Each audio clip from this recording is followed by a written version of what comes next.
2.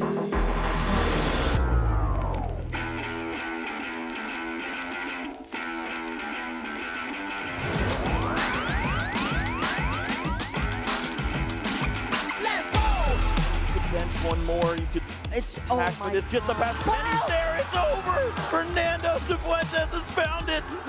You've been patient, you've been waiting all this time, but you ready. You've been putting in that grind, so let's go. Champions are hard to find, but you know the goal when you're ready to shine. Have they heard of you? Then they know. You got your sights set on that road. If it's time to battle them, then let's go. Cause you'll never stop. Show them what you got. Stays asleep! Close combat onto a Mungus, is that enough? Yes! Jump across, gets the knockout! Defeats Boltua!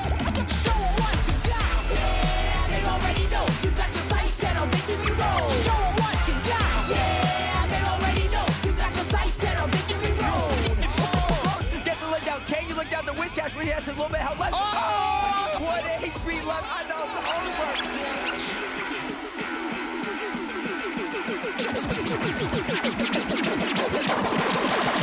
Show them what you got! Yeah, they already know. You got your sights set on victory road. Show them what you got! Yeah, they already know. You got your sights set on victory road. Put your hands up.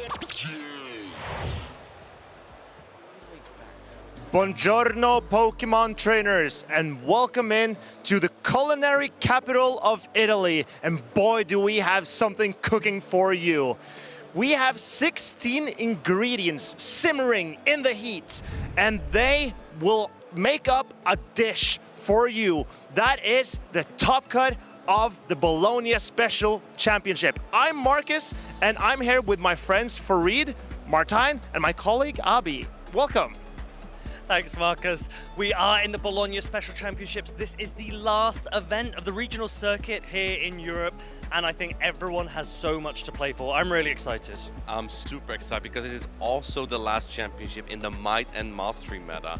From the 3rd of June, we're gonna have new movesets in this season. But this is not over yet, because as we're closing out the Might and Mastery series, this is where it's happening today. And it's a wonderful way to look at where the season started out. We started out in Lille and now we're in Bologna, where the meta completely changed over time. But then again, what we notice is that there is always some Pokemon that are stable that always exist in these metas. Right, yeah, and everything leads to Worlds, right? That's where competitors end up, and who wouldn't be dreaming of becoming a world champion in this season? And I wonder, these players, they have fought meticulously and ferociously to qualify for that World Championship. But how do they get there? That is the question. How do you qualify for the World Championships? Well, for that, we have championship points. As you can see here, the amount of championship points trainers can earn by their placements in regional or special championships. And you can also directly qualify for the World Championships through winning an event or getting to top 4 at an international championship or the last World Championships, no matter the region. That means also APAC players could directly qualify here by winning the event. And not just championship points on offer here this weekend, we also have prizes. And all of these players, particularly those that get really high into those top cut places, will get booster boxes of the latest trading card game set. I know Marcus is a big fan of them, but these prizes everyone will enjoy. Yeah. And one of the things that we talked about as well is winning those championship points. Why do you need to win these championship points? Because you collect it and it gives you travel awards. There are different tiers of travel award. Tier 1 travel award goes to the first 8 places, and Tier 2 travel award trickles down as well. It's a great opportunity for trainers to supplement, let's say, some of their travel expenses. And we see a lot of the trainers here. PvP David just outside of the Tier 2 Travel Award, and he's undefeated still in this tournament. So let's maybe expect PvP David to have his high hopes of making it into those tiers. But maybe you guys want to see how PvP David did manage to get into Day 2 of Bologna. Let's take a look at what happened in Day 1.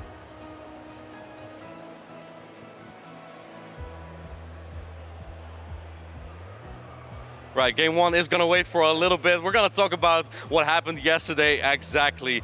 You talked about David. I want to talk about Colin, the reigning champion of Bologna, defeating our good friend Tomahawk last year in the grand finals, and now he's making an appearance again on the winner's side of the bracket.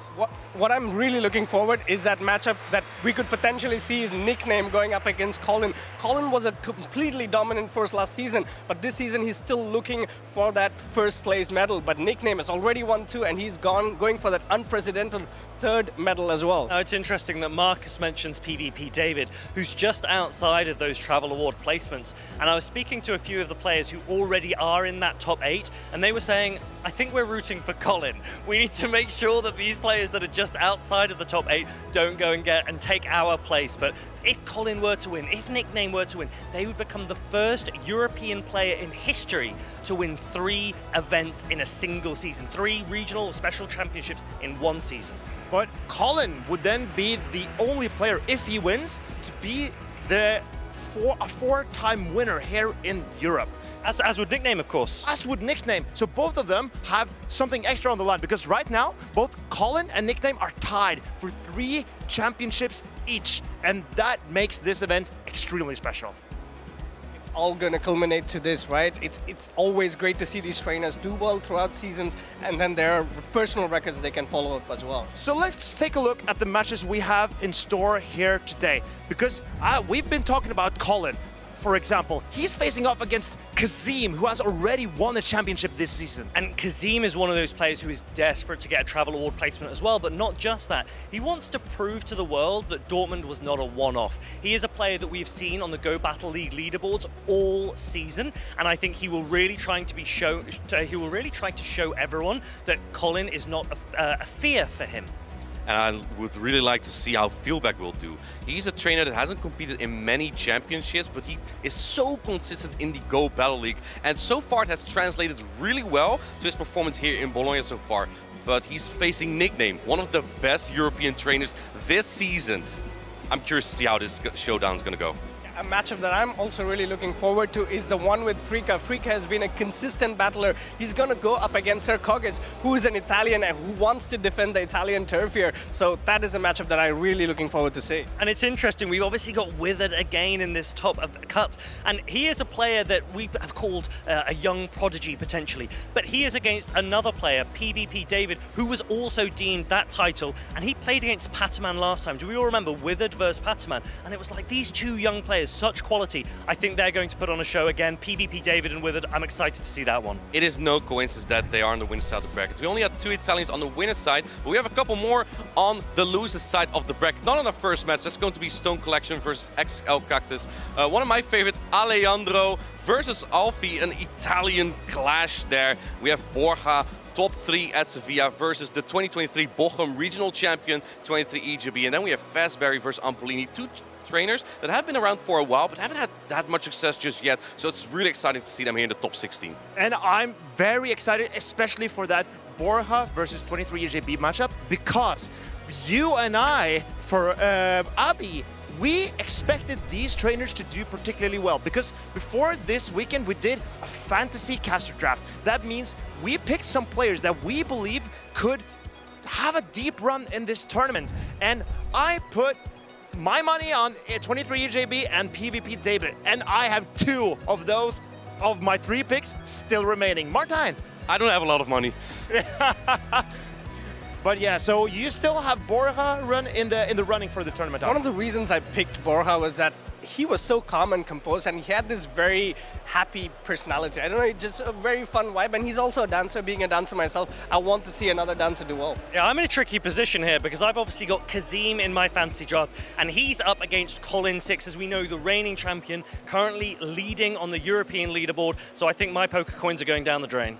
If there's one who can take down Colin, it could be Kazim. But for you viewers, if you don't want to miss any of the action, you need to go into Pokemon.com/broadcast. There you will find all the information you need to follow these broadcasts for the rest of the day and for the rest of the season. Everything that you will need to know will be available right here. And of course, you don't want to miss the show. So go into our YouTube and Twitch channels to see all the battles taking place. This YouTube channel is brand new. It's at Play Pokemon. Not just Pokemon, but Play Pokemon, because that is where we have all the battle concentrated content concentrated. Great pick of words there. I was actually one of the first 500 people to sign up for that brand new YouTube channel. You have told every single Multiple member of times. production here. And I'm going to keep on telling it as well because it's one of my greatest achievements so far this season. Great. Thank you. Also, top 8 EYC, but also top 500. How'd you get to top 8? Why didn't you get further? What did you do in one of those? What is important, trainers, is to keep watching and keep paying attention. And please, write in chat, who's your favorite to win this entire event? I can't wait to hear from you guys, but I know there are 2 very cute casters who are eager to bring you these battles, so let's send it over to them.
Here comes out of pocket. Both switches are firing. He's going to get the KO. Orange Juicers getting it done, bell to bell. There it is, the prime catcher. Andrew Hedrick taking the win. Patrick through the paralysis and with a critical hit takes the win.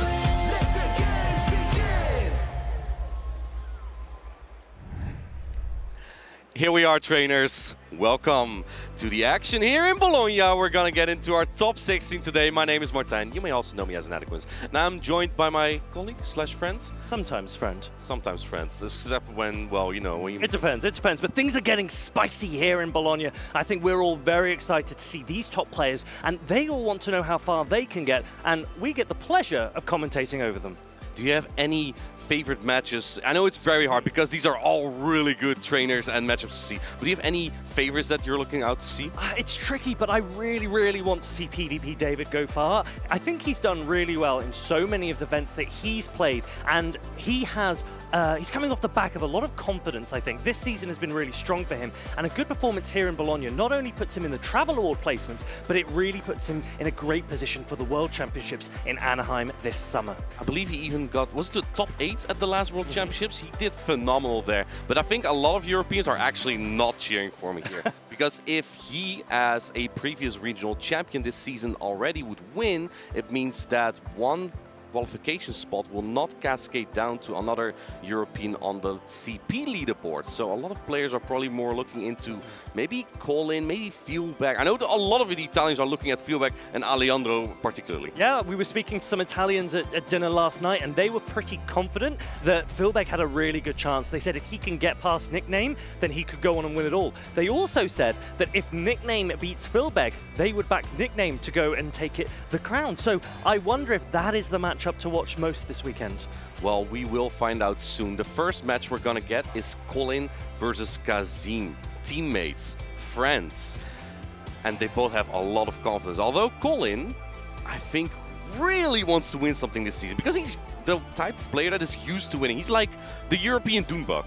He is. We've called him the final boss here in Europe, and he's chosen to go for a team that is, I think, identical to Axon's winning team in Portland. And we've mentioned yesterday that that team has had a lot of influence on the Pokemon that players are choosing to bring this weekend in Bologna. So let's take a look at the Pokemon Day 1 top usage. If we take a look here, we have that Jumpluff, Shadow Jumpluff as the #1 Pokemon with acrobatics one of the most efficient charge attacks in the game and being so neutral in a lot of these Pokemon. Tinkaton, obviously, as the Steel and Fairy type Pokemon, has a lot of resistances to it, and that is one of the reasons why it is up there. I'm actually surprised that we see so few Typhlosion after it was so good in Utrecht, but I'm not surprised that we see so many Blastoise, even a party had Blastoise yesterday, in our top usage after the victory of its Axon in Portland. I think it makes a lot of sense when you see a player like Axon perform the way that he did in Portland to just think maybe he knows exactly what he's talking about and we should look to emulate that. So Blastoise makes its first top 12 at the very end of the Might and Mastery season. Let's see if it can go all the way and get one more gold medal. I believe there's also a couple of those in day 2 here, and it's made it to the top usage at a 25%. One of the Pokemon that stands out the most here to me is Corviknight that we saw a lot today, but also Malamar at a top usage. I thought it was kind of underperforming yesterday, losing a lot of battles, but still 69% is a really nice number to get into day 2, and I believe half of those are actually Shadow. Yeah, so 69% total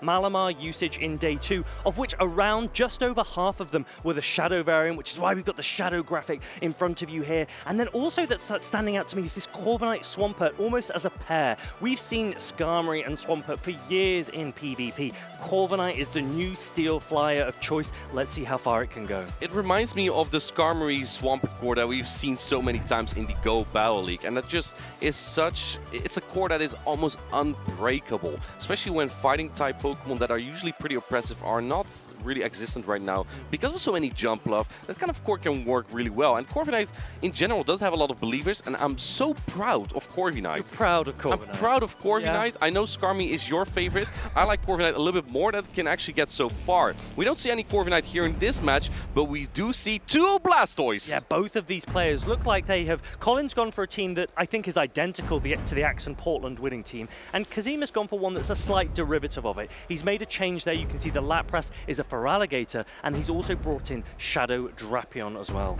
Lapras from Colin is not Shadow, and it's also lacking Skull Bash, meaning that it is worse into opposing Water-type Pokemon, but better into the Jump Love from Kazim. I think on both sides, the Diggersby and the Drapion both look good, but Diggersby being good also means that Drapion might be a little bit of a risk. Of course, with Aqua Tail, it's very good coverage, but yeah, we'll see.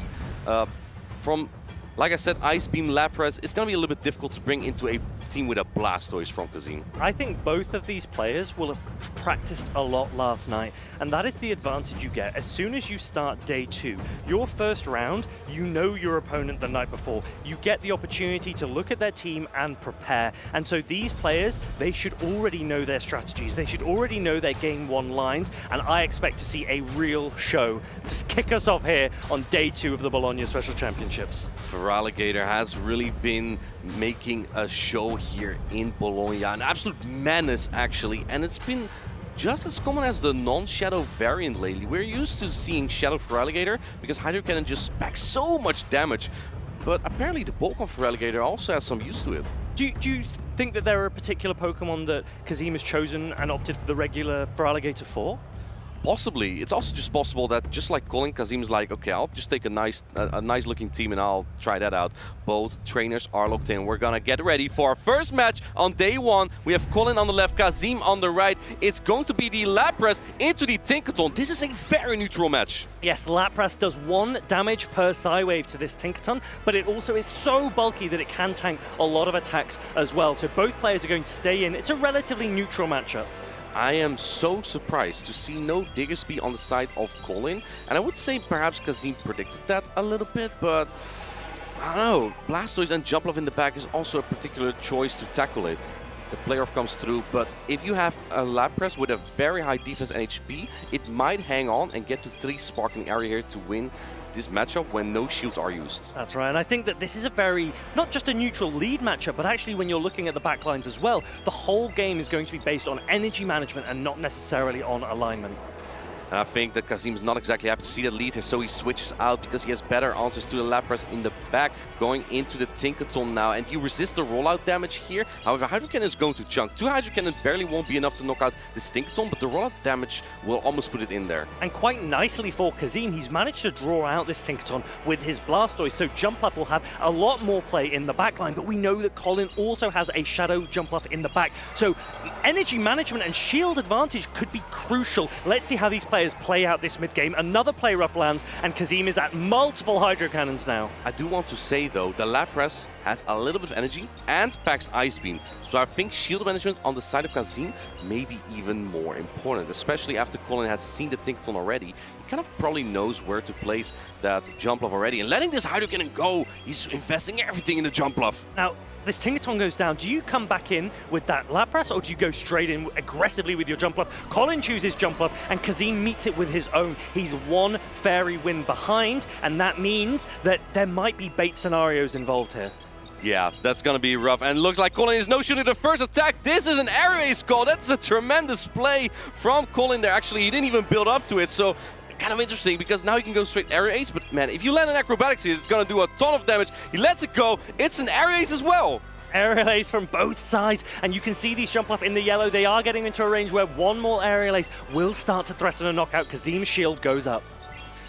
Let's see, putting up the first protect shield to make sure that the jump bluff stays around. He needs it a little bit more. The HP of Kazim is running out here on all of his Pokemon. He still has 3 Pokemon, but they're pretty low HP here. And Colin still has a Lapras that is near half health. It doesn't have a lot of energy though. There are catches available for both sides, and you can see the Lapras now come back in. This Tinkaton has a massive amount of energy. Does Colin recognize just how much it has? If he shields here, he could then take his shield back. If he calls the player off, no, he's going to let this go, and it does take out that Lapras. All of that Lapras energy gone. I think now you want to get the Fairy Wind down as Colin here, but not before Kazim would get to another charge. He's going for the Bulldoze. This would do almost no damage, Colin is considering. And he does put up the very last Protect Shield. You need the Fairy Wind down, but how much energy is there on the jump bluff? And you also still need to knock out the Blastoise in the back from Kazim.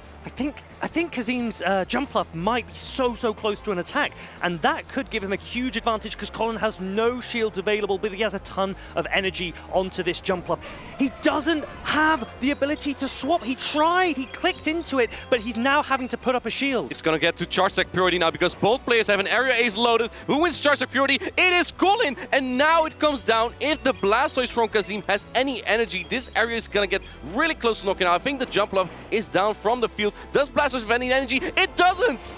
Here we go. They're reaching for the attack. Colin reaches the aerial ace. Kazim nods his head. He knows how close that was. Everything pivoting around that charge attack priority on the 2 Shadow jump bluff. Colin takes game number 1. Wow, the grass type actually taking out the water type. He doesn't even need grass type charge attacks to do so. Colin taking game number 1 in an extremely close match here in Bologna. The reigning Bologna champion against someone who really likes Italy and wants to become the new Bologna champion. And so many players lean into bulky Pokemon. They try and maximize their defense, their HP, and tank as many attacks as possible. These are the situations, the examples that show you that attack can be really crucial. That entire game around that charge attack priority, but that is information that both players now know they will take forward into the next game in this series. This is a best of 3. If Colin can win the next one, he is through to winners round 2. However, Kazim would not be out just yet, as Kazim would then move on the loser's side of the bracket. Of course, you prefer to be on the winner's side of the bracket.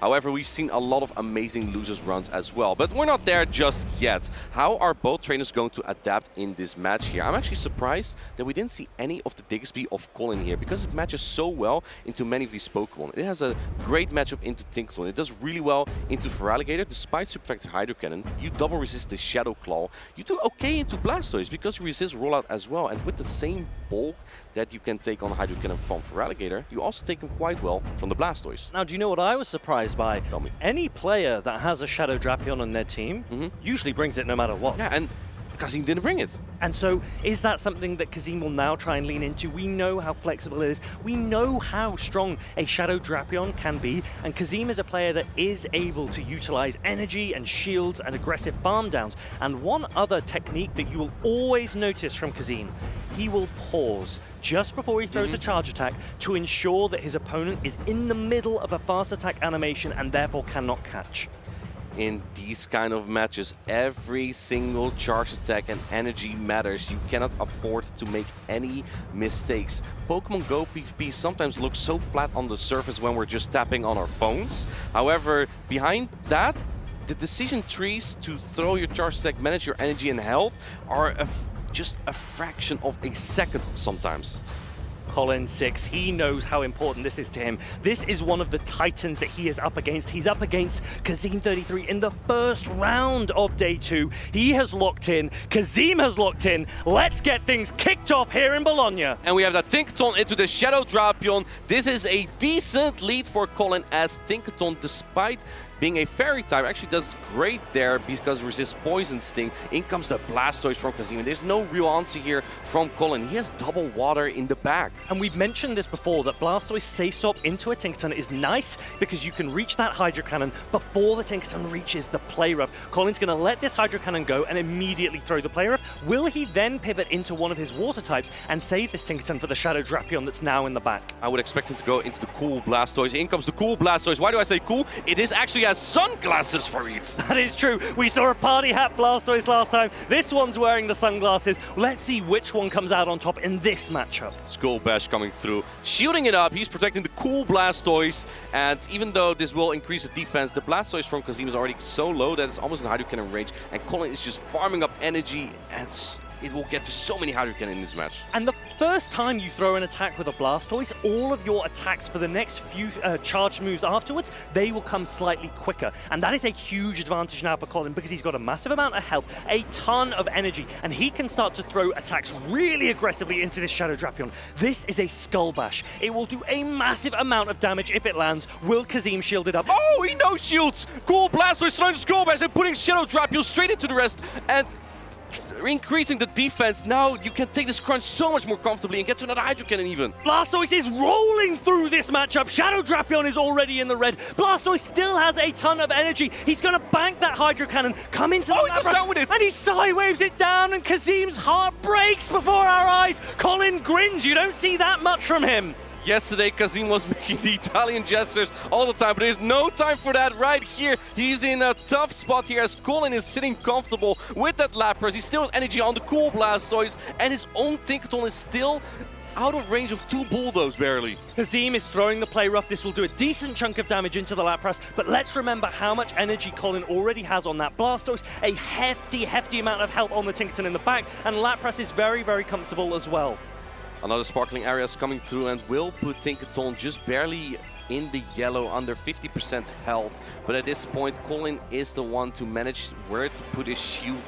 And like I said, you have the Tinkaton, you have some energy on the Blastoise, you're in a really good spot here. It looks like Colin wants to get not only the final shield, but also just a little bit of chip damage with the Psywave, because it does more than the Fairy Wind and the rollout that he had in the back. Yes, Colin knows that he is in a dominant position here. Kazim is not going to give up. He's going to hold on to this Tinkaton, see if it can pull through for him, but it's a huge hill to climb. Colin now comes back in with that Blastoise, a Hydro Cannon loaded, no Protect shields remaining for that Tinkaton, and Kazim thinks he knows what's about to happen. Cool Blastoise landing the Hydro Cannon, almost takes out the Tinkaton. Looks like Kazim concedes. Colin takes this match 2-0. The reigning champion proceeding to winners round 2. They call him the final boss for a reason. Kazim's run, game over in the winners bracket, but all is not lost. He drops down into the losers. Colin progresses. He is now into the top 8 players here in Bologna, and that will give him great momentum going into the final stages of this special championship. Getting closer to that finals. Colin hasn't won a championship just yet this season, but he's definitely looking for it right here. And his next matchup could be a really exciting one if that is against Nickname. But for now, he can rest a little bit. This was a tough one to overcome. He can sleep easy. He can sleep easy. I feel like the first match of day 2 is always one of the hardest, because not only do you have a lot of time to prepare between the end of day 1 and the start of day 2, so does your opponent. Yes, though I was speaking with Colin last night, and I didn't want to say this before his match. I didn't want to put any extra pressure on him, but he said to me, I'm going to win this. Really? He said, I am going to win this. Well, how embarrassing would it have been if he didn't? I would never have told the world. Really?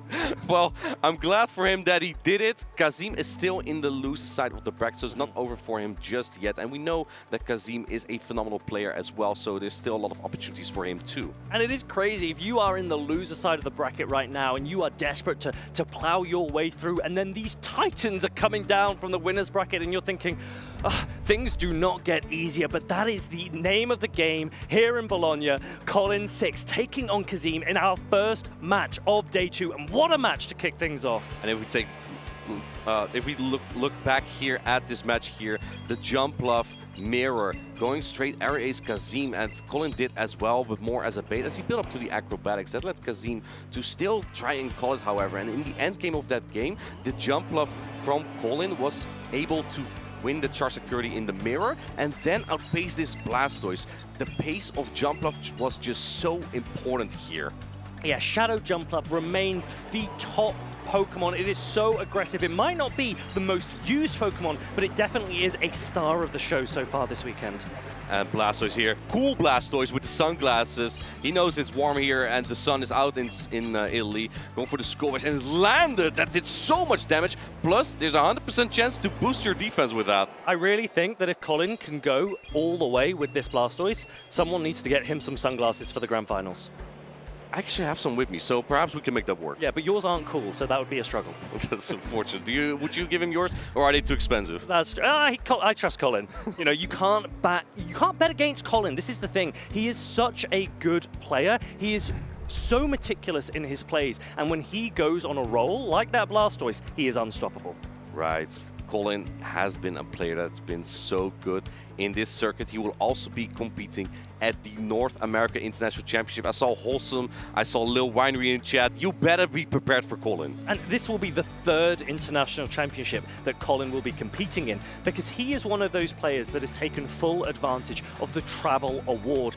Each time he competes, he does so well. He earns the Travel Award for the next international championship, and he allows that ball to keep rolling. And that is why we get the opportunity to see a player of his caliber at so many events. That is a privilege to watch. I believe he got a top 8 at the Latin America International Championship as well. So he is very familiar with success on the big stage there. He got to the top 24, I believe, last season at the World Championships. You played against him there, didn't you? At the World Championships I did. I knocked Colin out with of your the World Bastiodon. I put my Shadow Bastiodon, and he wasn't very happy with me, but that's the way it goes. This year, he says, I want to win another gold, I want to win a trophy, and I want to win Worlds. Let's see, are those available to him? He is sure going to try. I'm sure he's confident, and he's ready to tell us now how he's doing. So let's go to Marcus and hear from Colin. I'm here with Colin after a fantastic game. Congratulations. Thank you so much. Must have been special for you to play against your teammate Kazim. Yeah, it was a bit unfortunate to face him in round 1 today, but me and David, also teammates, practiced, and he practiced with Withered, who's facing David. So it's a team affair. Okay, so there's like a mirror matchup just across the bracket. Yeah, there's two sides basically of Team Pizza right now. Oh, it is. But so you prepared a little bit last night for this matchup, didn't you? Yeah, I did. We did some scrims with David. Went okay. Both sides had a lot of play, so wasn't sure what's going to happen, but it worked out in the end. It did work out. It was very close game 1, and then you rolled him in game 2. Yeah. Game 1, a bit more of a riskier line, which ended up working out. It ended up coming down to CMP, which I luckily won. Then game 2, played like a pretty safe line, I think, and it ended up working out. But you're already qualified for the World Championship. What, and probably the Travel Award too. What are you competing for here in Bologna? Just the gold, I guess. The gold. I've just, since Utrecht, I've been itching to go here still, since I didn't do too well there. Found a good deal to get here, and it's like, why not? Yeah, why not? Why see not? some friends as well, it's always good. Exactly, so it's a bonus, or is that why you're going? 50-50. 50-50, that's what I like to hear. So you're still 100 points behind Pokémon for the #1 spot on the EU leaderboard. Is that something you're eyeing up? Yeah, I don't think I can overtake him with this tournament, because I already have 5 top 8s. But if I outperform at NAIC, maybe there's a chance. Maybe there is a chance. And that's what Colin is going for. He's going for gold, he's going for friendship, and we are going back to Martina Freed. Thank you, Marcus and Colin. And I want to add a little bit to what Colin said in terms of his motivations coming here in Bologna. There is one other reason that I think that he is here, and that is because Nickname is here. Nickname is off the back of 2 titles so far this season. If he were to win the Bologna Special Championship, he would be the first, the only European player to have 3 golds in 1 season. And Colin goes, well, hold on a minute. I wouldn't be the final boss if I didn't set him a challenge. So you're telling me this is personal. I think He this came here just for Nickname. There is going to be something juicy on show here in Bologna. Something is sizzling in the background, and I cannot wait to see it emerge. We're gonna find out here because we have Nickname on the left here, our previous champion from Utrecht, and we have him against Filbe, a champion in the Go Battle League. He has been doing so well there, but to face a Titan like Nickname is not going to be an easy feat. A lot of Italians will be supporting Filbe, so we'll see how this goes. Yeah, so many Italians backing Filbe, and a lot of commentators have said that Nickname's team, in terms of team composition and team advantage alone, if Filbe doesn't take him out, no one will. Let's see if that can be the case. Does Filbe really have the advantage? Does he have the mental to be able to take on such a decorated player like Nickname? He's brought that Furret. He also has a Swampert, not a Shadow. Both have Swampert. Yes, so Nickname has Grass, Water, Fire, and they both have opted for the regular Swampert over the Shadow. See, that's why you need Rayquaza.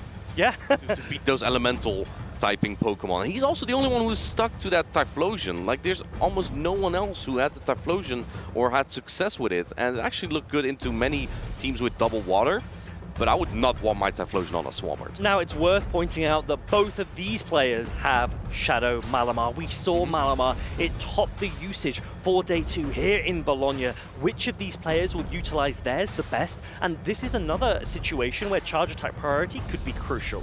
Right, if we take a look again at the team of Nickname here. Shadow Typhlosion, an absolute staple. He's used a lot in practice and had so much success with it. And Superior is such a tough Pokemon to use, but I feel like they core pretty well as long as there's no Dragon type Pokemon on the other side.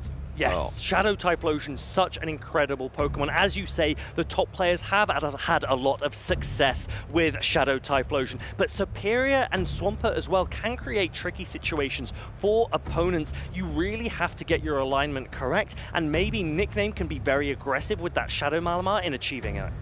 Shadow Malamar is going to be so tough to use in a mirror match though. If you see the mirror here, it really would come down to Wind's Charge Security because Psywave does no damage. It is triple resisted on a Malamar, so that means if two foul play knock out, one of them will win with a lot of HP remaining. Now, we've seen that Flame Charge on that Talonflame. Obviously great into Corviknight, great into Superior. I wouldn't be surprised if Nickname plays a team that is so strong against Talonflame that he then tries to disrespect it later. The players are locked in. Let's get straight into game number 1. And we see from Nickname the Azumarill into the Shadow Malamar from Filbe. This is an excellent lead for Nickname. Let's see how Filbe will anticipate. He's going to stay in and farm some more energy. The Psywave neutral chunks, but the charge stacks are resisted. So I do expect Filbe to swap out at some point, but going for the resisted charge stack here first, chipping this Azumarill. Yes, so many players will opt to stay in with the Shadow Malamar while the bubbles are coming through, and then either shield up an attack from the Azumarill or try and catch it onto another Pokemon.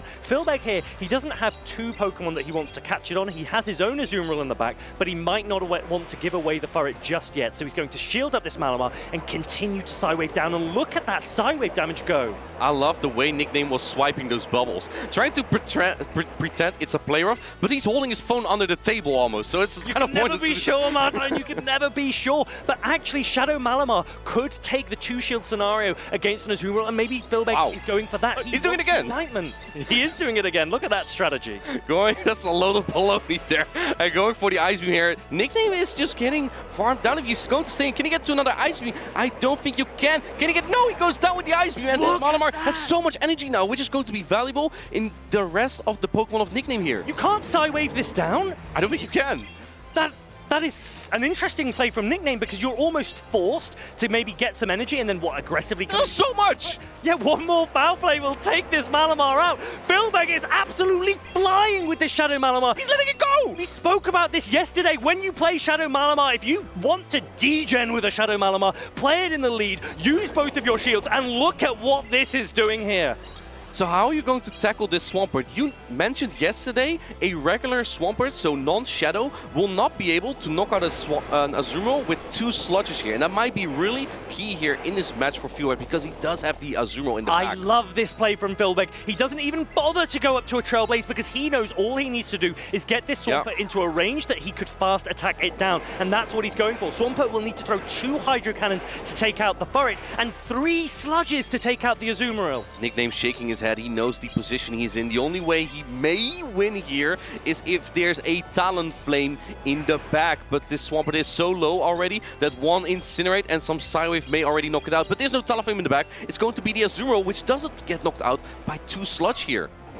Their nickname sees the shake of his head. The reason he kept onto the Swampert is because he felt that Filbe was so weak to water in the lead that he wanted to preserve the Swampert water type for a potential Talonflame, as Martijn said. In the back, he shakes his head when he sees an Azumarill. Filbe absolutely flying in this game number 1. Shadow Malamar, 1-0. And slaps it down. Swampert goes down. Filbe taking game number 1 for the Italians here. This was superbly played. I love the aggression from Shadow Malamar. I love that everyone suddenly thought, hold on a minute, this guy is cooking. That Shadow Malamar Psywave rinsed through the Azumarill, and Nickname was in such a tricky position, such a huge hill to climb up after that. So this is kind of something we know Malamar can do, but that you hardly ever see in practice, because no one really likes to put 2 shields right away. But Malamar can win the scenario against Azumarill with 2 shields in play for both Pokemon, because Psywave just adds up so much to the point where the foul play will knock out. However, Azumarill's never going to shield, and there we saw the problem in Nickname's team was that he hardly had anything to tank the energy from Malamar when the Azumarill was gone, and then he couldn't really even farm it down because he brought in Malamar, which has triple resisted Psywave, and Swampert, he wanted to keep that as a closer. Answer me this, Martijn. Yes. If you lead a high attack Shadow Malamar into Nickname's team with 2 shields, what can he possibly do to stop you winning the lead? I don't think there is a lot, but sometimes you don't always need to win the lead. If you had something else as Nickname, perhaps if you had like the Typhlosion, you can use your Protect Shields and Incinerate down, then you are the one with a head start in energy. I think the core Feelback in the back was just really good as well, so you could always catch something off guard there. I think that the Superior from Nickname was so valuable there, and I'm actually somewhat surprised it didn't come out because it has 4 decent matchups in the Furret, Shadow Malamar, really good into the Swampert, and the Azumarill. But I guess maybe he's fearing the Talonflame. Yes. Well, Martijn, you and I, we've known each other for a long time, and I know that your life mantra is one that Filbe might want to lean into right now. Win lead, RPS backline. Yeah, that's the best thing to do. It is absolutely such a great opportunity for Filbe here. When you see on your team of 6 that you have a Pokemon that can win against almost everything in a 2-shield scenario, why not take advantage of it, particularly when Azumarill is best with shields down anyway? And one of these trainers has locked in, the other one hasn't yet. I see a lucky Bastiodon that they have there. That would have been a great Pokemon up. I'm a big fan of Bastiodon. Not a Pokemon we're gonna see here. Both trainers now have locked in. We're getting ready for game number 2. Nickname on the left, Feelback on the right. It's going to be the Shadow Malamar Mirror. Let's see who wins Charge Attack priority. This is going to be crucial in determining who comes out of this lead on top. Let's remember that Psywave does such little damage, so everything is on those charge attacks. Let's see who's the best Squid Gamer here. First foul play coming through, but this is so scary because it comes down really who wins Charge Attack period. Now, I would not be surprised if Nickname at some point tries to catch an attack on the backline, but the same power. Oh. This is a really interesting play. I don't think it's necessarily needed, but it might put the Malamar into a range where something else can farm it down, so maybe that's the strategy that Nickname is going for here. He's actually going superpower into a foul play. Now, the other way round is typically what you'd see, but perhaps Nickname says, I don't mind anyway because I'm probably going to stay in and I can't be Psywave down. It could also be just a Bamboozle. He's like, if I throw superpower first, then my opponent thinks I switch out,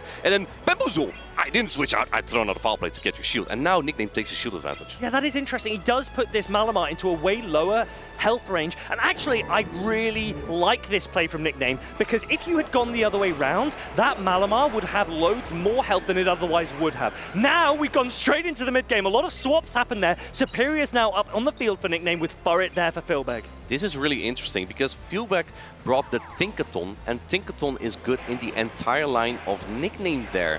Its best matchup might actually have been the Malamar, but it also does quite well into the Superior, resisting all its charge attacks, and also the charge attacks from the Azumarill.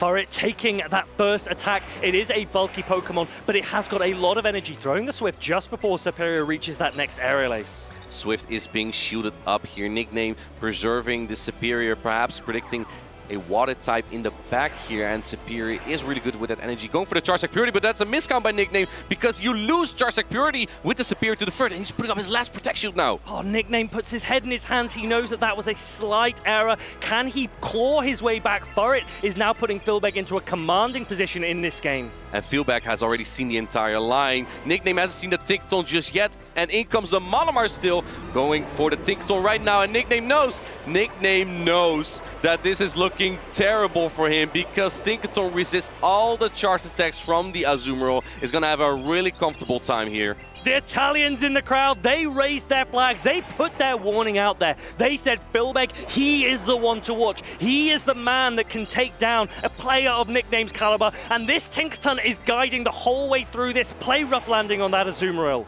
Another player is going to be needed, however, with some fair winds, the next player might knock out. And remember, there's also still the foul play on the Malamar from Filbe, so he also has a charge attack loaded for that Superior.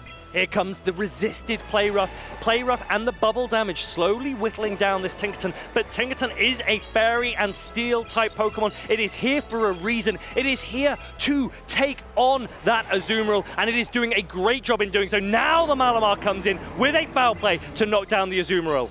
Another foul play coming through here, and then we have the Superior. This is resisted, but still does a good amount of damage. Superior, how much energy does it have? Does it have enough health? It doesn't have a lot of health. Going for the superpower. It's not fair that this Malamar is not just good, it also has superpowers. Going through on the Superior. Filbe tickets for the Italians. Here comes Andiamo! Malamar, the Shadow, takes down Nickname. Filbe wins this winners round 1, 2-0 against the Utrecht Special Champion Nickname, and he proceeds to the next round on the winner's side of the bracket here at the Bologna Special Championships. Meaning that his next opponent will be the reigning champion of Bologna, Colin. Colin would also be pretty happy with this win, as Nickname was his nemesis for this tournament, but Nickname also still on the loser side of the bracket is still in it. Filbe with that amazing performance there, and I feel like with that translation from the Go Battle League to Show 6 here, it really worked out well for him. He has competed in 3 championships before.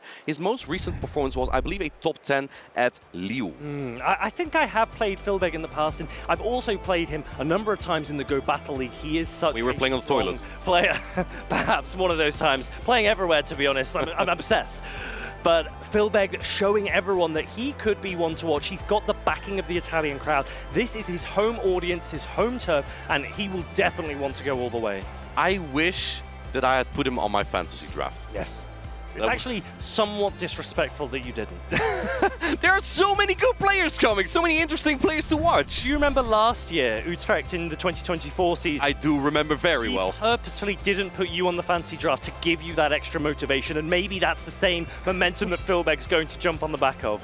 Well, so far it's been paying off. This has been an impressive victory for him to continue here on the winner's side of Bologna and progress on the winner's side there. I believe he's in the top 8 now. He is. Now, I want to talk about one thing that happened in that match that I definitely don't want to overlook, and that is that Nickname threw the superpower first in the mirror match. And when it happened, you and I, we both looked at each other and we had a bit of a puzzled expression. Why would you throw your debuffing attack first? With some hindsight, I think that is a really nice play from Nickname. Tell me why. Because he knows that your second attack is always going to get shielded in the mirror, because you want to preserve your Malamar. And so Psywave is still doing 1 damage anyway. You guarantee that your harder hitting attack does land, and so even if you let your Malamar go down, you put their Malamar in a position where you can just farm it. I think that was really smart. We also saw that for the first charge attack, Nickname did not want to get the charge attack purity tie. But then when he went for the back-to-back, he didn't mind. I think he was trying to throw Filbe off there. Yes. Going for the superpower first, also to some players, will give a hint that their opponent is going to swap out, right? Because they're debuffed. You don't want to throw debuff energy, perhaps preserved for a next Pokemon. And at that point, Filbe was the one who didn't throw his energy immediately. So that kind of threw him off, perhaps. And I really like that play from Nickname, getting that shield advantage there. But Filbe was prepared, man. He was prepared. He was not having any of that. He was prepared, and preparation is so key when you come to these regional and special championships. And these players have been playing for so long, both in grassroots but also in their local scene. So if you want to know how you can get more involved in the Play Pokemon circuit, keep your eyes peeled. Keep your eyes peeled. Hey, do you want to play? Yeah.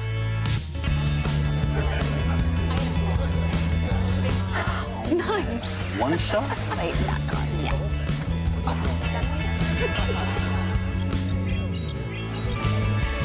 I'll use twin cannons.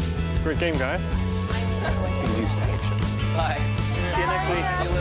Come play at your local Pokemon League. And this is where I met one of the players that has gone into production now, Triptondo. Yeah, he has had a lot of success in the locals, but it's been great playing against him. Yeah, it makes sense why he's moved backstage to help us out, but he is a great support, and you could honestly learn so much by entering your local scene. He learned a lot from us. He had Legends last time for the first time in the Go Battle League. He told me that he looks up to you in every regard, and I completely understand this. So yes, shout out to him, but also shout out to everyone who is attending those locals, making such an effort to really grow this game, grow the community, because that's what it's all about. And of course you get championship points from them, so they also count for the qualification and the travel award standings. A lot of these players that you see here have also competed in many of those local tournaments, so they increase their odds at qualifying or the travel award that they could earn here. And here we have our next match. We're gonna get on the left another Italian player, Sir Kogus, and on the right we have a German player, Frea, who's competed in many tournaments, has a lot of experience in it as well, and I believe his first championship, the 2022 European International Championship. I remember, I was there. He got to, I believe he was the runner-up even. He got so far there immediately, and ever since, he's been trying to get that success again here. And now if we look at the teams, we see only one fire type yet again, but this time it's a Talonflame. Do you know what I like about the teams this time? Tell me. For the first time in a long time, we're seeing a Cradley. This is an interesting Pokemon because at the beginning of the Might and Mastery season, when Cradley was given Rock Tomb, so many people thought it would absolutely dominate the Might and Mastery season, but so many teams have actually opted against it, and you've gone for this Shadow Drapion, Azumarill Core, you've gone for the Malamar and Lapras, and then players have gone for Pokemon like Claydol as well. Claydol has had a lot of success. It's a little bit clunkier to use, it's a little bit slow, but Mudslap and Rock Tomb objectively is an incredible attack stat. And like you said, Cradley, also Rock Tomb. I also think that Pokemon's clunky because whereas Claydol is slow and Mudslap adds up a lot, Cradley, on the other hand, is a little bit faster, but the fast attacks don't do a lot. Yes, Talonflame, you take it out with one Rock Tomb, but with two shields up, that matchup was actually not that bad for Talonflame because your bullet seed don't add up. I've seen a lot of scenarios where Talonflame just plays out the two shield scenario, and right before the last Rock Tomb, switches out, gets energy elsewhere later, and then you have that energy to knock out the Cradley. So tell me, are you more of a Claydol guy or a Cradley guy? I like neither. Dilly or the dollar? That's what they ask. I'm more of a Giratina guy. You're more of a Giratina guy. Well, we do have the Shadow Malamar on the side of Frea. We have the regular Malamar on the side of Sir Kogus. Will these players use it? We are locked in for game one of this winners round one. Drapion! It is into Cradley. This might be exactly the detail he's looking for. Sir Kogus, again, 4 times weak into Cradley, so it's great to see it here with the Claydol and the Talonflame in the back. Going for the crunch on 6 poisoning, meaning that a full bullet Ottimo, excelente! Crunch lands into this Cradley. It puts it into the yellow, and now Cradley, on optimal timing, throws this Rock Tomb. This will do decent damage, but it will also guarantee an attack drop on the Shadow Drapion. It looks like Frea might not be really looking to win this match per se. Going into the Corviknight right now. This is awkward for Sir Kogus because he's going for the Charsec here. I think this energy could have also been used later, not debuffed. And you also have the Talonflame to take on this Corviknight, but staying in for a little bit longer, perhaps getting some more energy before going into the Talonflame. Here it comes, the bird! And look at this. Frea is being very, very patient with his charge attack throw. I was waiting to see, could you catch that Iron Head? I think that's what Sir Kogus was going for. Talonflame now going to try and fully incinerate down, but Frea is in a position where the second Sky Attack will actually threaten a knockout on this Talonflame, and so Sir Kogus might put a shield up here. You have two protections here as Silkrose, but no, he's letting a Talonflame go, putting his shields on another Pokemon here, perhaps fearing that if he uses a Protect Shield, that he can get taken out in one charge attack on his other Pokemon by the Cradily. Barely doesn't get the Iron Head off, but now your Claydol has a good amount of energy. There's still the Cradily and a full Diggersby for Freaka on the back though. I mean, Diggersby looks like a really good response into this Claydol because it forces it into throwing Ice Beam rather than Rock Tomb. Freaka's actually opting to go in for the Cradily instead. Here comes the Rock Tomb. This could threaten a knockout. Cradily might just awkward. Hold on.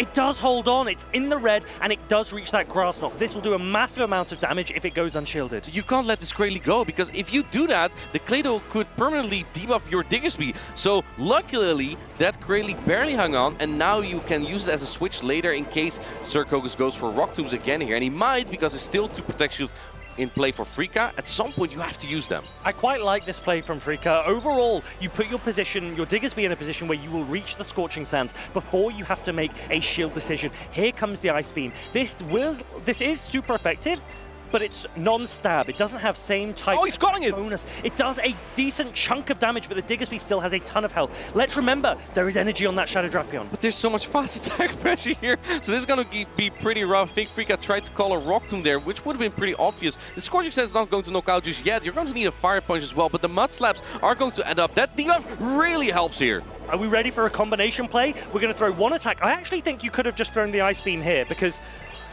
you have the energy on the Shadow Drap to snipe anyway. Perhaps. Go for the Rock Tomb, so you get the debuff. Will the Drapion come in and try and throw an Aqua Tail? There it is. It's Charge Attack priority. Freaka try. Oh, it's not Charge Attack priority. The Fire Punch came in first because the Shadow Drapion... That was lightning speed from Freaka there, and the Fire Punch takes out the Drapion. There are no shields in play anymore for Sir Kogas, and the Diggersby paces quickly. He's gonna get to the Fire Punch to take game number 1 here. That is crazy reactions from Freaka to throw that Fire Punch into Diggersby.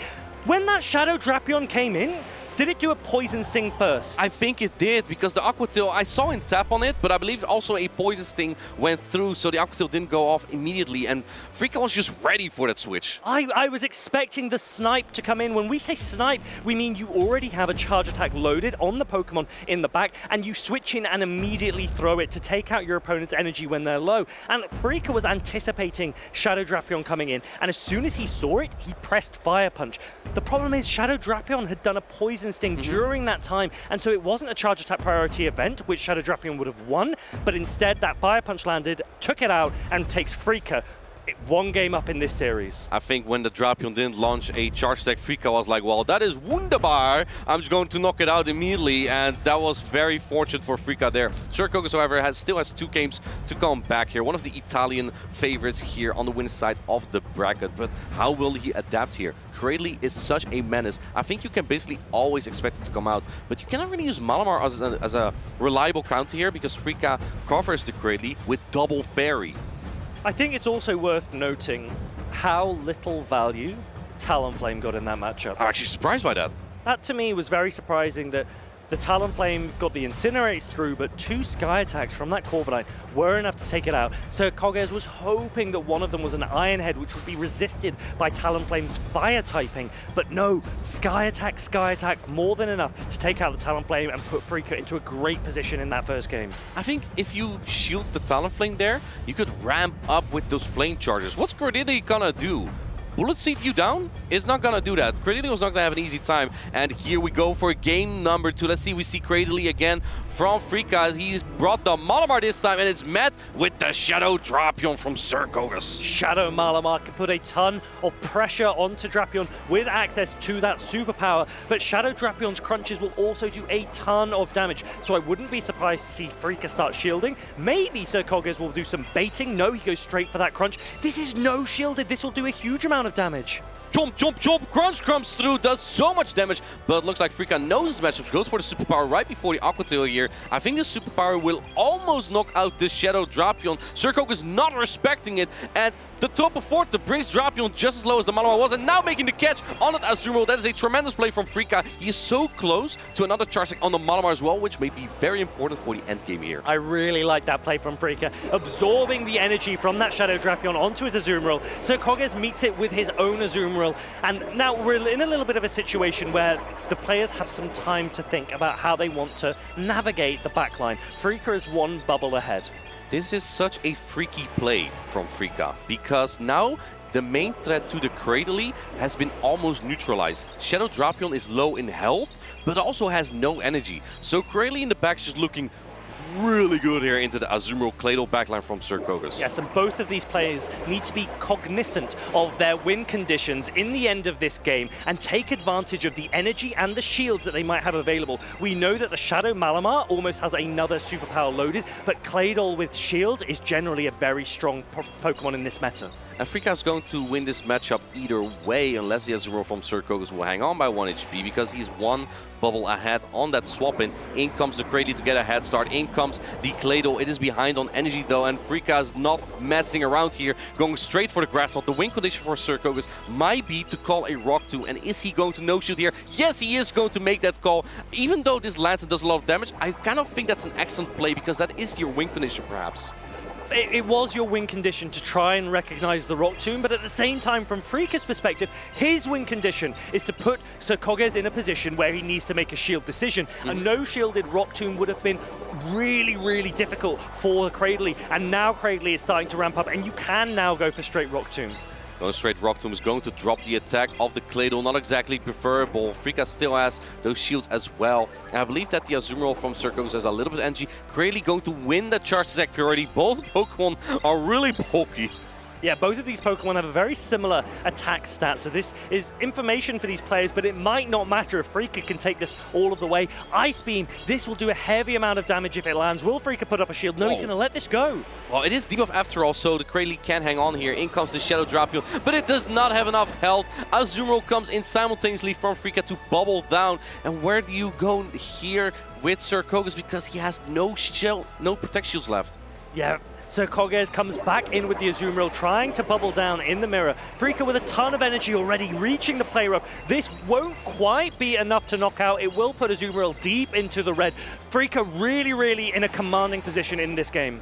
It looks like Sir Kogus only gets to an Ice Beam here, which would knock out. There's still Protect Shield from Freka, and he's actually going to use it on this very low HP Azumarill, because it can get some bubble damage. And on the Claydol almost is out of health as well, though. Let's remember that Malamar has a bit of health in the back. The Cradley has a little bit of health in the back. The bubbles from the Azumarill land. Claydol goes down, and Freka takes the series 2-0. That is a swift 2-0 here. Very well played from Freka. They're taking down the Italian Sir Kogus, and Freka seeing some success again after a while here in the championship circuit.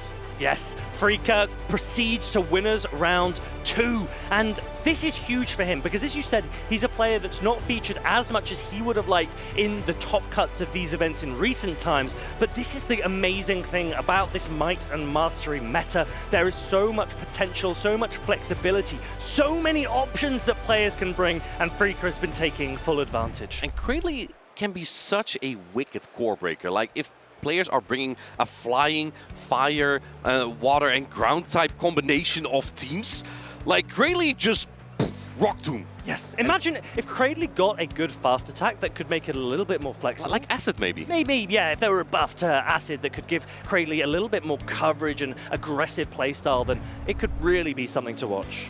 I think so. Now, its only issue, however, is that the charge attacks are quite expensive. But Freka made it look so easy. As long as the Cradley was not on the Shadow Drapion or wasn't behind energy too much here, the Cradley was always going to be in a good spot, especially in Game 1 with that catch on the Azumarill from the Drapion. It's such a tremendous play. Here we see that first game, the Diggersby Fire Punch into Fire Punch to take down the Claydol and the Shadow Drapion. The Malamar damage, the catch on Azumarill in game number 2 were huge for Freka. That shifted the momentum, put Sir Kogus in a really tricky position. And Freka with Shadow Malamar, we mentioned yesterday it wasn't quite getting the success that we wanted it to, but today it has been superb. 2 of them are progressing through the winners round 2 of day 2. So I have to take my words back here. Shadow Malamar has been actually quite good so far. It could be one of those Pokemon that we would say has quite a high skill floor. And what we mean by that is, in order to get real value out of that Malamar, you have to be quite a top-level player. And if you aren't really able to get the best out of Malamar, you will just feel that it is not a good Pokemon. And I completely understand that these players at the top cut of day 2 here in Bologna, they are getting the most out of a Pokemon that you and I were thinking otherwise might be one to drop. Well, it's mostly you, because I don't think I have a skill issue. Yes, you play Wigglytuff anyway, so it doesn't make a difference.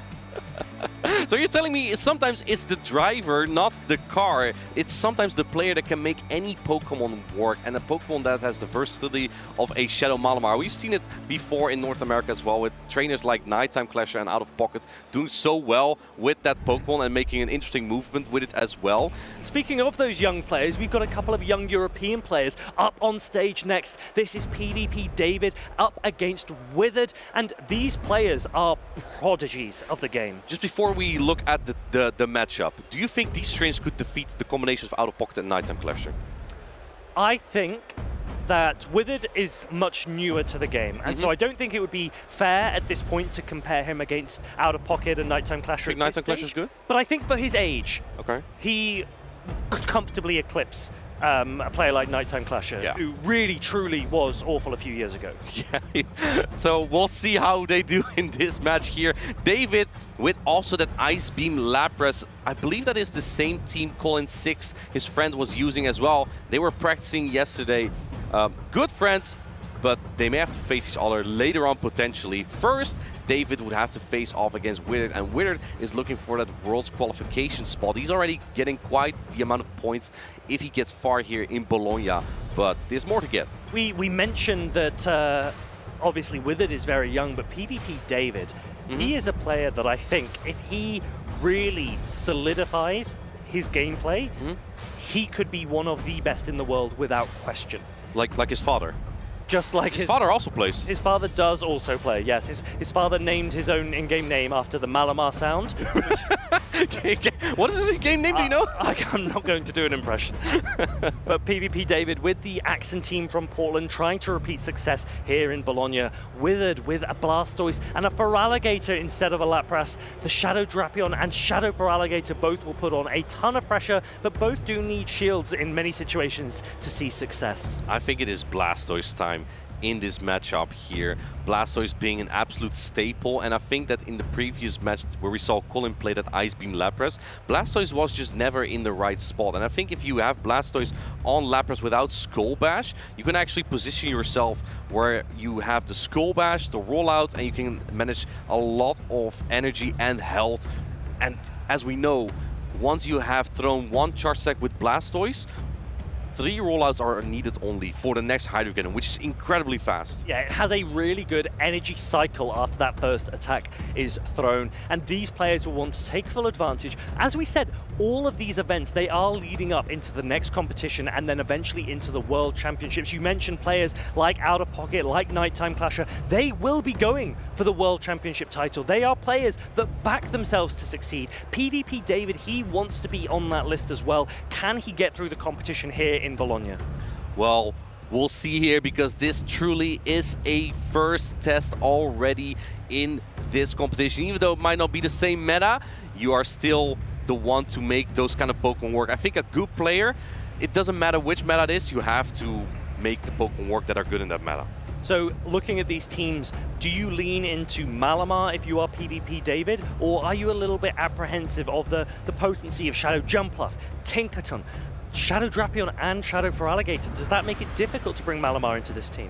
Well, we've seen before that Malamar into Shadow Drapion is actually quite playable if you can get one charge stack elsewhere. Superpower does so much to Shadow Drapion, putting it straight into the red. Maybe from non-Shadow Malamar it might barely not go into the red, but still putting the Drapion really low to a point where your other Pokemon can just take it on quite easily. Yes, but there is no Azumarill on PvP David's side that you can comfortably guarantee sponging energy from a Shadow Drapion. He does have a lot of other options for a Shadow Drapion. Lapras we've seen, very, very tanky. Diggersby can really threaten the Shadow Drapion with that Scorching Sands. Shadow Jumpluff, quite simply, can beat anything. Withered was making some flirting with the camera there, making the same gestures Kazim did yesterday. We know how that went earlier, so I hope Withered can hold his composure a little bit better there against PvP David. Both trainers are almost ready to lock in here for game number 1. I'm really excited to see what both players bring, because earlier in a very similar match, Colin did not bring Diggersby. I'm curious to see if David actually does, because I would expect that Shadow Drapion for Withered to come out, and also perhaps the Shadow for Alligator he was really confident with yesterday. I like that Diggersby call from you. PvP David's Diggersby would have decent play into Shadow for Alligator because it resists the Shadow Claw, good play into Shadow Drapion because it has Scorching Sands that can threaten a knockout. The mirror, of course, Diggersby into Diggersby, but then also good matchup into Tinkerton and ability to hit Shadow Jump Up with Fire Punch, because that Shadow Jump Up, it doesn't have a grass type charge attack. So how would you tackle the Diggersby from PvP David as Withered here?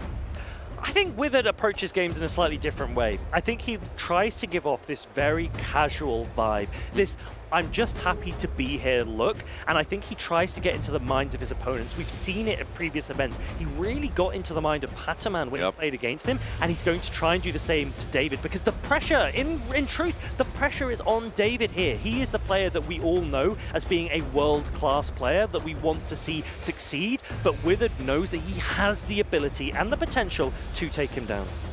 I love the way you described that, because I remember from the match versus Pataman, Withered just seemed so nervous at first, and as you say, very casual, and then halfway the match he was playing out of his mind. He's just staring down Pataman of all players. Like, that's the last player I would stare down. Honestly, Pataman could be the best player in the world. There's no reason why he couldn't go on and win those world championships. And yet Withered was able to glare at him from the other side of the stage, saying, I can use my Pokemon in a way that you would not expect. And he did. He pulled off some incredible plays in that event. Can he do the same here? Game number 1 kicks off PvP David against Withered.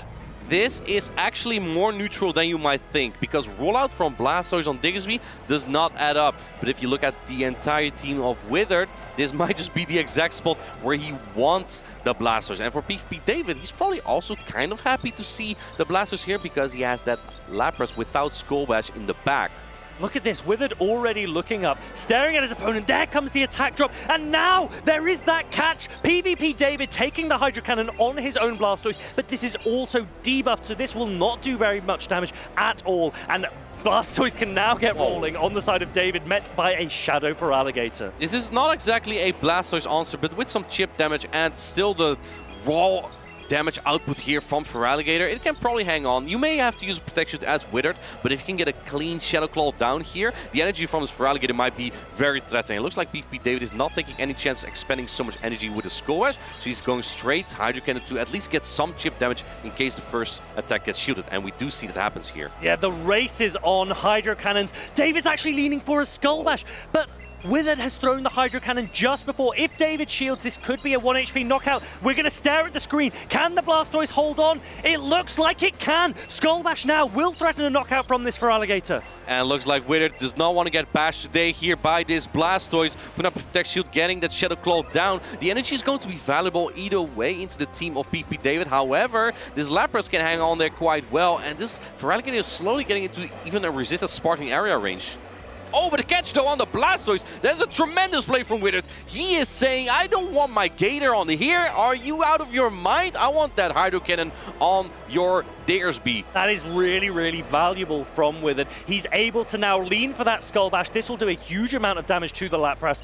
David does have a shield available, and he is going to use it, because although Hydro Cannon would do a ton of damage on the Diggersby, if Withered is unable to get the Lapras off the field, then a lot of that energy will need to be spent here. It is going to be so valuable too, because there's nothing anymore on the line of Withered that can really take this energy well from the Lapras. Yes, it's resisted on the Feraligatr, but Feraligatr is quite fragile. Going into the Shadow Drapion, altered by the Diggersby. David knows that Withered's switch clock is not up, so as soon as he sees the Shadow Drapion, he can aggressively go into the Diggersby, knowing Feraligatr cannot come back in. I am actually not 100% sure about it, because now the timer is up, and I think that this might be really close to Hydro Cannon range. I think this knocks out.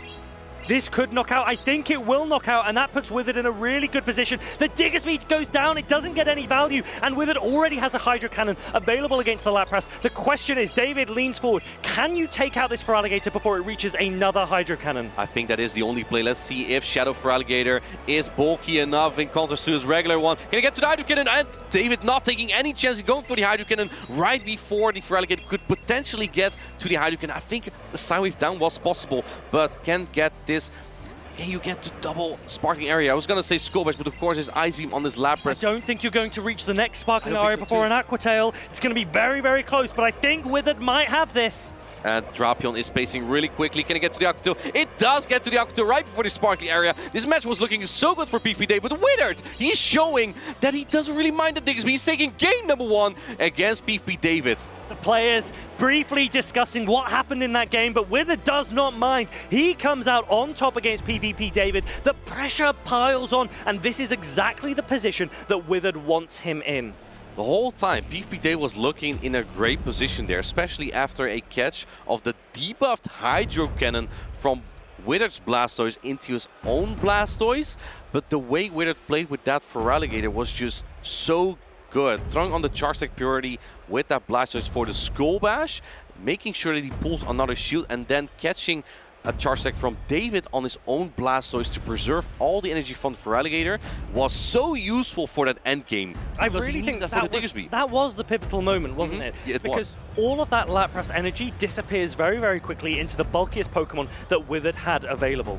That was really a great play from Withered. He's showing he is one of the better ones here. And yeah, we're looking at the screen here. Withered had a superior on his team. He doesn't have one though, so luckily he switched to his correct team now. We can see the teams on the sides of the players, and Withered had actually loaded up his Utrecht team for a moment and then realized that that wasn't the right team. He's now shifted to the right team, but will he be able to pick the right line here? PvP David, he's already locked in. Withered's going to take his time. These players have a couple of minutes in between games, and he is contemplating. This is such a different aura, different energy. How do you tell that the player on the right has much more aura at the moment than the player on the... How do you tell that? Do you know who this reminds me of? Tell me. It reminds me of you.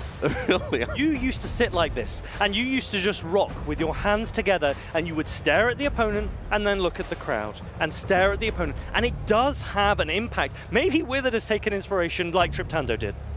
Exactly. Right now, Withered is looking so confident. In the first, or before the first game, he was looking quite nervous, and now it's David who's like, oh man. He's like crossing, look, he's crossing his fingers. He's like, please give me a good lead. Please give me a good lead. No, David doesn't need luck. We know his caliber. He is a player that will try and lock in. No matter the odds, you cannot count PvP David out. Withered, he hasn't yet locked in. He's about to. The judges might at this point say, okay, time to go. But Withered has taken full advantage, both to compose himself, but also potentially to outpsych his opponent. You know what I usually do in grassroots tournaments? I'm like, I'm going to play the same team, but I just go to the toilet real quick, so my opponent gets nervous thinking I lock in an entirely different team. But here we go. We have Withered versus PvP David. It is the Diggersby, a great lead for David versus the Shadow Drapion for Withered. This is the lead that David wanted. Now Feraligatr comes in, immediately met by PvP David's Lapras. This is a water and ice type Pokemon. It resists all of the damage that Feraligatr is able to throw into the Lapras. So Feraligatr is relying on those Shadow Claws, those heavy, hard-hitting fast attacks instead. We've seen this matchup quite often yesterday, but then into a non-Shadow Feraligatr. And you can see here that the Hydro Cannon are just chunking way more. Letting this Hydro Cannon go means that PvP David might lose the switch advantage, but I think he might value energy a little bit more on either Drapion or the Blastoise. Yeah, you could potentially take both shields from this Shadow Feraligatr here, and then maybe quick attack it down. Withered doesn't want to let that happen, so he's going to go for the zero shield scenario. Lapras is about to... Whoa, he gets a Shadow Claw down. PvP Day was trying to get the Psywave down, but Feraligatr barely hang on here. And barely gets down with that Charge Attack though. And now you have that one world advantage on the Blastoise. I think that PvP David is kind of fine with it. He probably expected the Blastoise in the back regardless. There's always that moment when something like this happens that it's worth pausing and looking at a player's reaction. What did they intend to happen, and what is their response to the outcome? David clearly was going for a Psywave down on the Feraligatr. He had a lot of energy that he lost, but actually the Blastoise coming in and getting that first rollout without taking an attack could be absolutely fine for David. Shielding the first crunch is only ideal if you don't get a defense drop. Unfortunately for PvP David, he did get a defense drop. Withered has that crunch on the Drapion with a 30% chance to debuff, and now going straight for the Hydro Cannon to pressure the shields from Withered. Yes, PvP David recognizes that I've got shields available to use. I'm probably going to want to use them on crunch anyway, so even with a defense drop, I can continue to shield and then get out of there. The Blastoise now comes in. The Scorching Sand is going to be reached before the attack, so PvP David will probably be hoping for a debuff of his own. It is actually crucial here, because otherwise 2 Hydro Cannon plus the rollouts may knock out. Going for the shield here, making sure. And there is that drop that is so important here. Oh, says Withered. He goes, can I believe it? The one win condition that David was leaning in on, he's managed to find. Can David keep this momentum going? That Hydro Cannon will not be enough now to knock out the Diggersby. That is such a crucial play. Can he actually do that, PP David? Yes, he can! Scoring Sense coming through on this Blastoise. You're gonna need another one though, and there is not another attack drop, but because you got the first one, I think you will hang on to one more Hydro Cannon here. The rollout will do absolutely no damage, so that's not exactly what you fear here. And then Poison Sting from Drapion also doesn't really add up. Do you go for a catch? Is it too risky? I think it's a little bit too risky because you would allow the opposing Blastoise to gather more energy. I think you kind of do need this energy though, so maybe you put a protection here. How much energy does that Drapion have? It's going to come in now. It has an Aqua Tail loaded, and here it comes. Now the Diggersby is off the field, but the Blastoise from David can get a farm down. However, it's almost in crunch range. You can potentially roll out down. You can roll out down this Drapion, and can you Skull Bash the Blastoise? I think that is the only play that David has here. A crunch will do a lot of damage. What I'm curious about, if you get a defense drop, will one more Poison knock out? I don't think it will, and doesn't even get the Poison down. Can you hold on to one rollout? One rollout. Which Blastoise is going to take it? He hangs on! He gets to the Skull Bash! PvP David clutching on with this Blastoise. Action showed the world what it can do, and PvP David jumping on the back of that. Skull Bash lands, and PvP David levels the score. Big man Blastoise coming through there, and David was nervous for a reason in the previous match, because Withered is such a tough opponent there. He won by only 1 HP. Hearts were up in our mouths. Everyone was gripping onto the edge of their seats there. That game was so close, and now everything is poised for a massive Game 3. The winner of this Winners Round 1 will proceed on the winner's side of the bracket. The loser will drop down for a heavy loser's bracket run to come. Farid, I just want to point out that in so many of these battles, alignment can matter. I feel like none of that is needed here. The only matchup that might be slightly polarizing here is Lapras without Skull Bash into Blastoise with Skull Bash. Other than that, we've only seen neutral play all over the place, and it makes for such close games that come down to energy management, health management, and potential catches. And even when David lost all of that energy on the Lapras, once Blastoise gets one rollout through, it's Blastoise time. It is. Because all of the attacks from that point onwards start to become in cycles typically of 3 rollouts for Hydro Cannon. And that is such nice pacing for Blastoise that you really can go on that roll like David did there, taking down that Shadow Drapion, holding on because he isn't using a Shadow Blastoise, he's using that regular and landing that Skull Bash to take game number 2. Sometimes you don't need sunglasses to be that cool like a Blastoise. Just making sure that you can get that energy advantage and have a head start on your opponents may just be enough. One of these players already has locked in, the other one's still contemplating a little bit on where to place his Pokemon exactly, because the alignment may have not been ideal for Withered exactly with that Feraligatr being on the Lapras every time. You don't want to throw your energy there. David is now staring down his opponent. He is not going to let any nerves affect him here. Withered, writing down notes. He is contemplating, what do I do? David knows his team. He is locked in. He is now ready to try and put his name back into the winner's side of the bracket in the next round. Here we go. It's game number 3. And we see entirely different Pokemon here. It's the Tinkaton from David into the Jumpluff from Withered. Is the Withered going to stay in here? No, he's going straight into that Blastoise. And now it looks like Withered was a little bit confused with that, but you're still able to get to the Hydro Cannon, however, not before the player of now from PvP David. Now, there was a little bit of a pause on Withered's side before he was able to go into the Blastoise, and the impact of that is that he wasn't able to reach the Hydro Cannon before the play rough was reached by Tinkaton. But the thing is, both players have chosen to stay in, so Blastoise is still throwing a Hydro Cannon, Tinkaton still is throwing a play rough, so it might not have had a massive impact as if David had then switched out and saved the Tinkaton. And you get to the next Hydro Cannon before the next player from David here, but Tinkaton will be bulky enough to barely hang on here. David doesn't really have a lot to swap into this Blastoise in the first place, because he has Diggersby taking super effective damage from the Hydro Cannon, and then Lapras only has resisted charge stick damage. Looks like Withered is finally letting the Blastoise go here. So the Shadow Jump Up now is up against a Tinkaton that doesn't really have much energy or health left, and that is a good position, generally speaking, for a Shadow Jump Up. There is Diggersby and the Lapras in the back. Tinkaton is going to be farmed down now. Lapras with energy advantage, usually very strong against most things. I think that David is also in a great spot because his Lapras in the back with the Blastoise gone is just looking so versatile now. It can take charge stick damage here, and you cannot really swap as Withered, because if you do that, you might take an Ice Beam to the face. Yeah, I'm almost impressed that Lapras can have so much flexibility running the Ice Beam instead of the Skull Bash, that it can sponge all of the attacks from the Shadow Feraligatr, but also really threaten the Shadow Jump Up. A knockout with Ice Beam would be huge for David. Do you use your first protection here? No, it still resisted damage, but I must say Diggersby loses the even shield scenario to Shadow Jump Up, so you need some more wiggle room here. And can get the Sidewave down. This might actually be crucial, because now you might be able to leverage that shield advantage here now on the Lapras. He gets the Sidewave down. He didn't get it in game number 2. He gets it in game number 3. Because he has Ice Beam, he can now go into this Diggersby Jump Up matchup with a shield advantage. That could be huge. Withered might need to pull some of those shields with an Aerial Ace bait. Will David call it? Will he let this Aerial Ace through? If he does, that will be massive momentum for him. And he does! No shield! That is incredible! Because Acrobatics is one of the most efficient charge stacks. Withered already saying, good games! I think that Diggersby is going to be really good in this match here. Fire Punch is just so good in this match right here. Yeah, that was crucial. David still has 2 shields available. Withered knowing that that unshielded Aerial Ace was really, really crucial for him. And now to PvP David, he can just spam these Fire Punches with Diggersby. They will slowly whittle down this Shadow Jump Up. The quick attack damage as well could be enough alone to take it out. And as we see here, Withered just conceding kind of, he's farming up energy as David takes game number 2. I think that both players might still be talking something through. No, looks like Withered knows that David won this match. He is 2-0 going into that next round. Now, Withered is going to ask the question, did the Blastoise coming in slightly slow impact the game? That's the question he's going to ask the judges. David is going to pause his celebrations for a moment while the judges consider that question. For them, they will check, did the Blastoise coming in slow impact the game?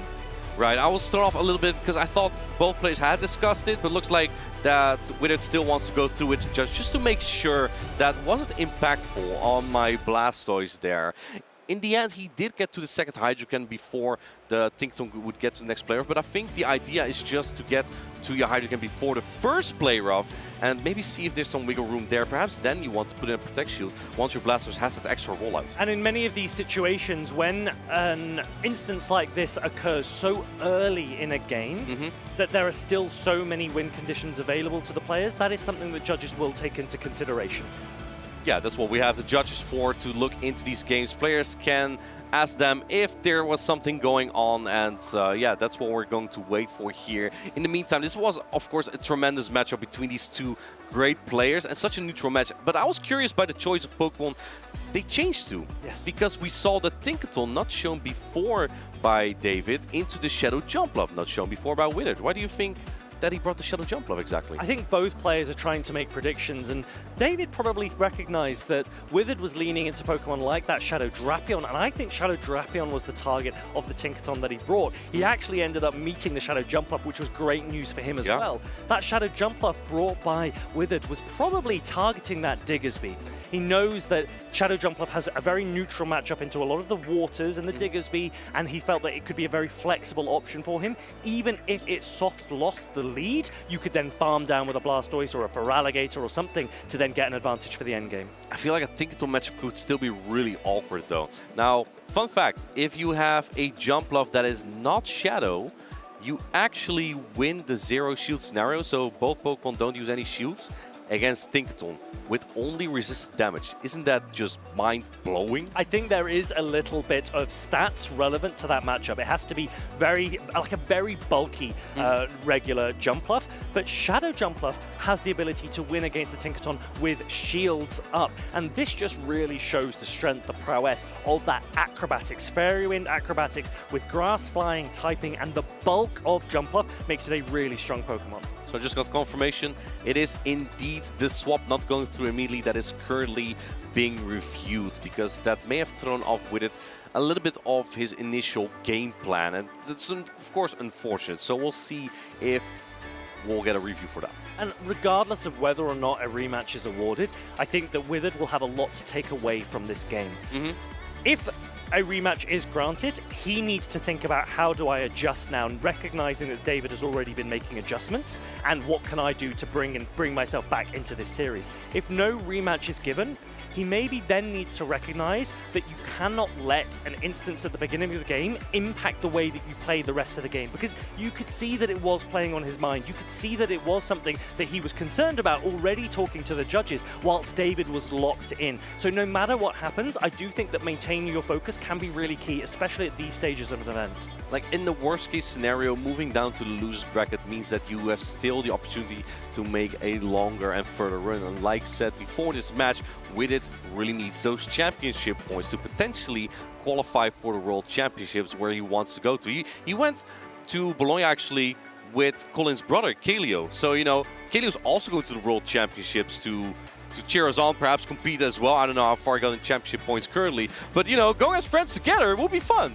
Yeah, David and Kaleo, very good friends. Withered, also one of their teammates as well, so he will be pushing on and on and on. And when you come through to day 2 on the winner's side of the bracket, you need one win on winners or on losers side to try and get into top 8, and that's where the real points come in. That's where the real prizes come in. So the winner of this first winners round 1, great position. The loser, they need to compose themselves and they need to try and push through in their losers game in the next round. So let's say you would lose here and you're not exactly happy about the review not being, or the rematch not being given. How would you compose yourself? Like, do you have any advice you would give to trainers at home? Have you ever been in that situation yourself? Have I ever lost a game?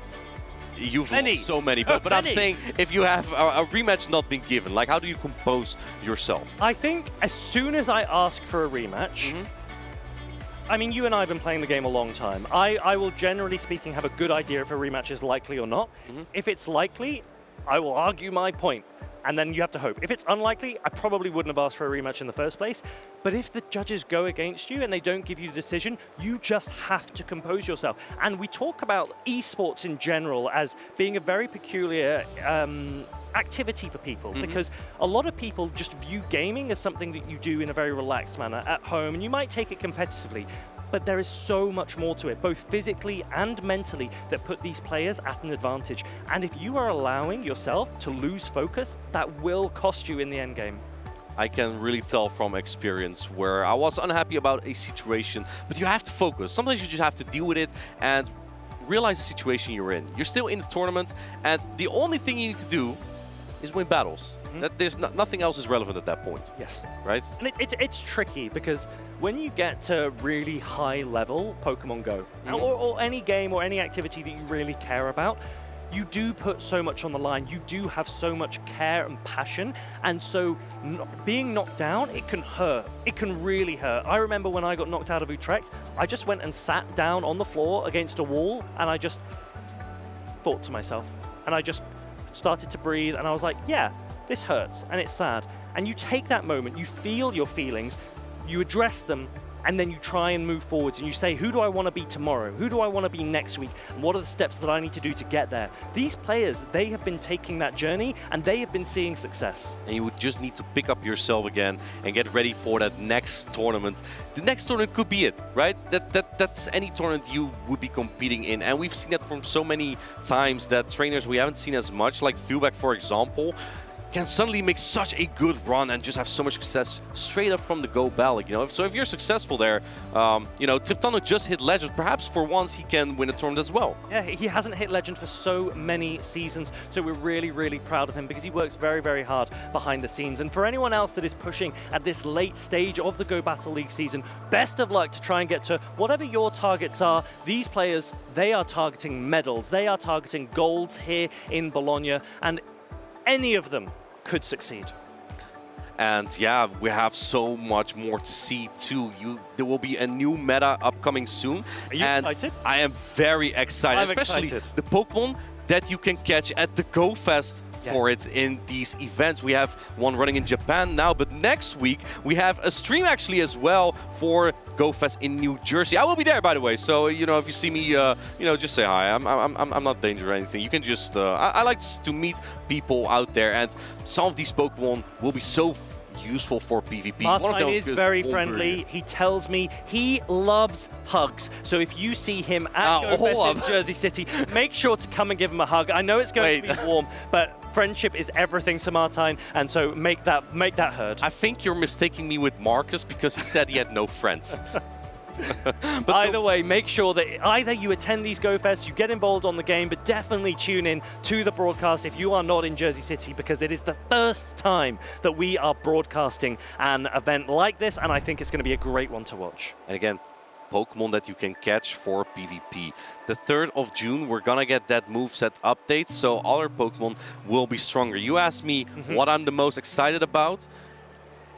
I might sound a little bit biased here. Let's go with a serious one for now. I think Galarian Moltres is going to be one of the best Pokemon. Why? It gives you reason to do the daily instants again because you get access to the charge tech Fly. Yes, and let's remember, next season your daily incense duration is doubled. It's 30 minutes. Yes, so you get extra opportunity because all of the Galarian birds will now have access to Fly. Martine feels that Galarian Moltres is the one that will benefit the most from a PvP perspective, and I think you're probably right. The only spanner in the works for Galarian Moltres is that the buff to Dedenne, I think, will be really impactful. It's going to have parabolic charge buffed, it's going to be lower energy cost, it's going to guarantee a debuff, and this electric fairy type Pokemon will full resist the moveset of Galarian Moltres if it opts to run the double flying set. I feel like you're just trying to counter the pick that I say. Chad, what do you think? Which Pokemon is going to be the most impactful for next season? I'm just RPSing you, that's all that happens. You wish. You would know. You wish. You actually wouldn't know because we've never competed in Play Pokemon. I know, it is a shame. Martine and I you just keep losing. Once ever, we were in the same group in a tournament, and we said we will meet in the winners' finals, and then Martine lost round 2. So, and how did that tournament end up? Can we also talk about that? All that I know is that one day you will see Martine and I. Hopefully, you will see us. Worlds, Day 3 Worlds. You'll see us on your screen. Would be great. I think a lot of other competitors are gonna try to not make that happen. But yeah, again, back into the movesets, right? Galarian Moltres, Dedenne, Fortress. Let's talk about that. Well, before we talk about that, we have just heard confirmation that there will be no rematch. No rematch. David wins. Withered will drop down into the losers bracket, and David shows that he does have the mettle. He lost that first game. He wins game number 2 and game number 3, and he will progress to winners round 2 here at the Bologna Special Championship. And Withered still on the loose side of the bracket, still has the opportunity to get a far run in there as well. Those were a lot of our winners side bracket now, and soon we will be heading into the loser side of the bracket, where trainers have only one opportunity to proceed on. On the winner side, you can lose one battle and proceed on the loser side of the bracket. The loser side of the bracket, one chance, one opportunity.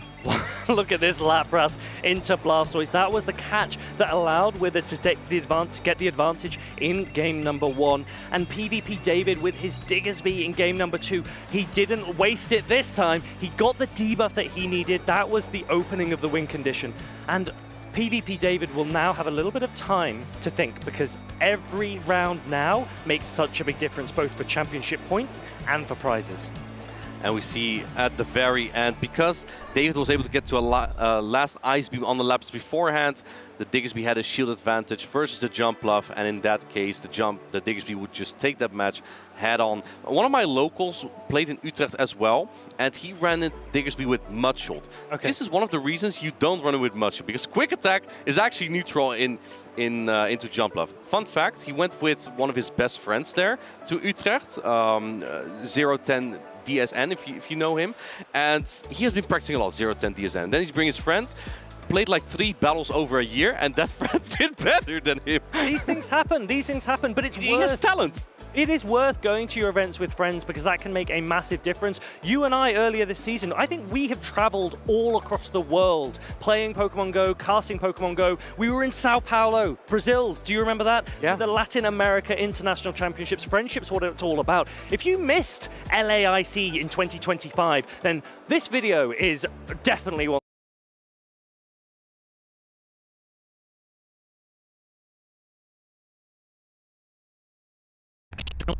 And I hope you enjoyed it, but we're back because we are friends and friendship is more important than anything else. So, Sao Paulo, Brazil, that was a pretty good event. We've still got NAIC to come. Pokemon has brought it to places I never thought I will even go there in the first place, like Hawaii. On the other side of the world for me, Japan. Like you said, Sao Paulo, Brazil. Yes, it is amazing. A small Dutch man living with his mum can travel the world because of this game. And you didn't need to make this personal.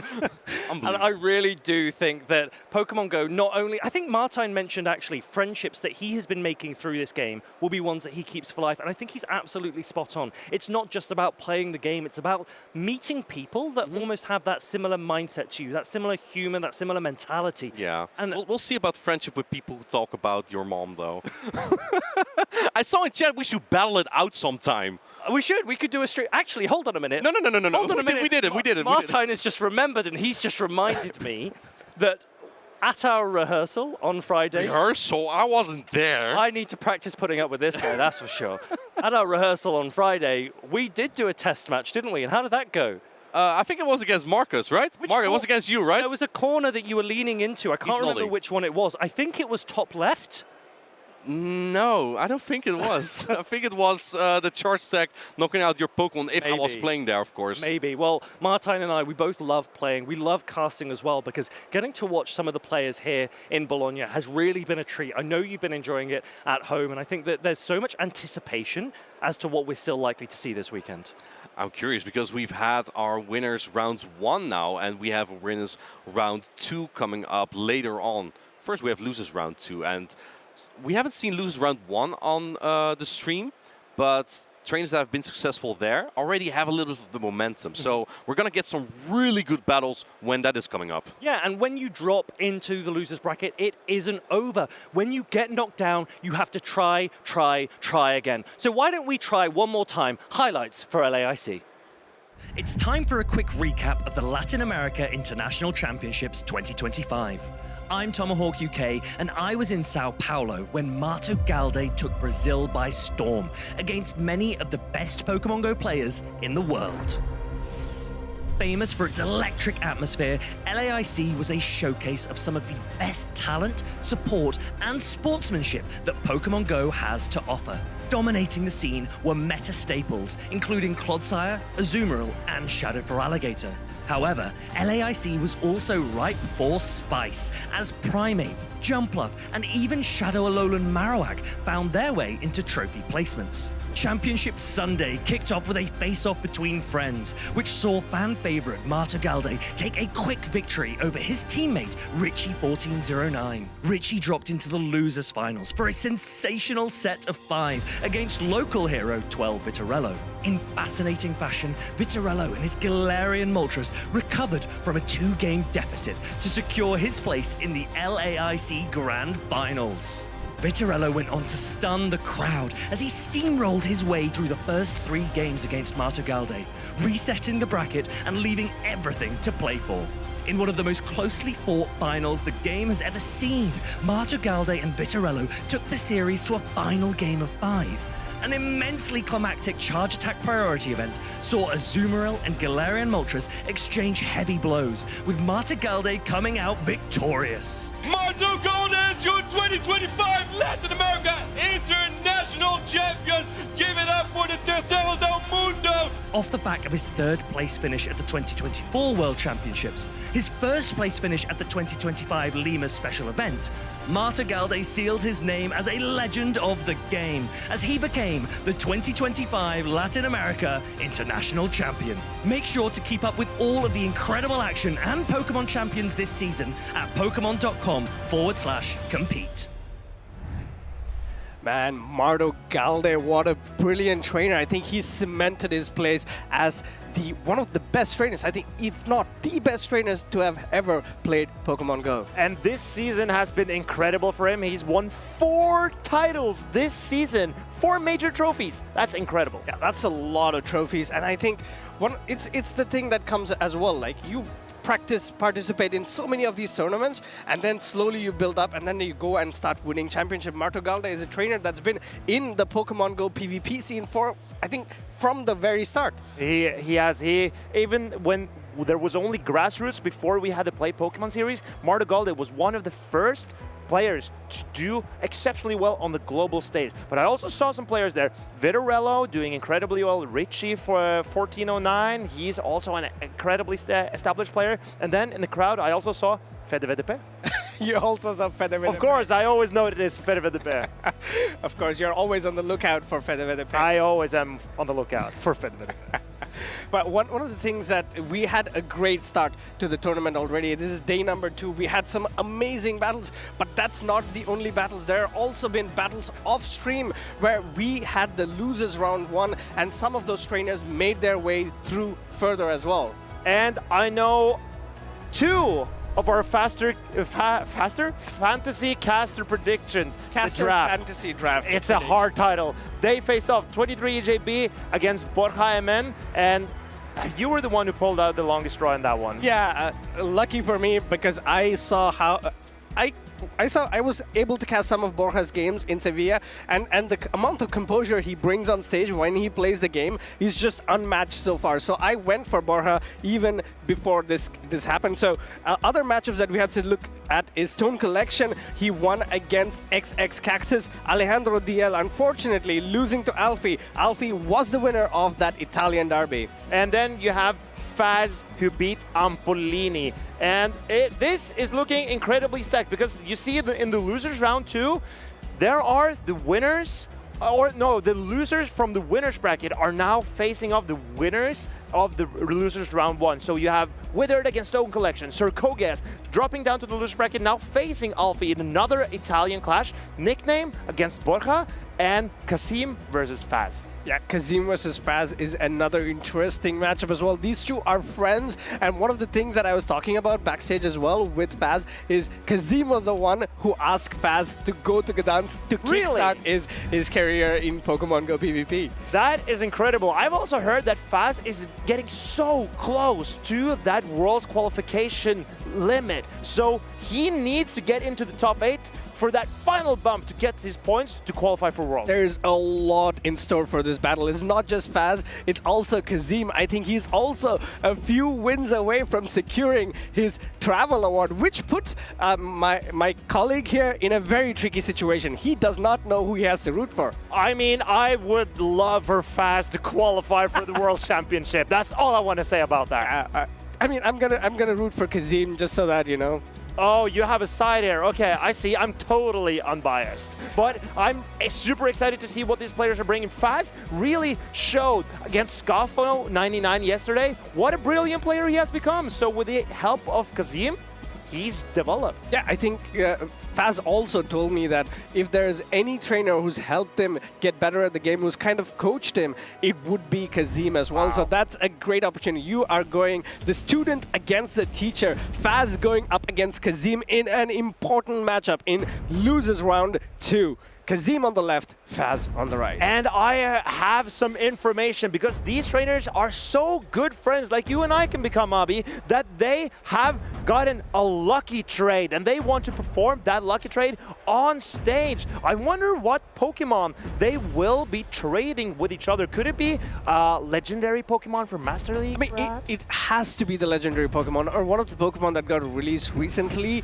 You could try to trade the Tinkaton to get you know, the perfect IV Tinkaton for Ultra League, maybe? Oh. Or a perfect IV Tinkaton for the Great League. Tinkaton for Great League, that is a very interesting suggestion, because Tinkaton for Great League is pretty similar to Tinkaton. It just doesn't have that bulldoze, right? Yes, it doesn't. Yeah. So let's see what these two trainers are going to be trading in the trade screen here, and it's going to be a Tapu Bulu for a Tapu Bulu. Oh, a shiny one as well. They both are trading shiny Tapu Bulus.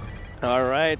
Do you want to make a special trade? Of course they do. Fingers crossed, trainers. And here we go. They are performing a special trade. You can only perform so many special trades during one day, but you can do at least one day every day. And here we see Kazim with a 1940 CP. Oh! that was very close, but unfortunately neither of these trainers were lucky enough to get that perfect IV Pokemon.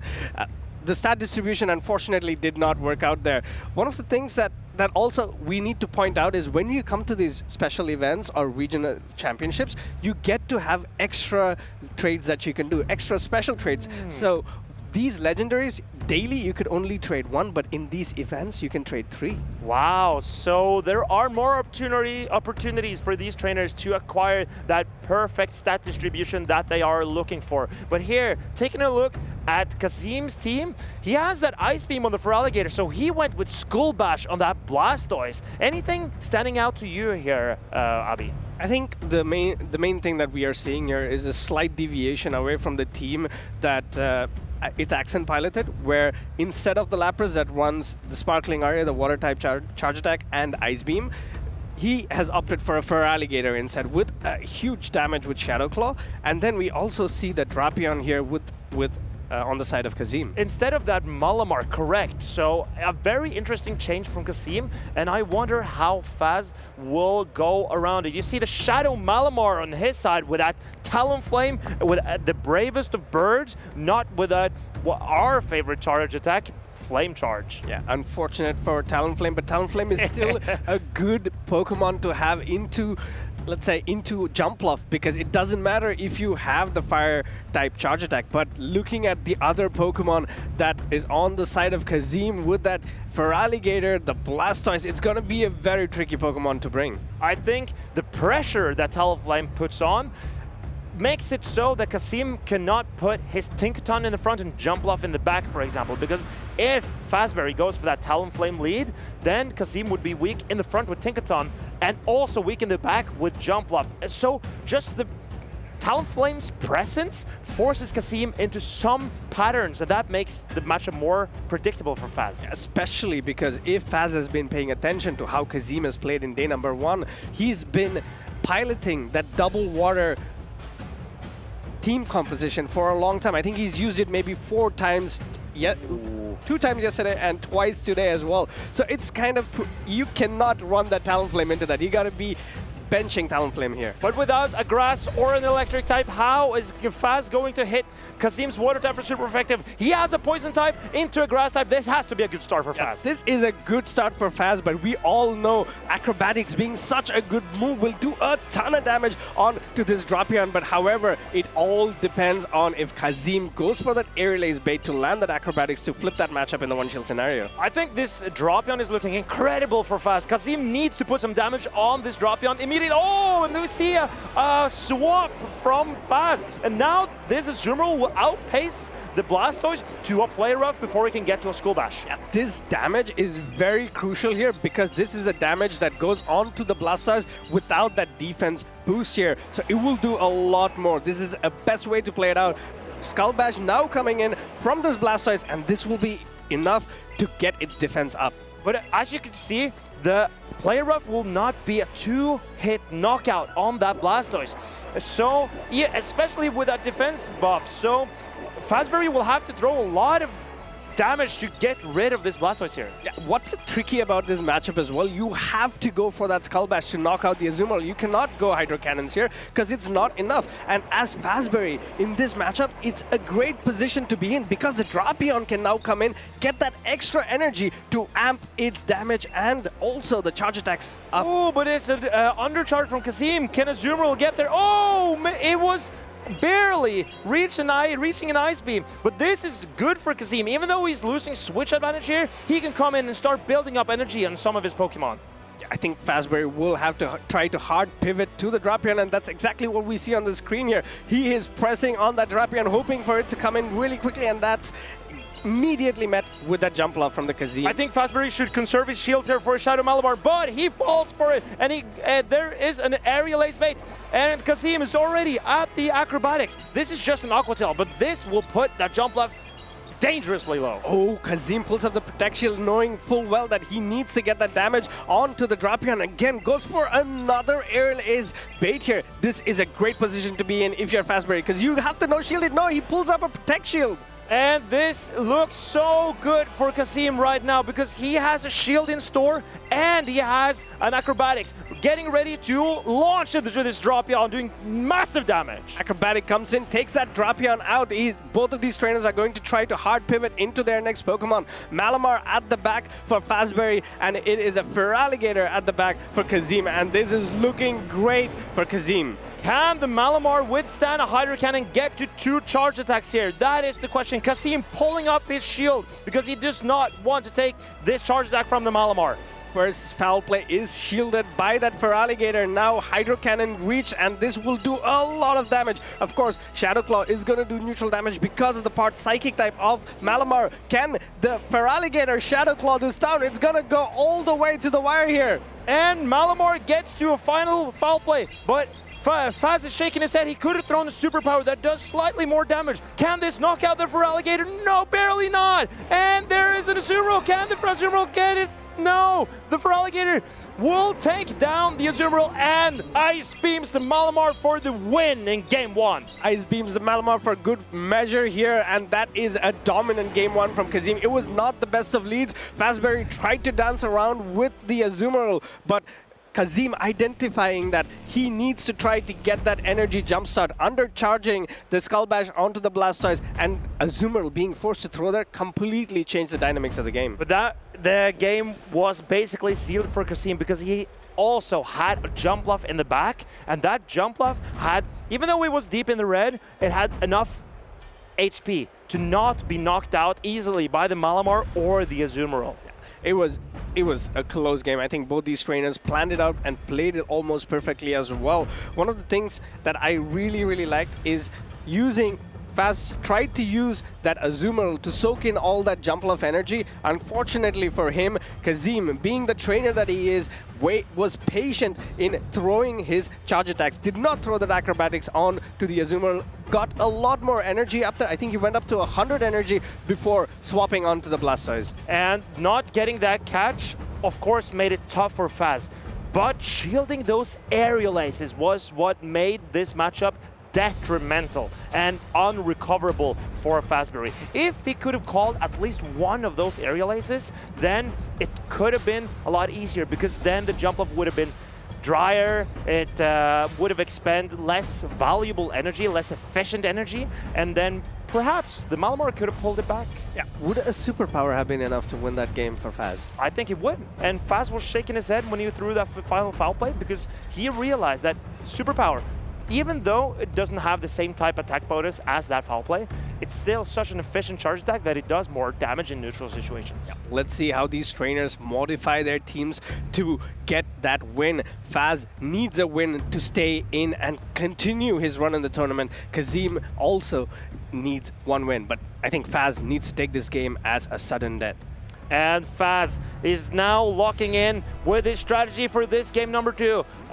He is bringing that Talonflame into the jump bluff. Incredible lead for Faz. Incredible lead for Faz here. Talonflame will do super effective damage.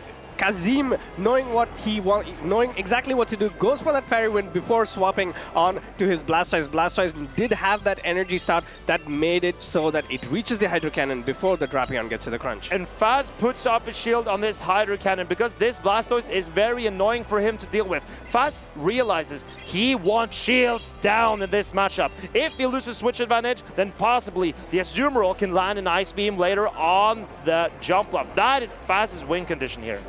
Yeah, at this point, you can go for the Aqua Tail for this knockout on the Blastoise. Kazim knows this. He pulls up a Protect Shield, but can this put Drapion in a position where it can ramp up on energy? And we see Kazim, he's still one away from double Hydro Cannon. Will Faz put up a shield? He does. He's investing in his Shadow Drapion. But this could prove crucial here because yes, the Drapion does get to this Aqua Tail, but Blastoise also has a shield and a Hydro Cannon stored. Will Kazim go for the switch advantage here? He says, no, I don't need it. So Kazim is coming in with his jump up. This Drapion is still so healthy. He's going to need an acrobatics to take it out. But Kazim, he is banking on his regular Feraligatr, that it can stand up to whatever Faz has in the back. Yeah, at this point, I think it would make a lot of sense for Faz to hard pivot into the Talonflame because that would give him a turn advantage against the Feraligatr. He already has an Incinerate, so he will get to the first attack, yes, that before the Feraligatr can get to the Hydro Cannon, and that can potentially pull up a shield here. I think Kazim needs to shield this. He needs to respect the move. And now Faz has an Azumarill that can sponge the energy from the Feraligatr. If Azumarill can withstand all the damage that the Feraligatr inevitably will throw at it and land an Ice Beam onto that jump bluff, potentially Faz can win this game. What's to note here, this is the no shield scenario here, so the Feraligatr cannot hide behind the Protect Shield to consistently dish out damage, and also this is not a Shadow Feraligatr, so these Hydro Cannons are not going to do as much damage as Kazim would want. Important for Fazbear here to farm up as close to max energy as possible because he needs to have an Ice Beam ready to hit that jump bluff when it comes back in. These Hydro Cannons not doing a lot to this Azumarill. Oh, and Fazbear throws the play rough. Is this the play? It might be enough to take out the Feraligatr. I don't think it's enough to take out the Feraligatr. It will put nowhere close. Nowhere close to taking out the Feraligatr, but this gives... Oh! What? Was that a catch? What? Kazim throws the energy. He could have went for the farm down on the drop yawn. Faz was shaking his head. Oh, but Kazim, he realizes. And now, maybe the Azumarill can reach an Ice Beam. I think it gets to the Ice Beam before the... Oh, no, the Acrobatics gets there. Acrobatic comes in here. This will put the Azumarill into the red and potentially in a range where the Hydro Cannon from the Feraligatr can knock it out. Definitely in a range where the Hydro Cannon can knock it out. This is a great position to be in if you are Kazim. And Kazim has that Hydro Cannon stored. You see, Azumarill's Water-type bubbles aren't doing anything to the jump bluff. It needs the Ice Beam, and here comes the Feraligatr. He throws the Hydro Cannon, and Kazim seals up his Withered round 2 and knocks Fazbear out here in Bologna. What a gameplay there. Double Water, he did meet that Talonflame in the lead against his jump bluff, but Double Water was too much for Faz to overcome, especially because he does not have access to a grass-type charge attack in his team. This is where coverage plays an important role.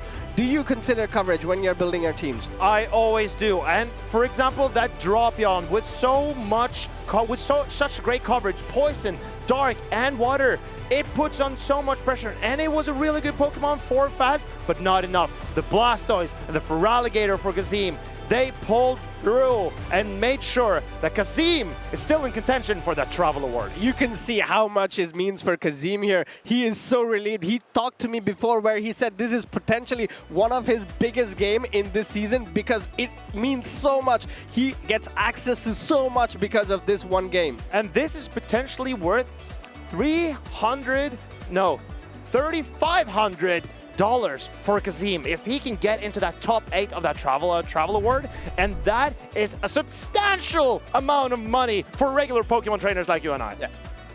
Or him and I. It's a substantial amount of money as well. But what I want to also point out is you must be really happy that Kazim won, because this is exactly what you wanted. I have everything to thank Kazim for putting on a great show, and I hope he goes as far as he can. You did a great job with that. Thank you. So now we've seen Kazim play incredibly well. And to be fair, my biggest concern here in Bologna is who is the best player and who can win. And if Kazim keeps playing like this, then he surely can get his revenge against Colin. Yeah. Maybe go on to win the entire thing. And one of the key things to note is that as well, Kazim is a great trainer. He is already a regional champion this season. Yes. And he's had one of those seasons where he's done consistently well. All it took was that one regional win from Dortmund, and almost every other tournament that he's been on, he's made top cut, he's made day 2. So consistent performer as well. So it's great to see consistency also being rewarded over time. Kazim is here to stay, and I think it's going to be tough if he goes up against Colin again. And Kazim's latest tournament result, I believe, was his 5th place finish at EUIC. And that is incredible because there, people from all over the globe are coming to compete. So Kazim, he's staring down his opponents and he's not afraid to take some chances. But the double water strategy, that's what got him this far, and he keeps trusting into what he already has had success with. Yeah. double water may be the way to go here. It was, again, it used to be the Lapras and Blastoise. Now it's a Feraligatr and Blastoise to improve the pacing, to get to those charge attacks faster with the Feraligatr. This Feraligatr, again, put on a show, did so much work game number 1, and also a lot of work to finish off that Azumarill in game number 2. And I'm so curious because I know you had your eyes on that regular Feraligatr before we went into this tournament. We've seen mostly Shadow Feraligatr this season, but a Mind Joke went with regular Feraligatr in Utrecht a couple of weeks ago, and now Kazim is bringing his regular Feraligatr and doing so well with it here in Bologna. I think it's all has to do with that Lapras matchup as well. You don't want to take so much damage from that Lapras. Psy-Wave is not something that you can shield because it's a fast attack. So the damage over time, if you're a non-shadow Pokemon, is just better. It's easier to handle for sure. And I know that there are some Feraligatrs that can, if they invest heavily in their attack stat, they can get an attack breakpoint on that Lapras and potentially flip that game. We saw Withered. No, I believe maybe he had a Shadow Feraligatr because he flipped the game against PvP David. Yes, that was very crucial. I think it was game number 1 where it went down so that his Feraligatr had energy and also secured the switch there as well. Great game to see, but game number 2 and game number 3, PvP David took it all. Same, exactly like Kazim. Kazim did not drop a sweat, did not drop a game, came in, dominated with his double water strategy. Brilliant gameplay. And Faz made it hard for him because you saw Faz with his Shadow Drapion, how he maneuvered that double shield against the Blastoise.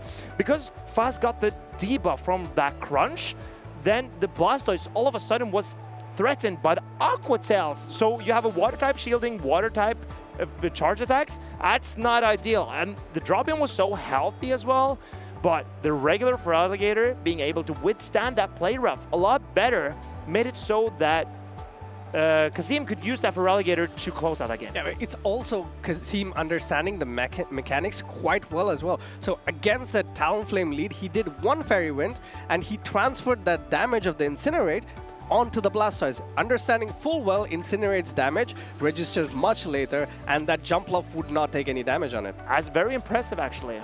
I think Kazim has shown us that he's quite the player. Yeah, yeah, absolutely. And it's also that because of that one Fairy Wind, the Blastoise could get that full rollout in there because it still got in during the animation of the Incinerate. So that one rollout advantage made it reach that last Hydro Cannon, which forced the Drapion to pull up the second Protect Shield. If it was not done, then the Drapion would still have that one shield and this matchup would not have been the same.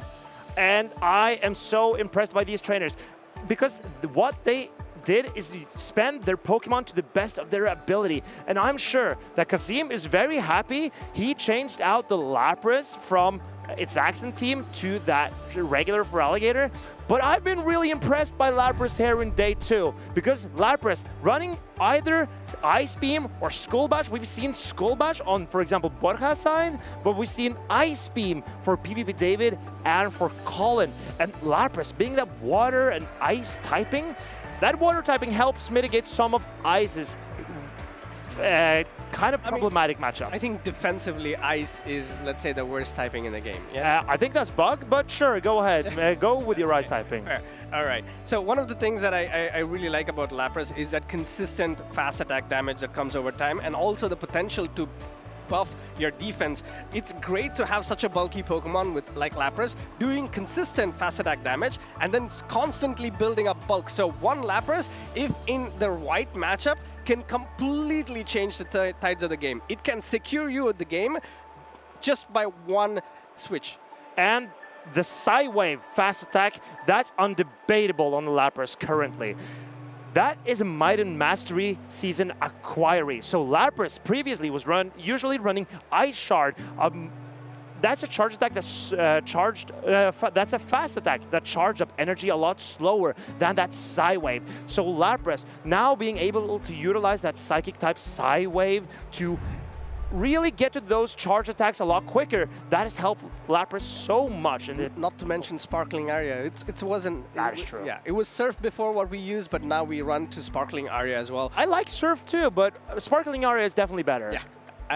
One of the things that we notice as well, like you have these tiny changes that gets added onto these Pokemon over time, and some Pokemon with just a little bit of push can completely take over the meta. For example, a Pokemon that didn't take a little push, it took a lot of push to take over the meta, was that Claydol. I do not remember how many move updates did Claydol have.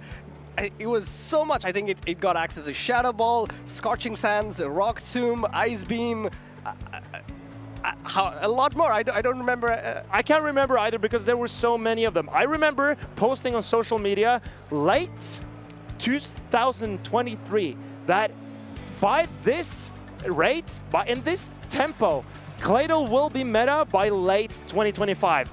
And I was not entirely correct because it was a bit faster than late 2025. But Claydol is now here and it's come to stay. It's also the main thing that pushed it into the meta was that changes to the Mud Slap as a fast attack. It's something that you cannot escape. Damage buff and energy buff is just so good. Also propelled Pokemon like Kanto Marowak onto the game. So if you catch Pokemon and you think that these Pokemon could potentially be good for PvP, especially Pokemon with low attack stats and also high defense, you definitely have to store them for the future. There are so many Pokemon that have proven that just a minor update can change them entirely. For example, Grumpig. It was a Pokemon that I did not have any expectations for such a long time, but I found a potential Spoink with a low attack and high defense and HP that I thought, okay, if anything, if Grumpig ever gets an update and it becomes good, I have this in reserve. So I kept that Pokemon for like 3 or 4 years until Grumpig all of a sudden got Psywave and Dynamic Punch. We have so many Psywave users that have broken into the forefront of Pokemon Go PvP. One of them is that Malamar. With that typing and having access to Foul Play, which again got a reduction in the energy that is needed, and also having to Superpower to potentially hit back against Pokemon that are neutral, is just one of the best Pokemon that came in right now. And the Squid Gamer Malamar has such a high potential of just hitting all the stuff that you want for really substantial damage. And if you're really spicy, Malamar has a plethora of charge attacks. So you can go for that Foul Play, you can go for that Superpower, but trainers, I would really like someone to succeed with Hyper Beam. I was just thinking about Hyper Beam. You knew what I was going to say. I knew what you were. That's, you know, when you're such good friends as you and I, we're finishing each other's sentence. Oh, yeah, exactly. Exactly. Very good. So one of the things that I really like, my most favorite thing about Malamar is not its movesets, is just its animation. I think it's like, I'm out of here. You're moving. Okay, bye. This is actually pretty good so that now I don't have to deal with Marcus for the rest Now of we're closer again. Now we're closer. I use this as an opportunity to get closer to my friend here.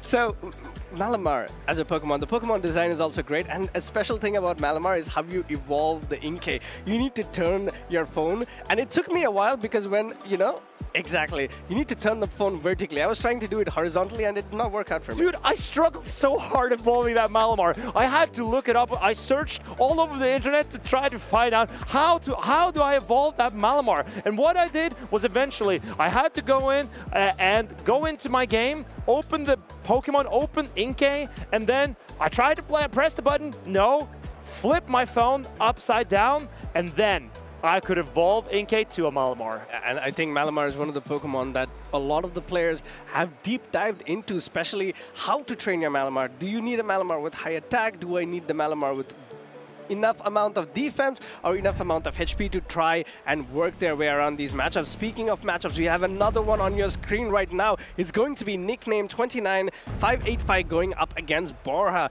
Nickname is a trainer that we all know. He's been one of the best battlers for this season in Europe. And you've seen Nickname.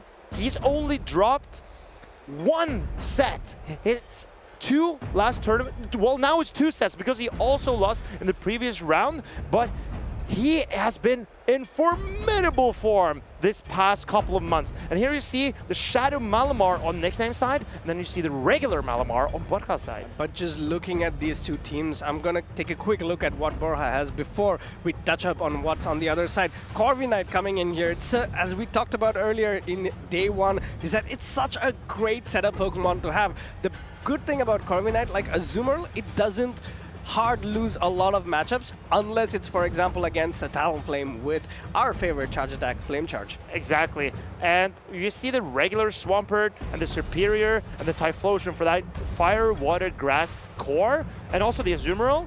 So you could say it's a bit of a tricky situation to break apart those Pokemon. Usually there's only Dragon types that can do it, but here we see Borha, no Dragon types. Yeah, there are no Dragon types, but also he's gone for the double water strategy of Lapras and Feraligatr. He does not have access to the Blastoise that can do super effective, fast attack damage onto the Typhlosion. Just looking at these Pokemon here, do you see any Pokemon that wants to deal with the Typhlosion energy? I believe maybe, not really. Even the ground types here do not appreciate a Blast Bird because ground does not resist fire. So if the Typhlosion can ramp up, then this is looking very good for Nickname. And even the Feraligatr will lose charge attack priority, and Typhlosion has that Thunder Punch to hit that water type. Yeah, it takes 10 turns to get to the Hydro Cannon and also 10 turns to get to the Thunder Punch. So this means that both of these Pokemon pays to their charge attacks at the same time. But unfortunately for Feraligatr, Talonflame's attack is so high that it always will win charge attack priority. One of the things that I wanted to point out, but it's not on the screen right now, is the Gligar plushie. Every time I see that plushie, it makes me smile. Is there a Gligar plushie? It's on Borha's side. It's just, okay, just so but it's not in the screen. It was in the screen before. Okay, I didn't notice, but thank you for enlightening me. But You're welcome. Thank you, I appreciate that. So I think we're going to see some Malamar from Borha here because its only really bad matchup is that Azumarill, and even there, we've seen Malamar put in a lot of work against Azumarill too previously. Nickname, he played that Shadow Malamar against Filbe, and it caused him a lot of trouble. So I think Nickname will be prepared against the Malamar from Borha, but it's looking good. Yeah, I think this is one of those matchups where Nickname can really use the way that he's been playing Corviknight throughout the season. Use it as a safe swap. Whatever Corviknight goes into, it's going to be in a position to set up that Pokemon for a farm down for Talonflame. Diggersby, I know it's not the best of matchups, but you get to 2 Sky attacks. Malamar, great matchup for the Corviknight. Clodsire, again, another matchup where you can potentially set up a farm down depending on the movesets of the Clodsire. Jumpluff, you want to be Corviknight into that Jumpluff game. So it still has a lot of potential here, in my opinion. And we have a lock-in from these trainers. What do we see on each side? We see on the right, Diggersby for Borha going up against a Superior for Nickname. Great lead there for Nickname. This Superior does super effective damage onto this Diggersby. Let's see if Borha decides to stay in, and he stays in here. The Diggersby carries Fire Punch, and that will hit the Superior for super effective damage. And Diggersby is so tanky that one Frenzy Plant does not threaten a knockout. One Frenzy Plant does not threaten a knockout, but Superior also has bulk of its own. Fire Punches are not going to be enough. Waiting a turn there for Nickname and going... Waiting 2 turns. Waiting 2 turns and going for that Frenzy Plant. This will do super effective damage onto the Diggersby, but Diggersby is just so bulky. This Diggersby is a real threat to Nickname's backline, so he will want to get rid of it here in the lead.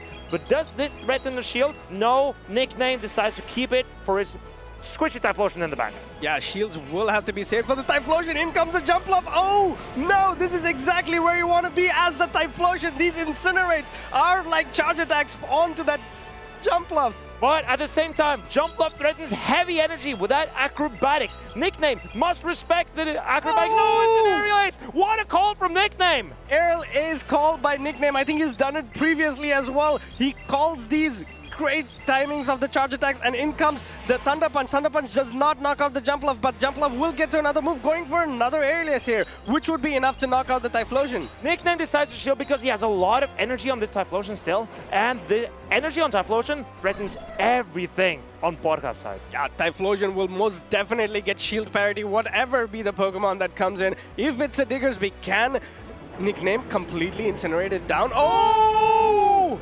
Incredible catch by Borha. He catches a Thunder Punch on his Diggersby. Nickname, no doesn't charge it entirely up. He wants to get more energy on this Superior. Can Nickname pull this back? Goes for the air lays here. Psywave number 1 comes in.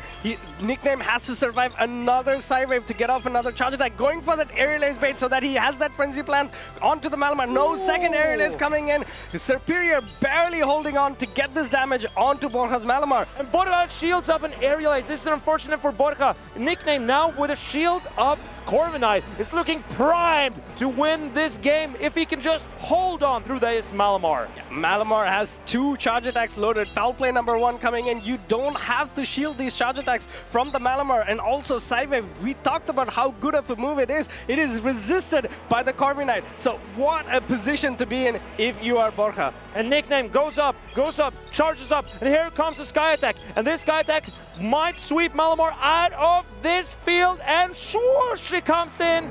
Out goes Malamar. Game 1 to Nickname. Sky Attack coming in to swap that Malamar out of the stage. Unfortunately, it was not the time for Malamar to shine. The Typhlosion did so much work there, getting the jump love out of the field, calling that aerial ace bait, and then securing so much for Nickname and Corviknight at the back with that shield advantage. I don't think there's a Pokemon Borha can use to beat the Corviknight with a shield advantage. Maybe the Diggersby. It depends on how the Corviknight is trained, but the Diggersby has a really good matchup into the Corviknight because it doesn't take that much damage from Corviknight's attacks. But Borja spent that Diggersby dealing with a Superior at the start. A Superior hanging on, getting 2 charge attacks against that Malamar really sealed the game up for Nickname. Even though Borja pulled out all the stops. No shielded a Thunder Punch, caught a second Thunder Punch on the Diggersby. Nickname and his Superior really brought so much momentum for him. Superior especially getting to those 2 air laces that got double shielded by Borja. I think that was something that was very costly for Borja as well. If he had known that the second one was not a frenzy plant, it would have come a long way to have that shield advantage again. No, the shield parity against that Corviknight towards the end game. You see the Gligar plushie? I see the Gligar plushie now, and I love the look of it. Gligar is such a cute Pokemon. It's always been one of my favorites, and I also really love Gliscor, its evolution. It looks like a very happy Pokemon, and I also really like Gliscor's animation in the main series games where it goes clip, clip. Yeah, it's always right and left, and that's really, really cute to look at. But it's about game number 2 here. Borja needs to win to stay in. Nickname just needs a win to go further. My question is it about game number 2, or are we still discussing game number 1? I believe Borja is asking the referees if that Psywave should have come through or not, or if it was correct that the Superior hung on. So maybe the judges are taking a look at that. Borja is probably asking about it, but I am not sure how that's going to go. It says 1-0 on the scoreboard, though. Yeah. But this is why we have judges, so qualified judges on stream here who can talk about these things, who understand the game quite well to make these decisions. It's all up to the judges. And as players, you should always try to look and not hesitate that if you think there is some mechanics that didn't work out for you, to dispute as well, because that's why we have the judges for. We need everybody to have a fair shake at winning the game. And that is exactly correct, because it's so important that the game is supposed to, the game goes how it's supposed to go. And if Borja does not have to take that second aerial ace, his Malamar is in a much better position against that Corviknight in the end. I'm not saying it would change the matchup, but it could, because Borja could have played it entirely differently. Yeah, but that's what it's about, right? It's about fair play. We need our judges, who are always here in every tournament. I think they make it run as smooth as possible. They are there for disputes, and they're super qualified as well. Some of our judges have been top trainers. For example, you saw Vani on stream as well. He was, I think, second runner-up for the first ever regionals that we, special event that we had. That is correct. He was second place in Bilbao, I believe. Bilbao, when the season started. He was also top 8 or top 4 at EUIC in London 2024. And he was top 4 in Lille 2023, or 2023, I believe. He's also very well-known competitor in the grassroots scene as well. But enough about the judges. Let's talk a little bit more about the match there. We saw positive lead for Nickname. swapping into another positive save swap with the Talonflame, doing a ton of damage, but Borha tried everything to get that shield advantage, which he did, and towards the end game, it still came so close to the wire. It took 2 aerial aces and 2 aerial ace baits by the Superior to put Nickname in a position where he could potentially win the game. So this shows that, yes, of course, there can be scenarios where you feel that you are stuck in polarizing matchups, but there's always a way to get back into the game. What I would like to take away from this game is the Typhlosion against Jumpluff matchup. Both of those Pokemon decided to no shield, potentially getting knocked out, because the Typhlosion had the opportunity to knock out the Jumpluff with a Blast Burn, but it threw a Thunder Punch and the Jumpluff hung on. Jumpluff had the opportunity to knock out the Typhlosion with an Acrobatics, but it threw an Aerial Ace and the Typhlosion hung on. So in that matchup, both of these trainers recognized, okay, this might not knock out if they throw the other attack. Yeah, but let's take a quick look. This was that huge catch of Borha, wasting that energy of that Typhlosion onto the Diggersby, and Nickname, on the other hand, decided to undercharge it to get that energy lead on to the Superior. And Superior, of course, got to the back-to-back aerial aces against the Malamar. I think that's one of the things that we are talking about as well, that potentially the judges are reviewing. Can that Malamar get to back-to-back aerial aces without being knocked out by the Psy Wave? And I think Nickname's realization that he wants more Vine Whips from Superior into that Diggersby to potentially threaten the Pokemon that's in the back, that is what made him potentially win that game. Because if he fully charges that Thunder Punch, even though it's a double resisted attack on a tanky Pokemon like Diggersby, it would have done slightly more damage, and then the Superior might not have reached 2 aerial aces. Yeah, absolutely. It was, you know, he made the best out of a bad scenario. So that was a catch that resisted Thunder Punch onto the Diggersby, but him immediately identifying, all right, this is a bad situation, but I need to set up my Superior to try and win this game, and then going for that win condition by undercharging the Thunder Punch. It just happens so fast, but these players are, that's why Nickname is where he is right now. So quick on his feet and like, I've made the decision already, while we are still thinking what's happening. And both of these trainers have so much to play for. Nickname, he wants that #1 spot, and Borha, he wants to qualify. I'm not sure if he's qualified for the World Championship. He got a big haul in Sevilla, but even though you can get a lot of points here in regional and special championships, you can also get some points in your local tournaments. Yeah. Hey, do you want to play? Yeah.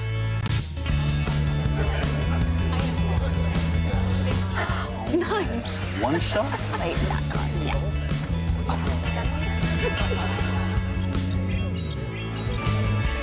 I'll use twin cannons.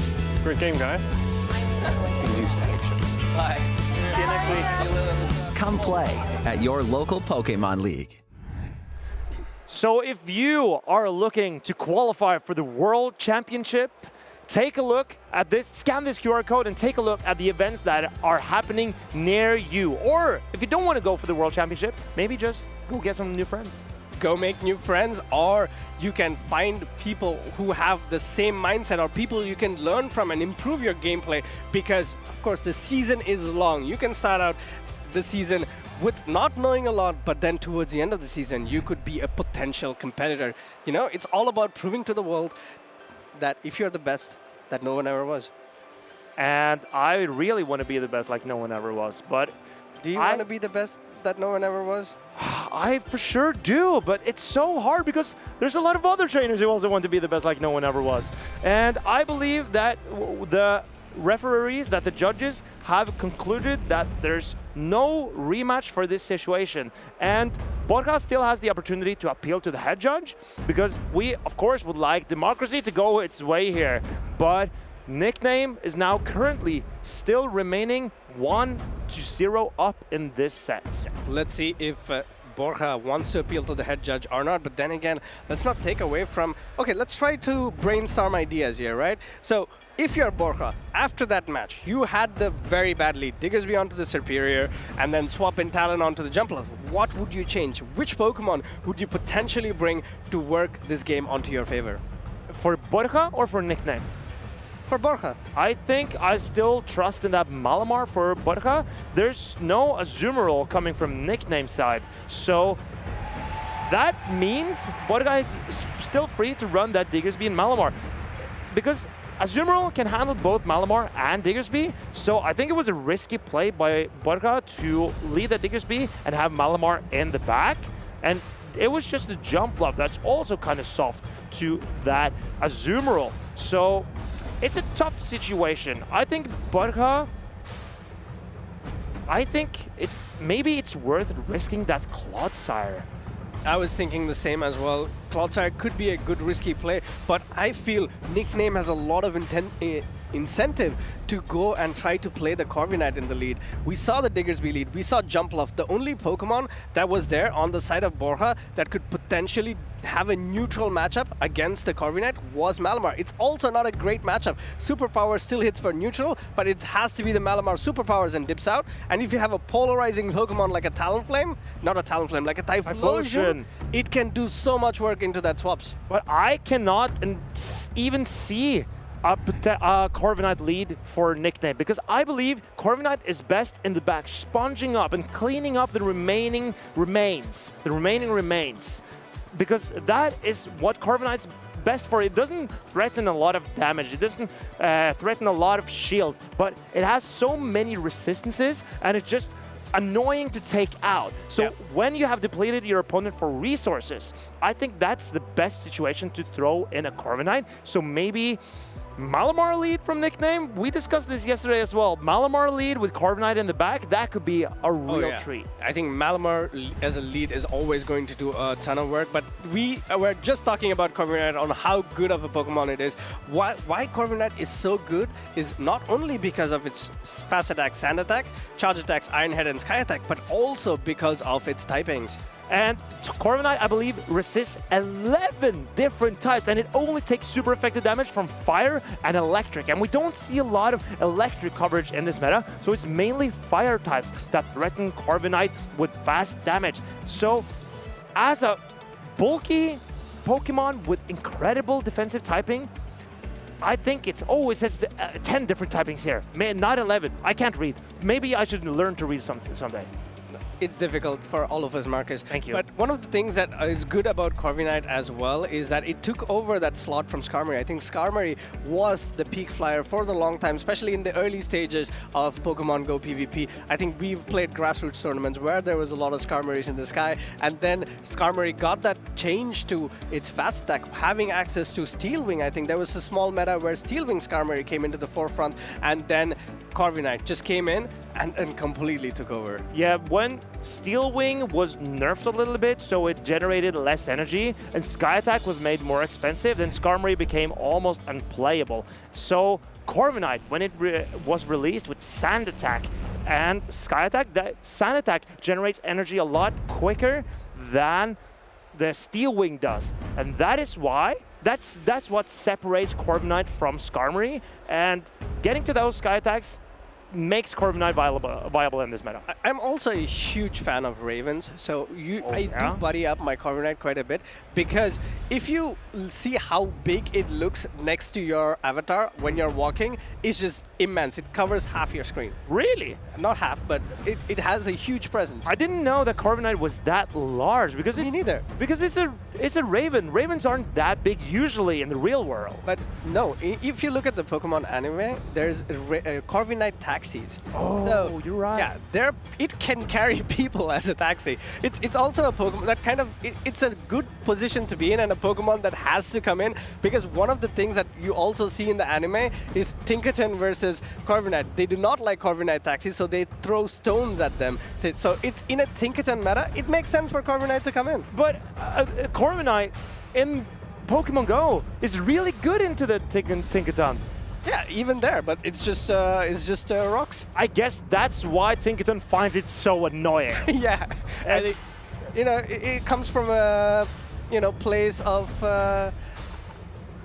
I don't want animosity. Animosity, that's the word I was looking for. And we have the ruling from the judges. It says that it still will be no rematch. Yeah, it will be no rematch, so Nickname takes this lead 1-0. So Borha now needs to get back into the game state. He needs to try to understand what he can do to counter that Typhlosion and the Superior from the side of Nickname. But Borha did what he could against the Typhlosion, bringing both Diggersby and Malamar that are pretty good into that Typhlosion, but maybe he should also try bringing the Feraligatr. It's just that Superior that's so annoying for that Feraligatr. Considering how good Corviknight is into Borja's team, do you bring the ABC, like 3 Pokemon that do decent against the Corviknight, to try and completely neutralize it? What are those Pokemon? Is that Diggersby? It's the Feraligatr? It has Diggersby, Feraligatr, and to be honest, I don't see a third. Could be, I don't know what the moveset is, or I don't remember the moveset on the Cloud side. Is it Stone Edge? Stone Edge. So,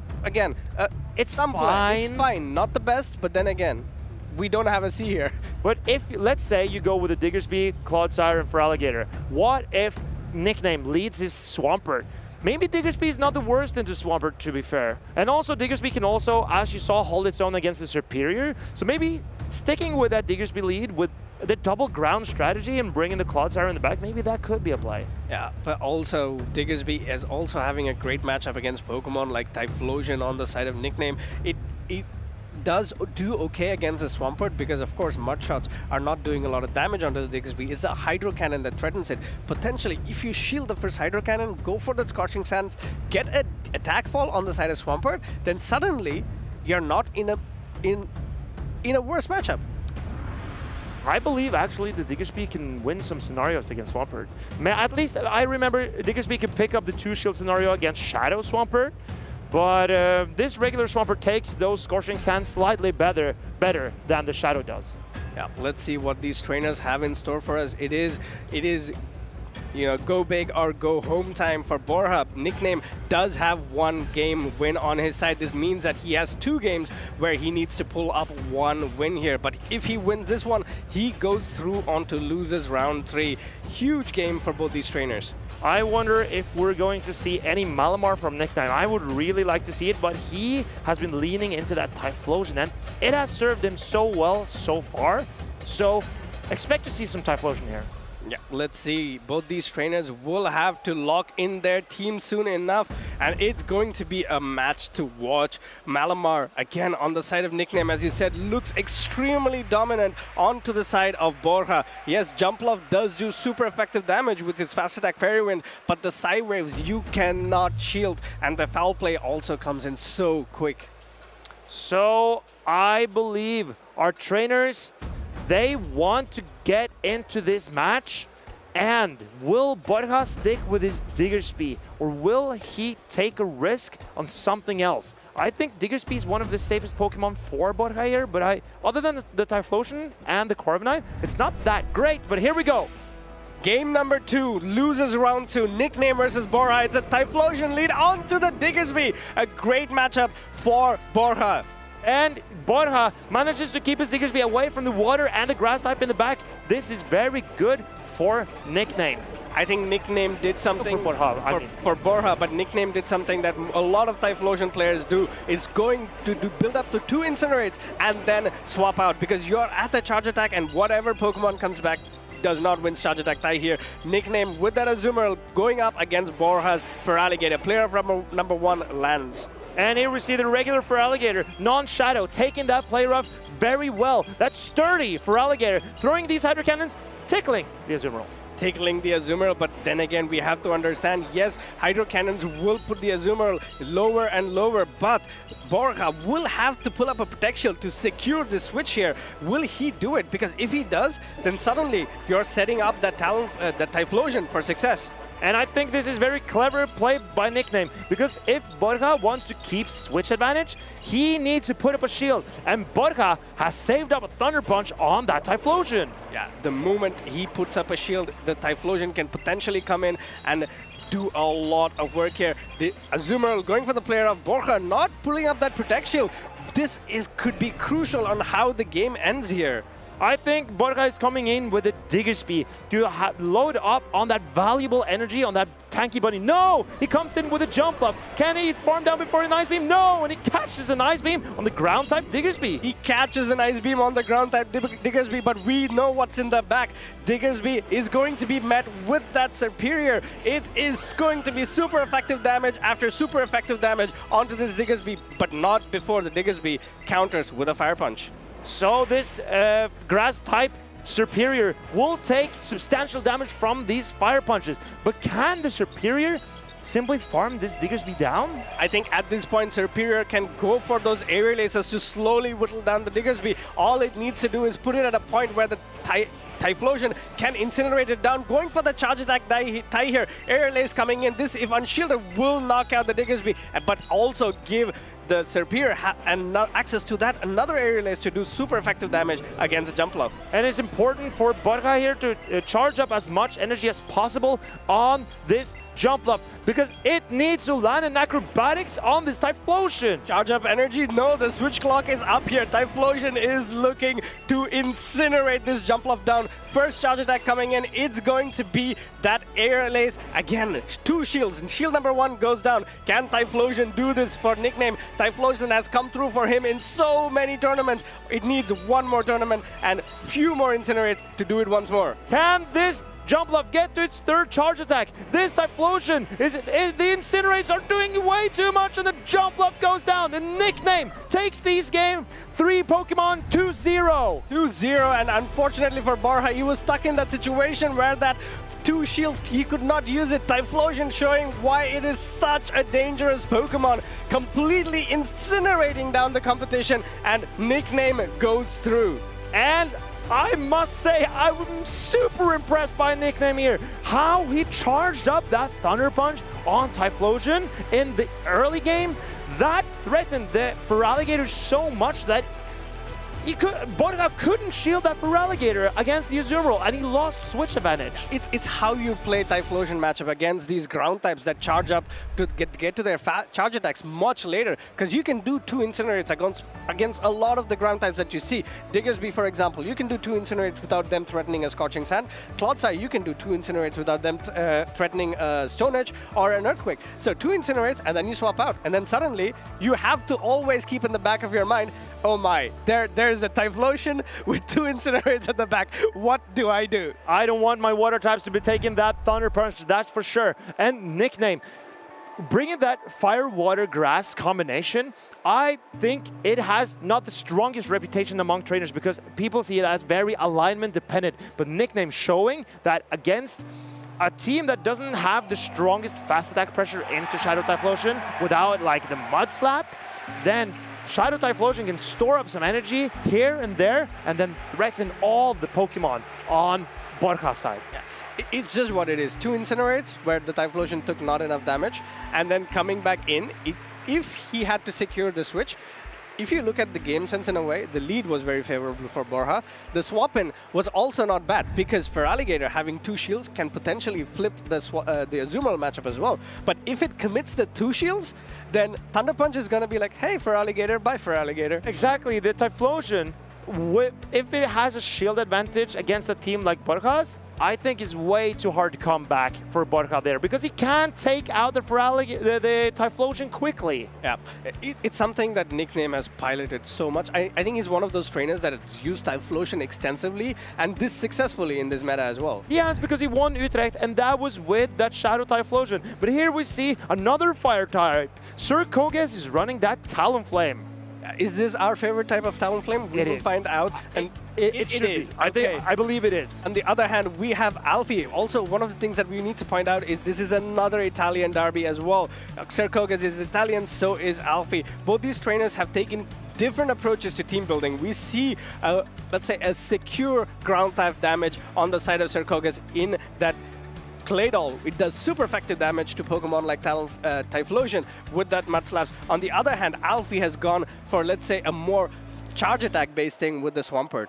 And here we see the team from Sir Koges is very similar, I believe, equal to Maximilian's team, the runner-up team from Utrecht.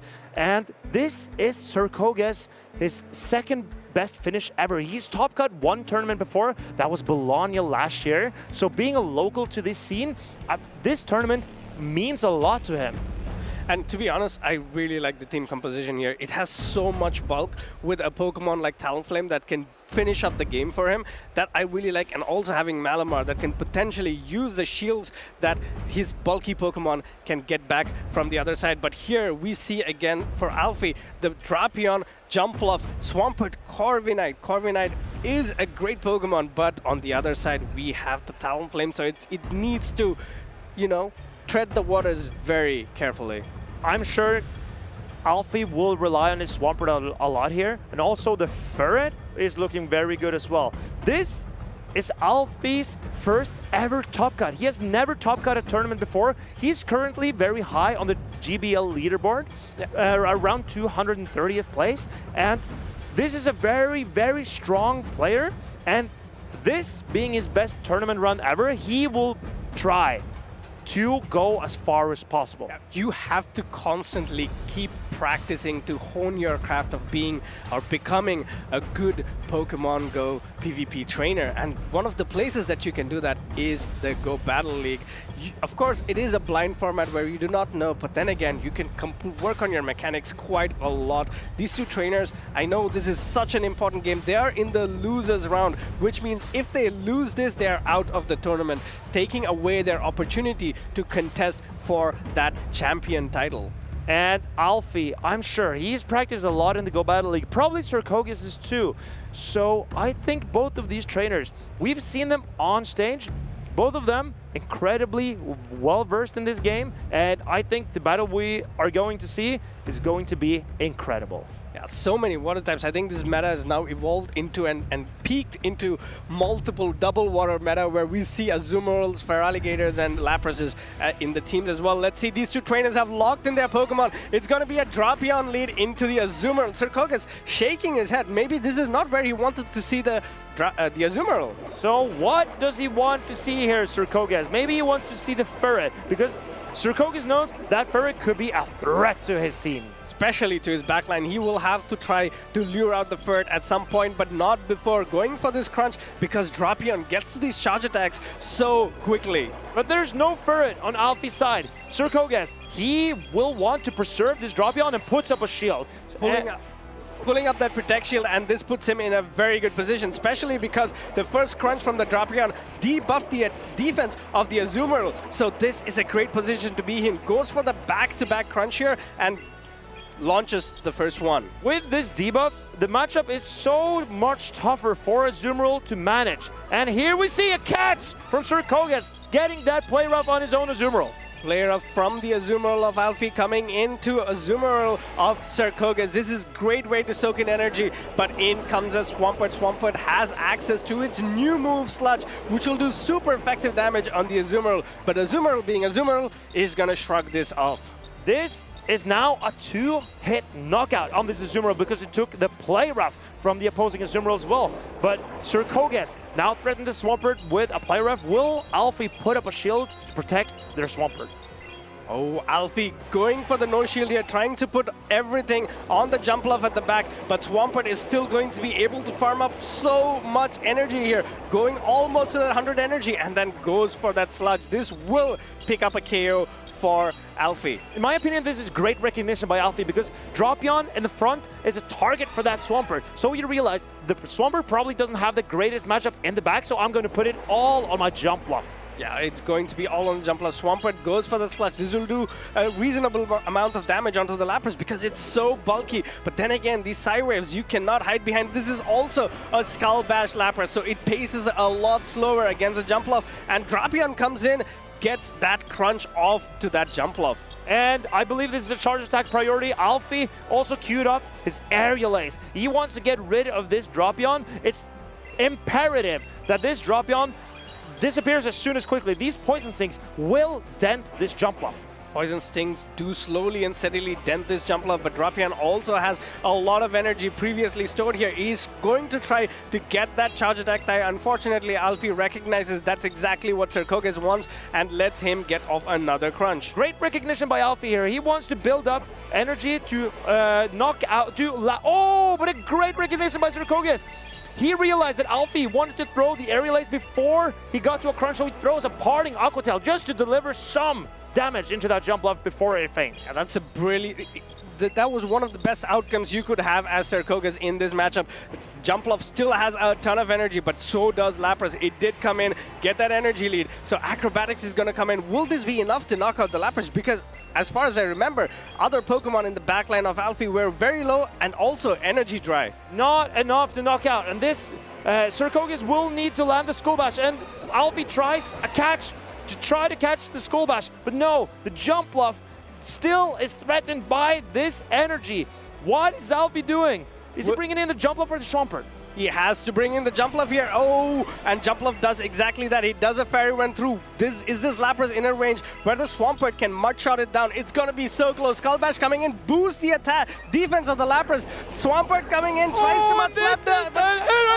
Barely hangs on. This Swampert from Alfie. It's so trained in defense and HP that it hung on through the Psy Waves and it mud shut down a defense buffed Lapras. Oh, that was so close for comfort. Both of us had no idea which one was going to go through. Psy Waves, unfortunately, was not enough to knock that Swampert out. Second mud shot, I think. It was a second? It was the second mud shot that came in and knocked that Lapras out. Oh, man, that was one heck of a matchup. Dude, I almost fainted too because of that endgame. It was so close between these two trainers, and I thought Serkoges had that matchup in the end. When he could land that Skull Bash into that Jumpluff, oh wow. I thought that was done. What could have potentially been done on the side of Serkoges was that he did let a Fairy Wind through on the Jumpluff when it came in onto the Lapras. He could have seen the typing and immediately clicked the Skull Bash. That would have eliminated the damage that potentially the next Fairy Wind would have done. So would have had 1 extra HP, I think, in this case, or maybe 2 extra HP that could potentially have won him the game. That is correct. So it's when it's so tight like that, it's so tough to realize those small details in the heat of the moment. And Alfie, it was him who gained the advantage in this situation. And now we have lock-in for game number 2. Game number 2 here. Both these trainers go again. Serkoges going for the Drapion and Alfie as well. It's going to be a Drapion mirror, and we know how this plays out. It is all going to be about which of these Pokemon wins that charge attack tie. In the Zero Shield scenario, all drop. Oh, and we can see a catch from Alfie, catching that Aqua Tail on his Azumarill. This is a good catch in most scenarios, but we know the Lapras from Serkoges has access to that Skull Bash. Will he come in with the Lapras here? No, he's going to charge up to a lot more energy and then go into the Lapras. This means that Azumarill 100% gets to the player of before Skull Bash. It does usually as well, but just ensuring that player of is reached first. Even though this seems like a good catch from Alfie, this puts Serkoges in an excellent position. He could put some Poison Stings on that Azumarill. Now he boosts up the defense of his Lapras with this Skull Bash, and his Drapion still has tons and tons of energy in the back. Yeah, a lot of energy on the Drapion, and this puts the Lapras in a position where it can potentially no-shield this player off and completely Psy-Wave down the Azumarill. Let's see if that's the play Serkoges does. Immediately pulling up no Protect Shields, and these Psy-Waves, oh man, it's gonna add up. And here comes Alfie. He is bringing in the Drapion with the energy. So trying to get rid of this Lapras, this is not a bad play at all. Alfie with the finesse. But this means that, oh, Alfie wins charge attack priority. This is huge. Alfie does win charge attack priority. Aqua Tail coming in, and this will put Serkoges' Drapion into the yellow, but he does have access to back-to-back Aqua Tails here. First one will come in. He can potentially do 3 more Poison Stings and then get another Aqua Tail off. The win condition for Alfie here is to bank it all on the Ferret, in my opinion, because the Ferret, oh, and here Serkoges throws barely before Alfie gets to his second Aqua Tail. Waits a turn there and goes for this Aqua Tail to knock out the Drapion. And from what it looks like, it's all going to be a Azumarill going up against that Fur towards the end game. This could mean that Sarkogas will have to quickly swap as well. No, goes for the Crunch. This could pull up a Protect Shield from the Ferret. I think Alfie needs to protect his Ferret here because this Crunch is going to do heavy damage, and it does not. If they, but no debuff at least. This Azumarill is so tanky and resists the Sucker Punches from the Ferret. Can the Azumarill bubble all the way down? It has to be the player. It has two shields. Bubbling all the way down could be the way to go here. Ferret does boost its attack with this Trailblaze, but the Sucker Punches from the Ferret is resisted. So Azumarill, as long as it has those shields to hide behind, it's going to be in a good place. But and Azumarill decided to not shield the first potential Trailblaze, even though taking super effective damage would be threatening to the Azumarill.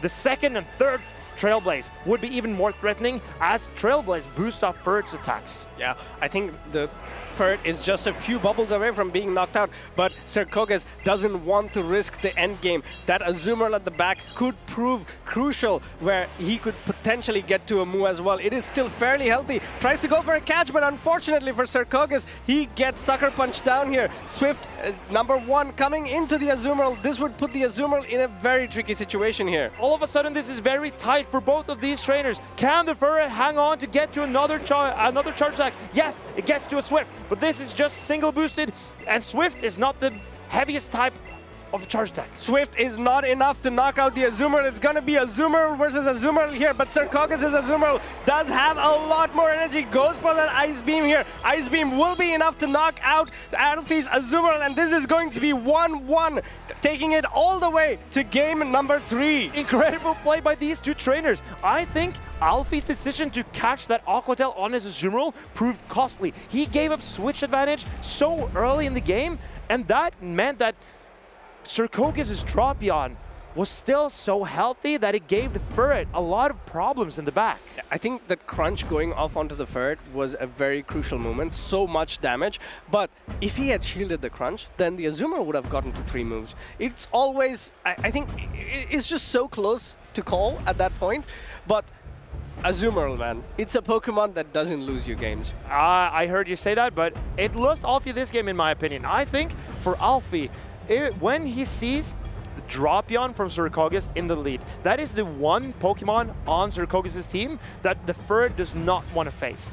Malamar either is not great, but Drapion is number one because it resists the Sucker Punches and is not really threatened by the energy from Ferret. So I think Alfie's strategy should have been to wiggle out of that matchup, taking the Drapion lower before swapping in his... I think his decision was made before, in the sense that at that point of the game, neither of these players had a Drapion mirror. Neither of these players knew which of their Drapions would win charge attack tie here. Maybe him thinking that his Drapion might lose the charge attack tie is the reason why he went for that catch. And now Alfie and Sarkogas both learn that Alfie is winning charge attack priority on his Drapion. That means Sarkogas is taking a massive risk leading Drapion here, so I think Alfie will risk a lead weak to the Shadow Drapion.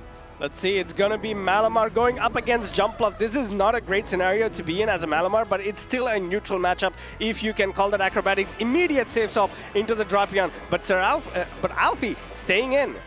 And here we see Alfie. He banked up a lot of energy on his Jumpluff and then coming in with a Azumarill to sponge this energy from the Drapion. Drapion throwing Dark and Water type charge attacks is resisted by the Water and Fairy type Azumarill. Yeah, but this still means that Drapion had so much energy to go to unleash onto this Azumarill. So Azumarill is not looking to be in a great place right now. But I also think the Malamar of Sarkogas is not looking great because Alfie has brought his Jumpluff that does Fairy type damage, Azumarill, a Fairy type, and also the Dark type Drapion. All of them match up pretty well into that Malamar. Yeah, you're absolutely right here, but Azumarill still hanging on. Gets to that player off. This player off, if unshielded, would knock the Drapion out here. Does Sarkogas invest the Protect Shield? It could prove pivotal towards the endgame. He does invest that Protect Shield, and oh man, gets that full farm down. Whatever Pokemon comes in now is going to take a ton of energy from the Drapion. I think Alfie needs to protect his jump bluff. The jump bluff is what could win him this game. Oh, but he comes in, he's willing to risk a crunch on his jump bluff here. No, he puts up a shield. He puts up the Protect Shield, protecting that jump bluff, understanding it could be crucial towards how the late game goes. Crunch gets that defense fall onto the jump bluff, and in comes his aerial ace from Alfie. He does have the back-to-back, so if this is shielded, he gets to another one almost immediately. Sarkogas is so... Oh, he's so soft to that jump bluff. So he needs to strip Alfie from his shields to potentially land an Ice Beam from Azumarill. But Alfie catching a crunch on his Drapion. Yeah, but was that a great move? And he even gets that defense fall here. Malamar has such a huge uphill climb to go. In comes this first charge attack. Crunch from the Drapion. This will do so much work against the Malamar. And Alfie, he knows that he needs to protect that jump bluff. That is his win condition. But Sarkogas here, oh, it's charge attack priority. This Aqua Tail threatens a knockout on this Malamar. Aqua Tail coming in, and this will be enough to knock the Malamar out, and that puts him in such a driver's seat here because he still has that Protect Shield to hide behind.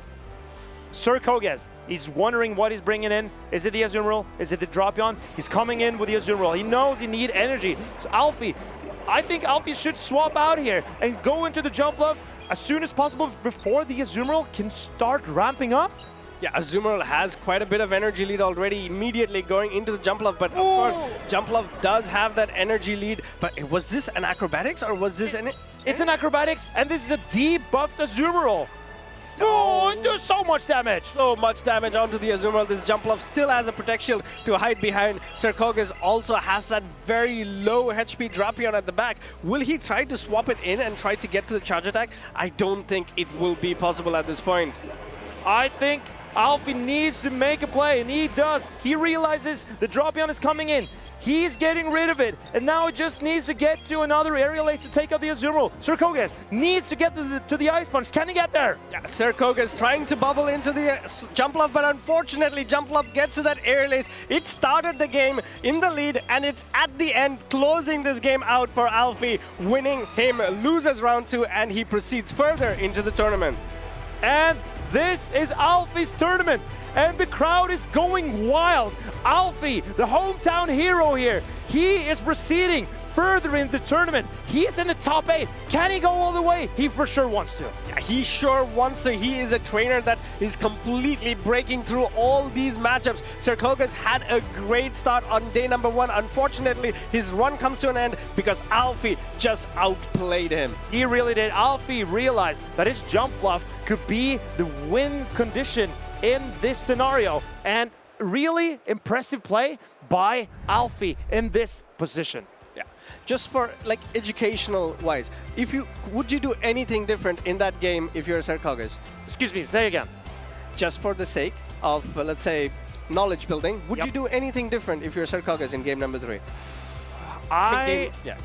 Because if Sarkogas, if Alfie's leaning into the Shadow Drapion and the Azumarill, maybe the Malamar is too risky to bring. But he was scared of that Ferret, because the Ferret, it posed a real threat to Sarkogas' team, in my opinion. For me, the only thing that I noticed I might have done better is towards the end game, where where Alfie got in his Drapion for the crunch catch. Sarkogas could have done 4 Poison Stings and gone to the Azumarill. Not the Malamar, but gone to the Azumarill to get the energy, because that would mean he was 1 crunch away towards the end game to get that charge attack.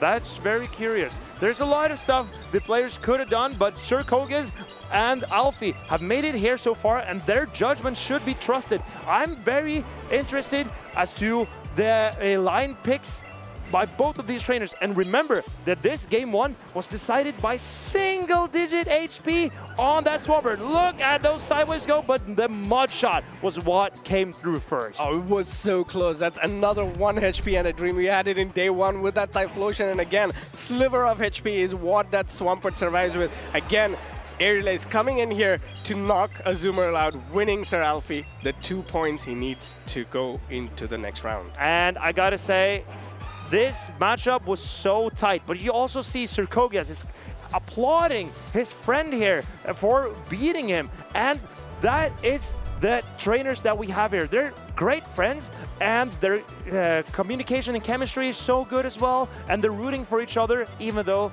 sometimes they lose. A lot of these trainers are great friends, but some of them are just colleagues. So with that in mind, we have so many games in store for you. We're still looking at the potential. We still haven't crowned the champion. There is so many games to go and so many good trainers to watch as well.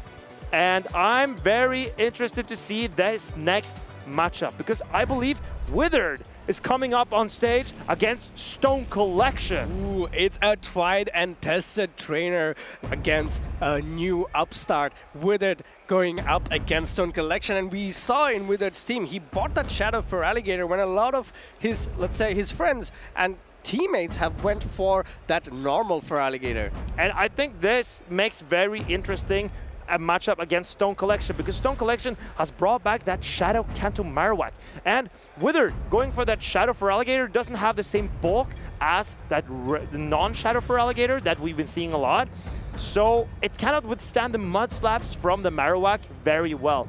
Also the Blastoise throwing a rock type fast attack into that Shadow Kanto Marowak is not that effective.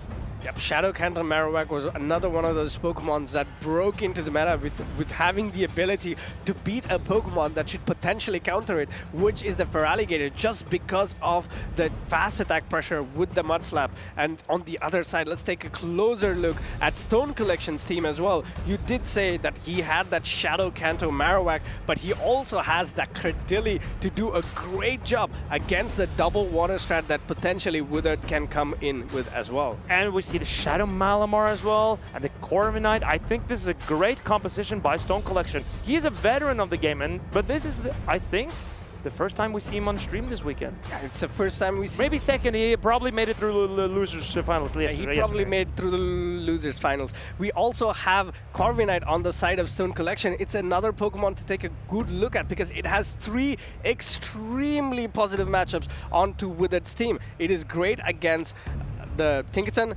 great against Jumpluff, and there's also one more Pokemon that I forgot.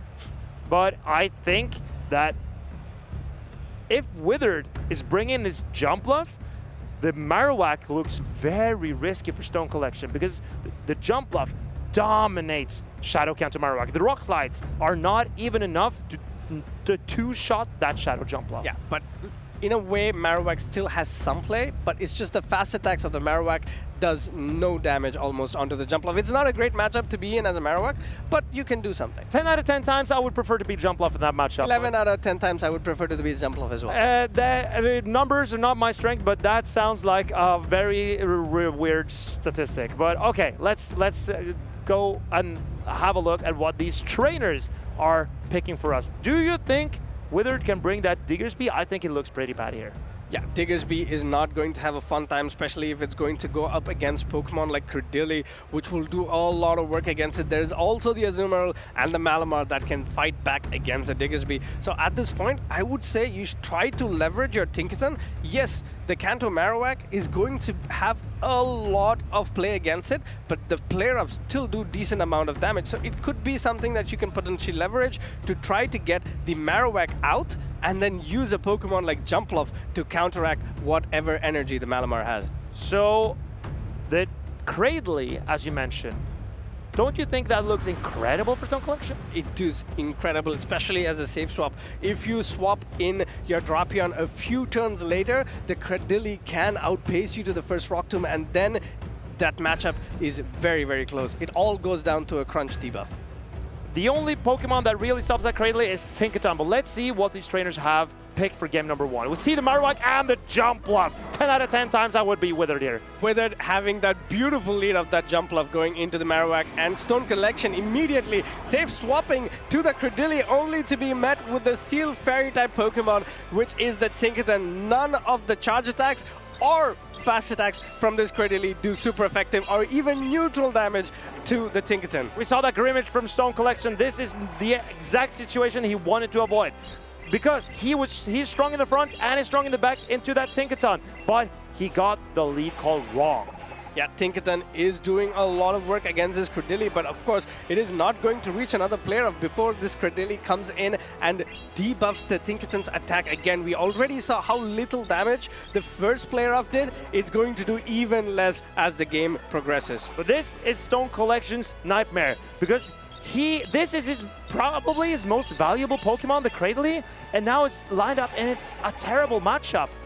How can he wiggle his way out of this? Can he store up a charge attack and go into one of his other Pokemon? I think it will be extremely difficult here. Withered, of course, he's almost lost his Tinkerton, but this is the position where you want to be in. You know Tinkerton doesn't have a great matchup against the Marowak, so it's best for you if you soft lose or if you are deep into the red so the Marowak doesn't build up more energy. This is just a bulldoze, but it will be not enough to knock out this Cradley, even double debuff. And Stone Collection is coming in with his Corviknight out of all things. Corviknight goes up into the sky only to be met with a Plera from the Tinkerton, and this is the better move to throw, but would a Bulldoze have been enough to try and get that defense fall here? I think it doesn't really matter, and Stone Collection made a great choice because now it can outpace the Feraligatr. This is very clever play by Stone Collection. Yeah, it will outpace the Feraligatr, but Withered opting to throw this Hydro Cannon first so that he is on the front foot, because when you try to get the shields away from the trainers in an advantageous matchup, and if you're in one, you try to put the pressure on the trainer. Question is if Stone Collection can threaten this Feraligatr. Oh, and Withered calls an Iron Head. He could have risked almost getting knocked out by the Sky Attack here. Yeah, calls that Iron Head, maybe potentially saving both shields for the jump off, but no, pulls up this Protect Shield, gets that Sky Attack call right, and this puts this Feraligatr in such a dominant position. He tries to make a catch onto the Marowak, but here comes the jump off. Fairy Winds and Acrobatics ready to take game number 1 for Withered. This Acrobatics will not knock out the Marowak, but put it so dangerously low. And the Corviknight, it only has the Sand attacks as a fast attack, and that will not threaten the jump bluff at all, as it's a ground type attack. Yeah, in comes his Rock Slide. This is going to do super effective damage, but unfortunately does not have the same type of attack bonus to threaten the jump bluff. At this point, jump bluff can potentially farm down the Marowak, but no, Marowak would have gotten to another Rock Slide, with it forced to throw this energy. And I'm not sure if Stone Collection is seeing the writing on the wall here, but he can probably not withstand the Hydro Cannon that's lurking in the back. How can Stone Collection get out of this situation? It's looking dire for him at the moment. It is looking dire. Corviknight, yes, it is a big bird of the sky, but it is not going to be able to go through this Feraligatr. First Hydro Cannon coming in from Withered. Withered already feeling it. He feels the wind coming. Back-to-back Hydro Cannon. Second one comes in. It's a Feraligatr show here. This will knock the Corviknight out of the sky. 1-0 for Withered. Incredible display by that Shadow Feraligatr. The Stone Collection got his call wrong. He was ABA strong to that Tinkerton, but Tinkerton managed to find the one matchup that it needed to land, and that was controlling that Cradley. That is the only reason why Wither brought it, and it did its job perfectly. I think of all the Pokemon that Withered wanted to align on the Credilli, it was a Tinkerton. It was perfectly predicted. I think Withered was in Stone Collection's head. Potentially also another thing is that Stone Collection and Withered play for the same team in Grassroots as well. So they probably practiced against each other multiple times, talked about their teams multiple times. So maybe that helps Withered try to get into Stone Collection's head. I think if you're Stone Collection, maybe you go with the Azumarill in the next game. It has a playable matchup into both the Jump Bluff and the Tinkerton, and you could maybe fish out that Tinkerton with the Azumarill safe swap to free up your Cradley in the back. But then you need a Jump Bluff answer maybe? I'm not sure. You need especially a counter to that Feraligatr. This is a very tough situation for starting a Stone Collection. I'm not sure how he handled this, but Withered, he's feeling the groove.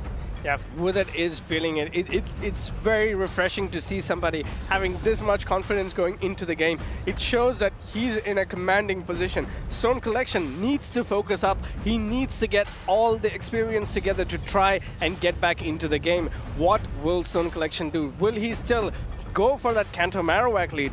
Because what he saw game number 1 was that worst case scenario. Maybe he predicts Withered changing up his lineup, and hoping to leverage that Kanto Marowak lead. That Tinkaton seems so risky for Withered to bring, but at the same time, he kind of needs it to control that Cradley. Maybe he can find another way to control that Grass Rock-type Pokemon, but we'll see what they are locking in. All right, both these trainers have locked in their Pokemon. It's going to be a Feraligatr going up against the Kanto Marowak. This should be a positive matchup for the Water-type Feraligatr, but just because of these Mud Slaps, Kanto Marowak takes the upper hand in this matchup. And this is what we were talking about. It seems good for a Water type to be lined up against a Ground type, but the Shadow Feraligatr cannot withstand these Mud shots very well. Let's see if Withered can find some way to play this. He tries to go into this jump up, but Stone Collection has a Corviknight.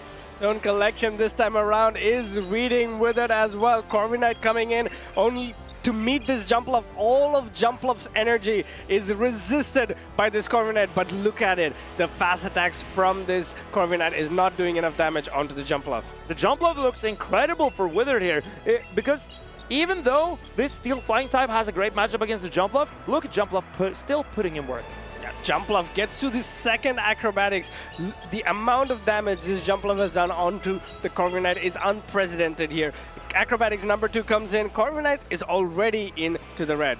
I would have liked Stone Collection to throw a Rock Slide before he went into here, but here comes an Iron Hand. This will take down this Jumpluff, but can Stone Collection now control the Feraligatr that's coming back in? He's going straight back into the Marowak, throws a Bone Club, and this will threaten a knockout on the Feraligatr. Bone Club number 1 comes in, and I think he will try to go for that back-to-back Bone Club here. Will that happen? Goes for that extra Mud Slap, and this means that he is forced to pull up a Protection, but this is a great Protection to pull up because the Feraligatr can potentially be Mud Slapped down, but in comes the Tinkaton to be met with the first Bone Club. Immediate shield on the side of Withered.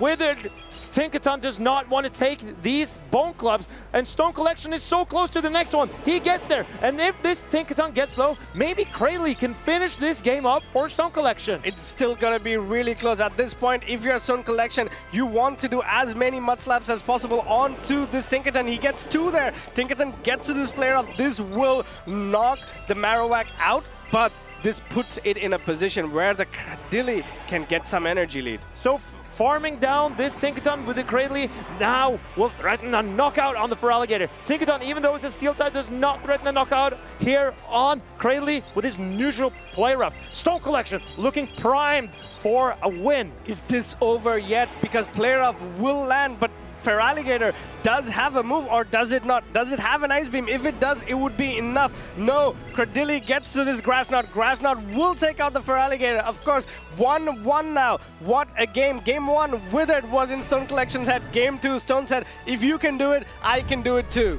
Stone Collection just stuck to his guns, even though he was in a impossible situation in game number 1 with that Marowak into that Jumpluff and the Cradley on that Tinkaton. He kept to his line, thinking Withered is going to change it up. He challenged Withered to stick to his guns, and Withered changed. So Stone Collection could utilize his strategy to its fullest potential. Yeah, that was great read on the side of Stone Collection. Of course, it was in a way a 50-50 call, but again, another key component of the Show 6 Pick 3 format is the ability to read your opponent's team, to also then go on to read your opponent. We've seen so many battles where opponents get into completely polarizing matchups just because of the fact that if you call your opponent so hard, there's not much they can do. And now the mind game is back on. Does Withered think Stone Collection goes for the same strategy a third time? Or will Stone change it up? Will Withered believe Stone will change it up? What are going through these players' minds right now? We will have to wait and see what they are locking in for Game 3. Game 3, the crucial game. This will decide which one of these trainers goes on further. Both these trainers have locked in their Pokemon. Well, let's see what the leads are. Withered is going for that Jumpluff in to Stone Collection's Shadow Malamar. And this is not exactly what Stone Collection wanted to see, but there's no Tinkaton in the back to control that potential Cradley. I think Stone Collection, if he can get this Jumpluff low, then he's looking pretty good with that Cradley in the back. I think that's exactly what he's going for as well. Malamar letting go of that aerial ace. It will get to the foul play to do considerable amount of damage, but for Alligator coming in for the catch, he also gets a Shadow Claw through. This means the Cradilli matchup is going to be a little bit better for that for Alligator. Oh, and I think this is looking good for Stone Collection. He's threatening a shield on that for Alligator, but Withered puts up a shield. What does Stone Collection do? At this point, he will have to try and swap out at some point. Will he get to another charge attack here? Maybe, barely. Oh, he does, and Withered is forced to throw that energy on to this for Alligator. This means maybe the Corviknight comes in to soak up the energy, or the Cradilli comes in to get the energy lead. And here comes the Corviknight. That's a great play by Stone Collection. He's reading. Is he reading no Tinkaton? No, he's reading that if there is a Tinkaton, then my Corviknight will core break your team. If there is not, then Cradley is free to roam. And here we see the Cradley. Cradilli comes in as well. This is a great position to be in, especially if you are having two shields to hide behind. First charge attack coming in from Withered, and Stone Collection immediately pulling up protection because he wants that Rock Tomb to slowly debuff the opponent's attacks. And this Rock Tomb is getting closer and closer to a knockout on this jump left. Withered trusting in his jump left, thinking that it will not knock out. And it won't. And Stone Collection has a grass type fast attack. This will struggle to knock out the jump left from this guy, but maybe it can? It can potentially knock out the jump for sure, but look at that, not enough damage by these charge attacks off the jump at this point. But he gets a farm down! The bullet seed down is going to be so crucial. Going for that Rock Tomb once again to debuff Diggersby, but Withered, he's given up. This could be a very crucial call here. Maybe this is what can pull Withered back into the game. But now the Diggersby, and this is a charge attack priority. Withered has lost some of his composure. Stone Collection throws up a shield because he needs to strip the shield away from the Diggersby.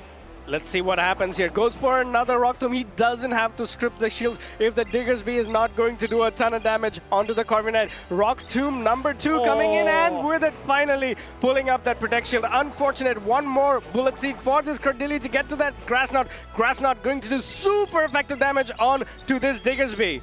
And this Grass Knot puts this Diggersby so low that the Corviknight will be able to finish this game off. It's double debuff with Diggersby, and Withered knows this is game over. He's not even charging up the Scorching Sands, and Stone Collection will go through this game here. Stone Collection here showing why he's been the seasoned battler. He says, Withered, you still have a lot to learn. I'm gonna school you, and that's exactly what he did. Going into day number 2, Stone Collection, what an amazing gameplay. Game 1 completely being hard countered by Withered, hard read by Withered. Game 2 and 3, he played like the boss. And this was for the top 8 finish. Now Stone Collection is here in top 8, and there's a massive jump from top 12 to top 8 for that championship point. Stone Collection, he wants everything. I know he's also going to that North America International Championship. He's still in that race for that travel award. And if anybody can do well in NAIC, it's going to be Stone Collection. Also, one more thing. A fun fact about Stone Collection is that he also loves collecting the trading cards as well. So this means in a special event is where he wants to go as high as possible, because the higher you go, the more trading cards you can get. The pricing for this event is exactly perfect for Stone Collection. He is a fanatic about those Pokemon trading cards, but he's also so well versed in Pokemon Go that I think he might have what it takes. He has already been in 1 Grand Finals this season in Stuttgart. I think Stone has made a resurgence back in. There was a lull period, let's say a small drop of form from Stone Collection, but he's come back, and he's come back strong here. Game 1, we saw Withered completely reading Stone Collection. That lead of, I think, Jump Love onto the Marowak completely ruined whatever Stone could do to come back into the game. But Game 2 and Game 3, was a different story. And then Stone Collection then read Withered's mind, saying, you're going to change it up, aren't you? So I'll just stick to my team, and then I will win that game number 2, landing that Grass Knot on the Feraligatr in the end game. Perfect execution by Stone Collection. Yeah, and that Bullet Seed down in game number 3 as well. That was just enough damage to make make sure that that jump lob was not going to be a threat. Diggersby taking that grass knot, 2 rock tomb baits that was, and then gets that grass knot off onto the Diggersby to seal the deal. Stone collection. Stone collection. In my opinion, maybe a little bit unnecessary risk-taking from Stone Collection. They're going for those Rock Tomb baits instead of just landing that damage into that Diggersby, but it worked out. And what Stone Collection actually got out of it, that the Rock Tombs would debuff the potential fire punches so that Corviknight could have won that game anyway. But also, one of the things that we noticed as well, what gave Withered a little bit of hope was he had given up on that game, right? And then he suddenly sees that Rock Tomb coming in. He's like, is there a chance here? Very fun interaction. I was like, what? Okay. And then Stone Collection threw another Rock Tomb, and that got shielded, which allowed him to get to a third Grass Knot. Yeah. And that put the Diggersby so low that there was no shot for Withered to come back into the game. There was no coming back for that ground-type Pokemon Diggersby. But there was also a trainer that did a lot of work with a ground-type Pokemon in a previous tournament, and that was Nickname. Let's see what happened in Utrecht.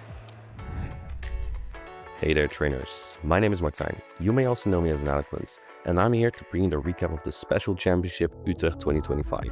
The Might and Mastery season is coming to an end, but Jumpluff and Tinkaton were still on top of the usage. Many trainers weren't having any of that and decided to bring the likes of Shadow Typhlosion and Talonflame. Trainers like Zweilous, Howie, and Kelio showed up and brought that heat. They incinerated down the opposing Pokemon with Typhlosion and made it to day 2, while Maxi and Zephymastic saw great success with Talonflame. But only a few could blaze this fire to the end. A Mindjoke tried to douse the flames with his Feraligatr, but it wasn't enough to stop Maxi. On the wings of Talonflame, Maxi soared into the Grand Finals against Nickname, whom had defeated Maxi earlier that day. But Maxi had learned from their first encounter. He managed to reset the bracket with a swift 3-0. A final best of 5 was to be played between the two. Nickname adapted with the third and put Maxi quickly under pressure, leading to a 2-2 score. In the final breathtaking match, Maxi reversed that pressure to Nickname with the perfect alignment. Azumarill against Claydol, Talonflame against Ferret, Lapras against Azumarill. But in the last moments, time ran out for Maxi's Lapras. In an attempt to get energy for a double knockout, Nickname's Claydol sealed the deal with a Rock Tomb, securing the KO on the Lapras, and just like that, Nickname became your 2025 Utrecht champion. This wasn't luck. Nickname's been grinding in the Go Battle League and practice tournaments, and it all paid off here. Think you have what it takes to become a champion? Check out Pokemon.com/compete to find out more.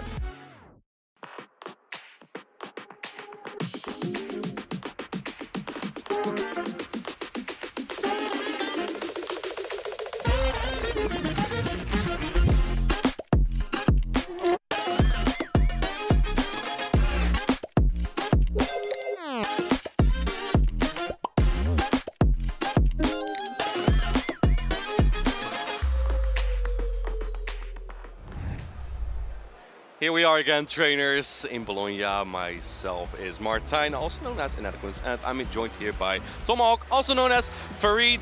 We're heading into the winner's side of the bracket soon again. How excited are you for some? We are very excited. We've been watching everything backstage, and some of the plays that we are seeing, keeping us on the edge of our seats, but we know that the best is still yet to come. What is that?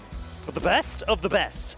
These players, they want to be Pokemon Masters, and honestly, they are well on their way. Our next matchup is Colin against Filbe. Let's take a look at the winner's side of the bracket, see how far these players have come.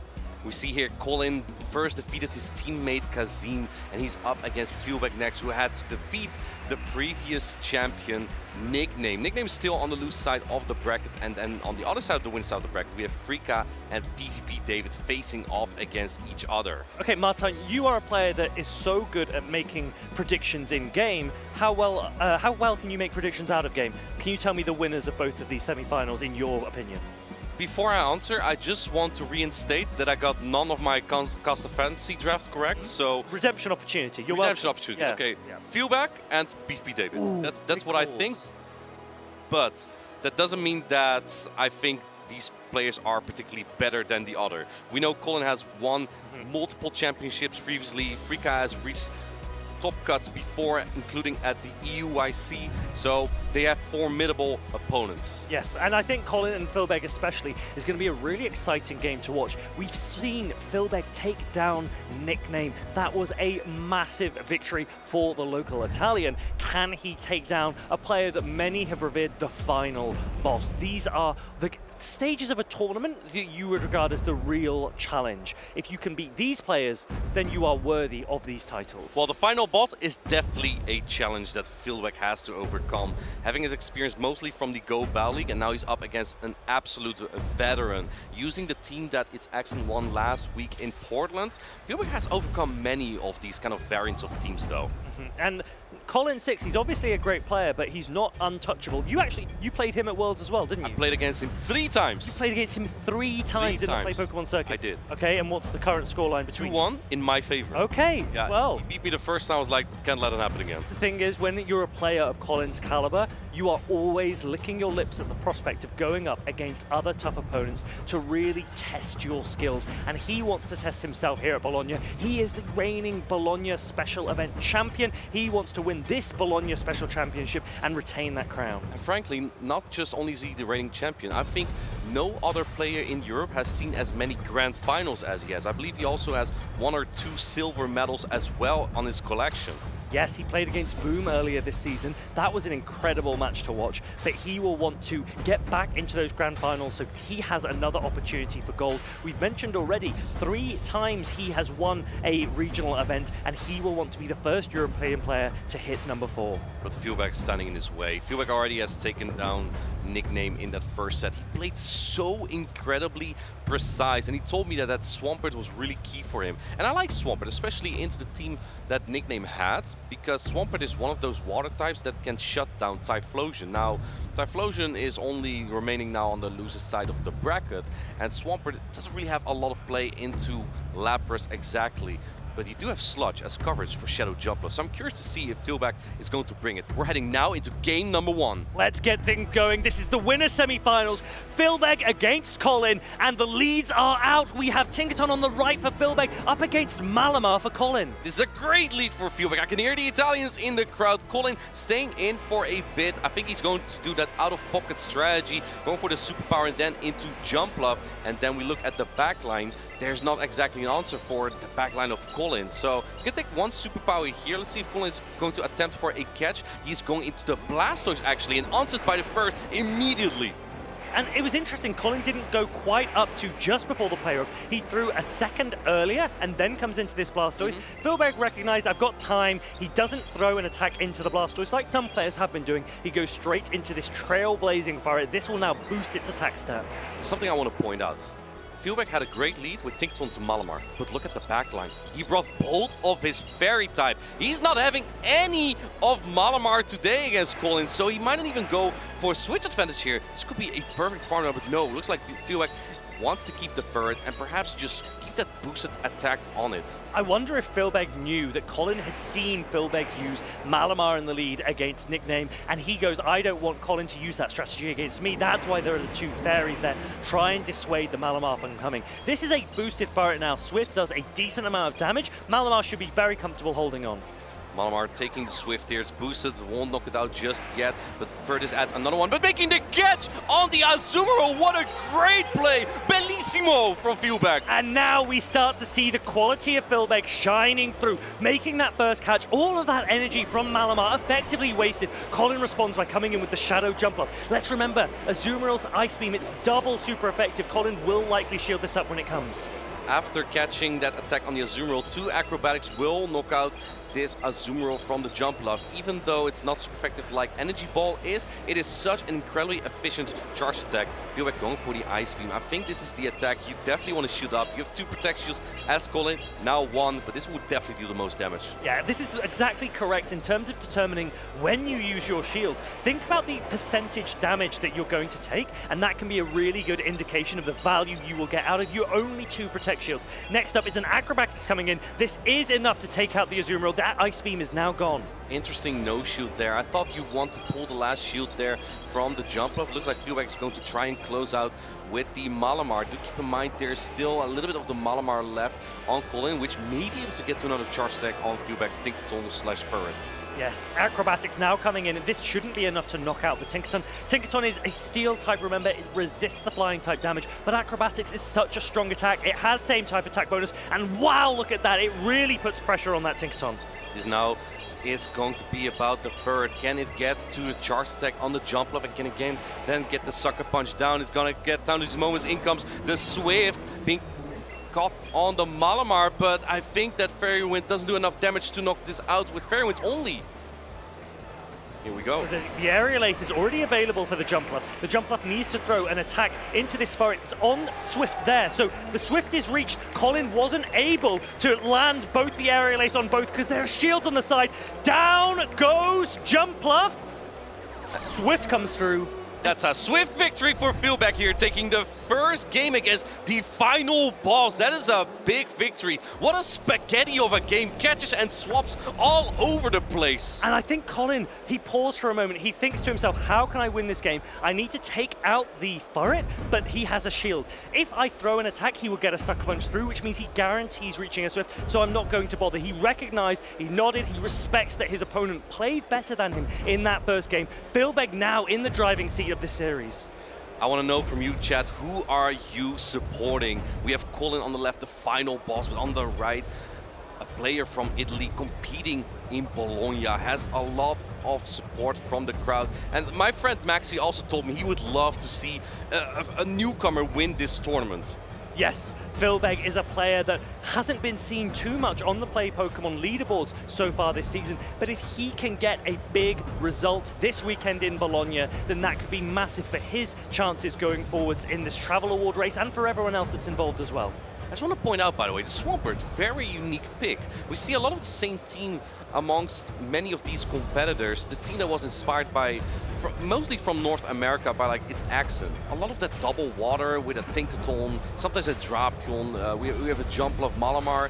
But Filbe went out of his way with the Ferret and the Swampert. I think this really helped him being unpredictable. And see if he can be unpredictable in game number 2 as both trainers have locked in. We have the Shadow Jumpluff from Colin. We have the Azumarill from Filbe.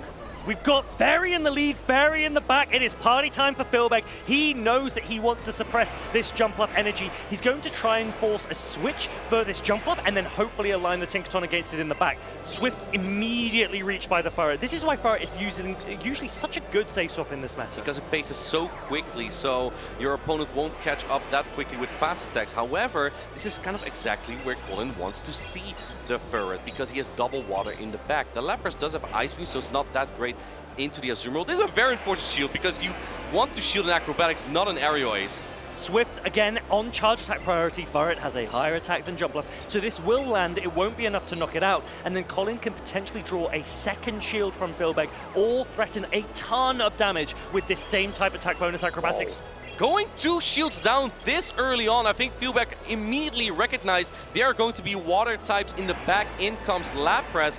Now the timer is also up for Filbe, so if he wants to make a swap, he can. Not even building up to the super effective Trailblaze. This is only a Swift, but does Colin know? Did the final boss count? And no, it looks like maybe he lost track there. He gets a bait, but now Azumarill can come in because Colin is not running Skull Bash. That means all of the charge attack energy on this Lapras will be resisted by the Azumarill. It will take a long time to take it down. However, the switch clocks are very much misaligned, so at some point Colin can swap out again, and if he is able to get momentum on the cool Blastoise in the back, then perhaps the Tinkerton from Filbe could be in trouble. But do keep in mind, all 3 Pokemon of Filbe are still green in health. Yes, but now that this Play Rough has been thrown instantly, there is no energy available on this Azumarill. It's recharging up. Colin recognizes that. He goes, the reason I'm throwing this Sparkling Aria is partly to end that switch timer so I can come in aggressively with Blastoise whilst you are low on energy. I can then start working up towards that Skull Bash as quickly as possible. Maybe do you use a shield on this Play Rough before you're going to throw this defense boosting Skull Bash? Well, Colin hasn't seen exactly yet what is in the back, so if he's expecting a Malamar, he may just not shield this this yet. But in comes the Tinkaton. It's going to soak all this damage. Hydro Cannon is going to chunk from the cool Blastoise, but rollout damage won't add up enough that 2 Hydro Cannon will knock out. But the nice thing for Colin here is that Hydro Cannon is the quicker and more efficient attack to throw. So the ability to throw it into the Tinkaton is better for Colin than having to throw the Skull Bash into the Azumarill. Another Hydro Cannon is going through Filbe, farming up more energy here as Tinkaton is ready to unleash some energy into the back line. Tinkaton's just strong into all 3 Pokemon, kind of going for the bulldoze bait. Is Colin going to call it? He is the final boss. He calls it. This is massive for the game. Oh! He calls it! Bulldoze lands, Blastoise hangs on, and it's going to reach another Hydro Cannon to take out this Tinkaton. That is a massive shift in momentum. Colin very much in the driving seat now. This definitely turns the tables for Colin as cool Blastoise knocks out the Tinkaton. In comes Lapras. It already has energy. Ferd is still quite healthy though, and Azumarill is still there, but going for the Swift. And now I think you have to put up the protection because Lapras has so much energy, but the timer's up to Filbe. So if he wants, he can take all this damage on Azumarill, which will be resisted. We see the swap coming in, and Lapras has 2 Sparkling Area. I think that might be enough to knock out though with some Psywave. Yes, but then how do you take out the rest of this Spirit? That is the challenge for Colin in this endgame. This is going to be really, really close. Azumarill is charging up. Colin needs to remember exactly how much energy it's on. If he can maximize the energy on Lapras. Wow. There he goes, just before the Ice Beam. Perfect timing from the final boss here. He will likely be able to get to another Charge Attack on the Ferd, but does he have enough health on his other Pokemon to pull through here? He can only get to the Sparkling Area here. This will do about 40% damage, and then Ferd is really low. Do you come in with the Jump Up? Do you come in with the Blastoise to try and get this Spirit down as quickly as possible? Colin's actually staying in. He's going to give himself a catch opportunity, potentially. Both of his Pokemon are in the red. Rollout might be the way to go. But he's going for Jump Up. Very close to a Swift here. He can get the... Oh, and he's swapping into the Blastoise now, going for the Swift, but I think he needs Fairy Wind down. Sucker Punch is going to do more, though. Colin went for the Jump Up. It would have been Sucker Punch down. Filbe reaches the Swift. It now just needs to Sucker Punch down this Jump Up, and he will take the series. He gets it. Colin goes down. Filbe wins the series 2-0. And the ammo. Filbe taking down the final boss. He moves on to the winners finals here in Bologna. And that is also his first medal in his career. Congratulations to Filbe on this fantastic performance. What a massive victory for the local player. Look how much it means to him. He is trying to keep himself composed, but you can see the joy flowing through him. He is smiling. The crowd is cheering. What a massive moment for him. And even though the Swampert wasn't that impactful there, I feel like Filbe really went out of his way to tackle the meta that its accent had set in Portland, and it just helped so much. Going through all these teams, it kind of just builds momentum throughout the whole tournament to defeat even the best of the best. Yes, so Colin stayed in with the Lapras against the Furret. It got a tiny bit of Psywave damage in, but it allowed that Furret to farm up much, much closer to a Swift. Maybe looking back, he could consider, could I have gone directly into the Blastoise and tried to put a little bit of pressure into the Furret throwing into the Blastoise? But regardless, superbly played by Filbe. He was really, really meticulous in the gameplay in both of those series, and he very much deserved that victory. I also just really like the team composition that Filbe had set up there. I saw a message from Sangudio in chat.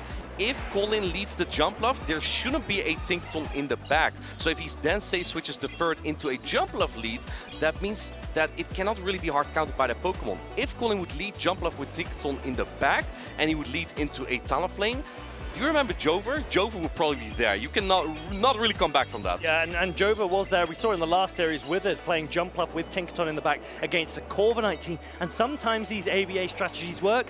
Many times they don't.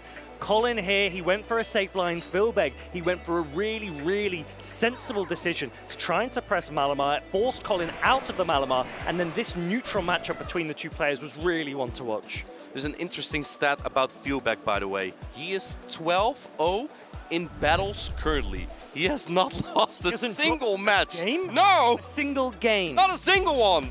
That is pretty insane for a player that isn't one that you've seen tons of in the Play Pokemon circuit. If someone had told you Colin is 12-0, you'd be like, yeah, I can see that. Filbe, you called it. You made the prediction that Filbe would win. You were absolutely right. For now. Sometimes I can make the right prediction, but sometimes, I mean, you call about ABA. I'm also really good at that. We have our next matchup up right away here. We have Frika versus Beef B. David, a player from Germany versus a player from Sweden. And how do you feel that PvP David's matchup looks against that Crazily from Freaka? We've seen a few of them so far in this tournament. Not a huge number, but when they have been present on the field, some of them have really shone. It's just kind of tough to tackle, and I like that call from Freaka into the meta as well, because there's so much double water, and then there's like a Diggersby perhaps, or a flying type Pokemon. Cradley can just kind of tackle all of that. It is still quite clunky though, because Bullet Seed does add up a lot, so you're really relying on the charge to take damage there. Yes, and Freaka has compiled his team in a way that makes it a little bit tricky for the meta team of It's Axon from Portland, which is what David is effectively borrowing and bringing to Bologna here. That Corviknight can cause a lot of problems, but also Shadow Malamar. That is a Pokemon, particularly if you can win charge attack priority in the mirror, that can take on a lot of teams. We've seen it from Filbe before, and the beauty of Filbe's team is that he didn't even need to use his Shadow Malamar. He is so creative and flexible in his team. Can Freaka bring that to this game as well? I feel like double Fairy can just be so strong, especially when your opponent feels confident with Malamar and you have double Fairy. But here we see only one Fairy type, and then more of a pseudo Fairy type. Jumpluff, of course, also has a decent matchup into Malamar with Fairy Wind super effective, but also Acrobatics being extremely efficient. If we get a mirror matchup between the two, Malamar really comes down to the attack set, as you just said, because Psywave is triple resisted in the mirror, so whoever wins that matchup comes out with like 40% HP, which is not great for your next matchup. Now, we've seen that players are running Shadow Jumpluff and Tinkaton together, and as you said, running two Pokemon that have good matchups against Malamar can do a good job of scaring it away, but to lead Tinkaton or Jumpluff with the other one in the back would of course be ABA weak to Corviknight. However, so few players are leading Corviknight that it's a risk that some players are choosing to take. Will Freaka lead this Corviknight and try and call one of those two Pokemon, or will he go for that Malamar D-Gen play that we've called it, 2-shield Malamar in the lead? Well, I am a big fan of D-Gen play, but let's see if Freaka has it in him as well. We're going to see the Malamar lead into the Shadow Jumpluff, which is a great lead for PvP David. And there we do see the Tinkaton in the back, so that means the Corviknight, if it were in the lead, would be great for Freaka, but let's not forget that Corviknight is still available. David's actually going straight for the Aerial Ace. He's not going to allow the Malamar to Psywave into a foul play. He's going to force the shield decision first. I can see that play work out very well, because PvP David does have Lapras in the back, so you kind of just want to get rid of the Shadow Malamar as soon as you can. This foul play is going to chunk. It is Shadow on Shadow and puts the Jumpluff just below half here, but I think as Freaka you want to try and make a catch attempt. And there it is, that catch on the Corviknight, which is kind of unchecked into PvP David's team. The best answer you really have is that Diggersby, but it's not on the line of PvP David here. I really like the first Aerial Ace from David into the Malamar. He effectively said, if you're going to throw an attack and put me in the yellow, I want to do that to you first. And in a 2-shield scenario, I'd be throwing Aerial Ace anyway. He then does immediately throw the next Aerial Ace. That was quite predictable for Freaka. He catches it on the Corviknight, and it's only met by a Lapras that is doing 1 damage per Psywave. So this is a great catch. However, alignment in the back may have been a little bit important. Perhaps Freaka was like, well, I'm going to lose alignment anyway. I might as well try to cook the best meal that I can here. Because if you look at the back line, there's a Tinkaton for PvP David and a Cradily in the back for Freaka. Another Sparkling Area comes in. I don't think this one knocks out though. No, I think that Corviknight should be able to hold on, but I understand the decision from Freaka. When he sees that Shadow Jumpluff in the lead, he probably thinks to himself, well, you're unlikely to have Tinkaton in the back because you would have been ABA to Corviknight, so maybe my Cradily is free. You can see David now aggressively tapping onto that Shadow Jumpluff. He wants to come in straight back in for the Malamar, and now Malamar reaches a foul play. This will knock out if it lands. Letting it go, but I think that Malamar still has a slight energy here. Here we go. Can it get to another attack on the next Pokemon coming in? I don't think Freaka can take out this Tinkaton. It might get really close. Cradily can hang on for a little bit. The problem is David kept the Lapras, and can it get to an attack? No, I think that was crucial. That was massive for PvP David. In comes the Cradily. David nods his head. He knows he's in a great position. Fairy Steel from the Tinkaton. The Steel resists all of Cradyly's attack set, and that puts David in a brilliant position for this endgame. Without Heavy Slam, Cradily can actually make this matchup versus Tinkaton quite close, as long as shields are in play, because you keep debuffing and you shield the first attack so they deal less damage. The problem is, though, there's still Lapras in the back, so you can clear the debuff. Can clear the debuff. He also has energy on the Lapras. Cradily isn't able to farm down the Lapras. It would need to throw another attack. David very much in the driving seat, but don't write Freaka off yet. Cradily Rock Tomb, such a good attack in this meta. What can he do here? Going for more bullet seeds and then a rock tomb again to debuff. This might take a while here as the Tinkton gets debuffed again. David still no shielding. It's all resisted. The entire moveset of Krayley is resisted by steel type Pokemon. Lapras actually has Ice Beam as well, so it really does put pressure on that Krayley. It does, and since you have 2 shields, you can basically preserve for that. Another player is going to put this Krayley into Ice Beam range, but perhaps you might even stay. No, looks like he's swapping immediately and pacing to another attack here as Frika is on another rock tomb, but right before the Ice Beam. I like this from Frika. He's showing, look, I'm still tracking what's going on. Yes, the game might be really difficult for me, but I will continue to play to my win conditions. David, he shields that up safely. He reaches this Ice Beam. This should be enough to knock out. This Ice Beam is going to set this game on ice for Beefy David. Ice Beam coming through from Lapras, and this is where you don't need Skull Bash. It's going to take game number 1 for Beefy David in this winner semis. Yeah, overall that looked like a very comfortable game for David, but he did play that hard ABA to Corviknight in the lead. Perhaps he was thinking, look, Corviknight runs Sand Attack. Sand Attack does 1 damage versus my Shadow Jumper. So if I see Corviknight in the lead, I will just stay in and I'll just throw Acrobatics. Can you explain to our viewers who are not familiar with the ABA strategy? What is this exactly? So we use the term ABA to define a team of 3 and how strong it is into a particular Pokemon on your opponent's side. Your A is a Pokemon that might be weak to a popular Pokemon such as Corviknight. B, on the other hand, is something that is strong against Corviknight. And so a safe team, when you think about this, an ABB team allows you to bring your first B as a safe swap and your second B as a counter to that Pokemon that you're weak to. ABA, on the other hand, this is where you lead a Jumpluff that is weak to Corviknight. You have a B, which is something that is stronger into it. I mean, in this case, it was only a Lapras. It wasn't even a hard B by any means. But you also had the Tinkaton in the back. That is a really weak Pokemon against the Corviknight. This can work where we call soft ABA. Yeah, I like that one. And soft ABA means that your first A, your Shadow Jumpluff, has a slightly better matchup into the Pokemon it's weak to than your big loss, which was the Tinkaton in the back. Yeah, so like an example would be Jumpluff, Lapras, Unova, Stunfisk as your ABB, and otherwise Tinkaton. But we're gonna head into game number 2. Let's see if we see any ABB or ABAs here. Let me know in the chat. We're gonna have Krayley into Tinkaton. This is again a great lead for Beefy David. And we can see here that Frika is actually ABA to that Tinkaton, but David doesn't want to stay in Tinkaton versus Azumarill because Azumarill is able to whittle the Tinkaton down. So instead he's going to come straight in with this Blastoise. The first play rough, once it lands, is into a standard Blastoise. But once the Skull Bash registers, this Blastoise will be much more difficult to take down. Yeah, even without sunglasses, still going to be cool in this matchup here. It's going to boost his attack. A play rough will even be less hurtful than from the Azumarill. Azumarill can wingle down this Blastoise. However, Blastoise is going to come out with quite some energy as well after the next Skull Bash, and then you have some energy for the Krayley. Now Azumarill looking really tough. Yes, Azumarill came in first, so it is able to outpace to the second attack as well. This will put Blastoise into the red, but Blastoise now has a Skull Bash available,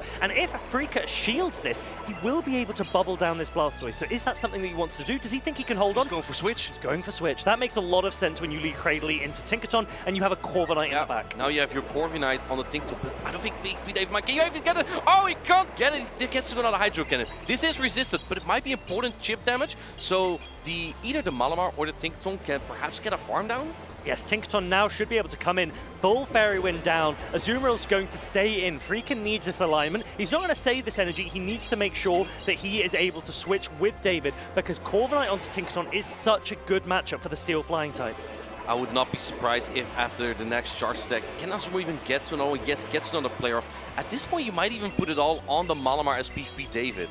The problem with Malamar is its best matchup into Krayley does often need you to throw Superpower, and if you lock yourself in and the Krayley comes in, you will get debuffed, and that is really uncomfortable for Malamar. All right, so this is definitely far from over yet. 1 shield in play for Frika, 2 shield play for Beefy David. Going for the foul play first. I think Frika has to call this, and yes, he does no shield the first foul play, but at this point, Beefy David might be able to go for 2 Superpower. Not before Frika is going for all the Rock Tomb that he can to take less damage. All right, how do you think that this matchup is going to play out? Well, it's going to be very close. I think PvP David will have it with the Malamar, and after all those debuffs, perhaps you preserve it by swapping into the Tinkaton. But if you do that, the Corviknight might get energy on later. Okay, so David is going for a superpower here. This will take out the Cradley if it lands, and Freaka correctly shields it. David will be preserving this Malamar. The problem is, Corviknight's come in and Tinkaton can't do a huge amount.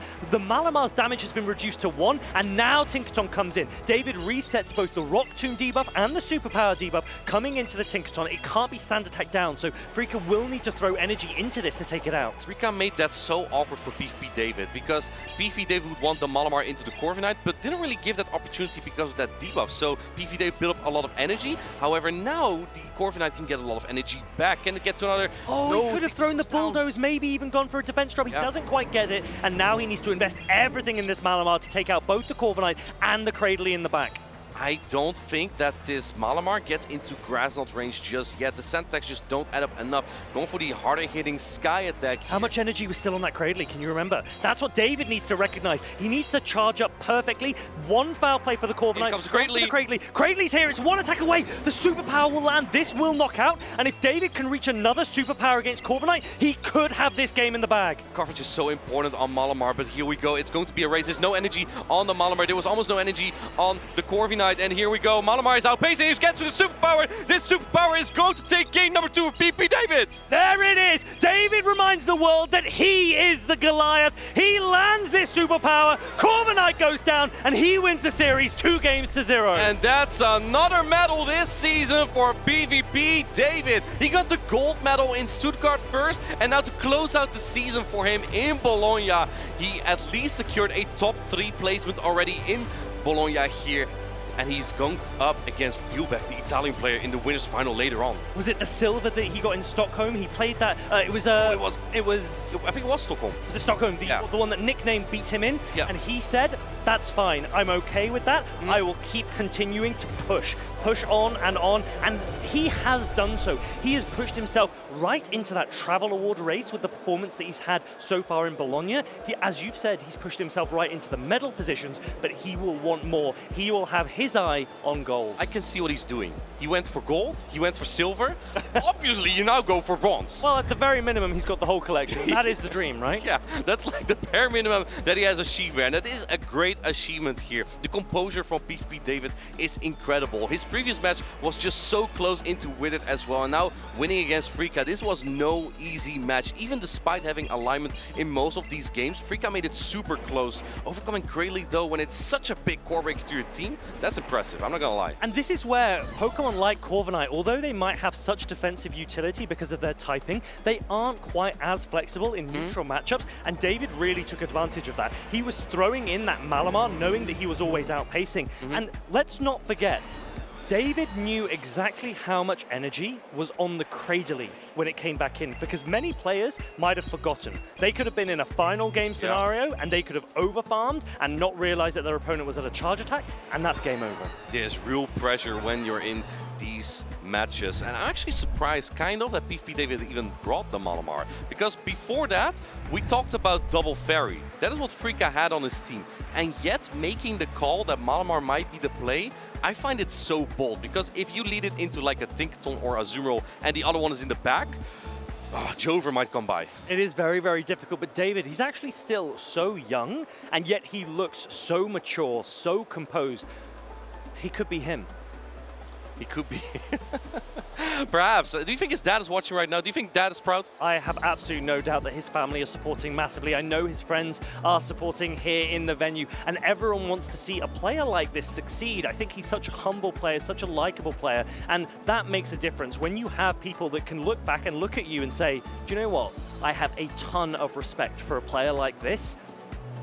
I think it's a great thing to have. And just having yourself surrounded by people, right? If you make it into day 2, you can ask people for advice. What do you think? How would you approach this match here? It can be so good for someone like Marcus. Maybe he would have more success if he had more friends around him to help him with some of these matches, and perhaps throw the correct attack into a superior instead of an Aquatil. That is true. You did have that situation. You played against Marcus at the European International Championships. Marcus will be going to the North American International Championships to try and get his way into the Travel Award placements as well. David, as we've said, said, he's done such a good job. But there are so many players playing for so much in Bologna this weekend. We've got the gold medal, that's obviously the dream. The dream. But the travel award standings, the travel award stipend, we've also got the qualification for Worlds. So much is on the line. This is the last event of the European circuit, and it means everything to these players. So David is not going to the North American International Championship. Other Europeans and competitors will. Now, just to say, you get a medal here, but at the International Championships, you get a trophy. That is true. And I like those a lot. Those are so cool. You have trophies. I have 2 actually. You do have 2 trophies, and this is what happens. You can come to these events all across the world, and there is so much on offer. Of course, medals here at these regional and special championships, trophies at international championships, but that's not all. If you are coming, you can also compete in side events. So we have a little something to show you, because Arby's going to talk you through what's available on the floor. What a brilliant game that we had. Watch there, PvP David comes in, gets that medal, but that's not the only thing you can get in these events. I'm joined by Tom. Tom, tell us a little bit on what you do and who you are. Yeah, so my name is Tom. I'm the assistant head judge at today's tournament, this weekend's event. As well as running the main Pokemon Go tournament you've been seeing, we've also been running all sorts of side events this weekend as well. And these range from really low entry ones. So we actually have a competition at the moment for who controls the gyms in the venue the most. They can win this lovely little Riolu plushie. We have a draft side event taking place behind me where players are drafting and building a team in the venue to then compete against each other. And then we also have the very standard league style challenges and cups where players can compete to try and get that extra bit of CP just before NAIC and Worlds at the end of the season. Of course, you can win CPs. How do you register yourself? Is there a link, or where do they find you in the event space? Yeah, so you can find all the registration on Fanfinity's website for this event. All of the judges have QR codes on their name badges, so players can come up, scan that code, and get the link to the side events direct there. We do have a side events hive elsewhere in the venue, so you can go and speak to our sides event judges as well. But there's all sorts of places in the venue can you find about the fun events we've got coming up. We've still got more events to come today. We've got our Sisterhood event about to start this afternoon, which is our event for women and non-binary members of the community. It's a free event for them to come and share their love for Pokemon. It takes place in Go, TCG, and video game. Our Go one is just getting ready to start, but there is time for a few more players if they're interested. But we've got all sorts of fun still left to go before the main event finishes this weekend. Is there any time limitation or time constraint? For example, when would be the best time to approach you? Is there a time that you always start in all the side events? So side events will start on Saturday morning and run the whole weekend. We've got a load of scheduled events that are specifically advertised and will take place at certain times throughout the weekend. But we also offer a load of on-demand events as well. So if you're here in the venue with 3 of your friends and you fancy trying some Great League, trying some Little Cup, or even going and trying TCG or the video game for a bit, you can go speak to the sides hive, you can sign up for an on-demand event, and they'll put on a side event for your group and your friends right there and then. That is a lot to do, and I think if you are in the venue, you can do so much. You can also use this opportunity to learn a lot and also earn those championship points as well. Thank you so much, Tom, for your time, and let's get back to the casters.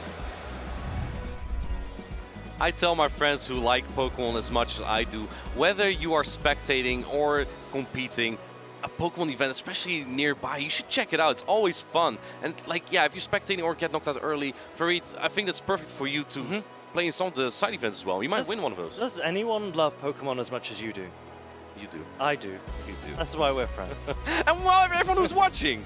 Of course, but yes, definitely get involved in the side events because they also have some pretty unique prizes as well. You get special packs sometimes, but also those prize walls. There are some quite cool things on the prize wall. Great cards, great plushies available. I know you were eyeing up the Belly Bolt one yourself, so definitely get involved. No, I'm getting the suit. I'm getting the Belly Bolt suit. For the North American International Championship. But first, we have our next round. And if you want to take a look at where we are in the bracket, use exclamation mark bracket in the chat. This is a big game.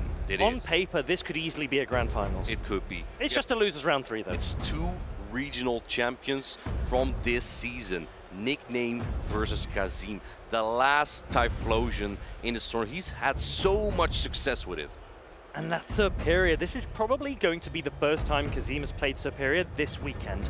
We haven't seen many of them around, but Nickname is the one that is driving it straight into this top cut. Let's see if he can leverage it against the triple weak to grass team that Kazim's got. He's got a Blastoise, a Feraligatr, and a Diggersby. But let's also remember the Shadow Typhlosion. So many players have had success with it. Can Nickname count that as well?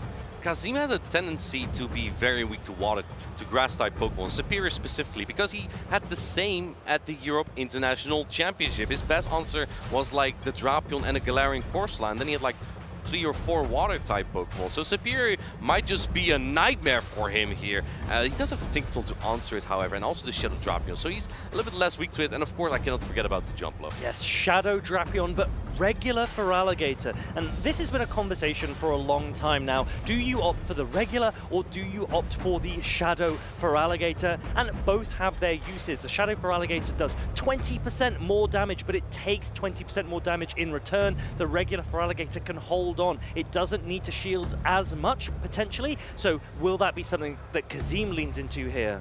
I'm curious to see. Most of the time when Kazim was in a tough spot, it was answered by a Lapras, which resists the charge attacks from the Feraligatr quite comfortably. But there's none of that this time. Swampert versus Feraligatr might also be a little bit dependent on the attack stat, because Sludge is also neutral and plays equally fast. Here we go. Game number 1. We actually have that Swampert into the Feraligatr. Let's see how this goes, because Hydro Cannon hits hard on the Swampert, but Sludge is no joke either.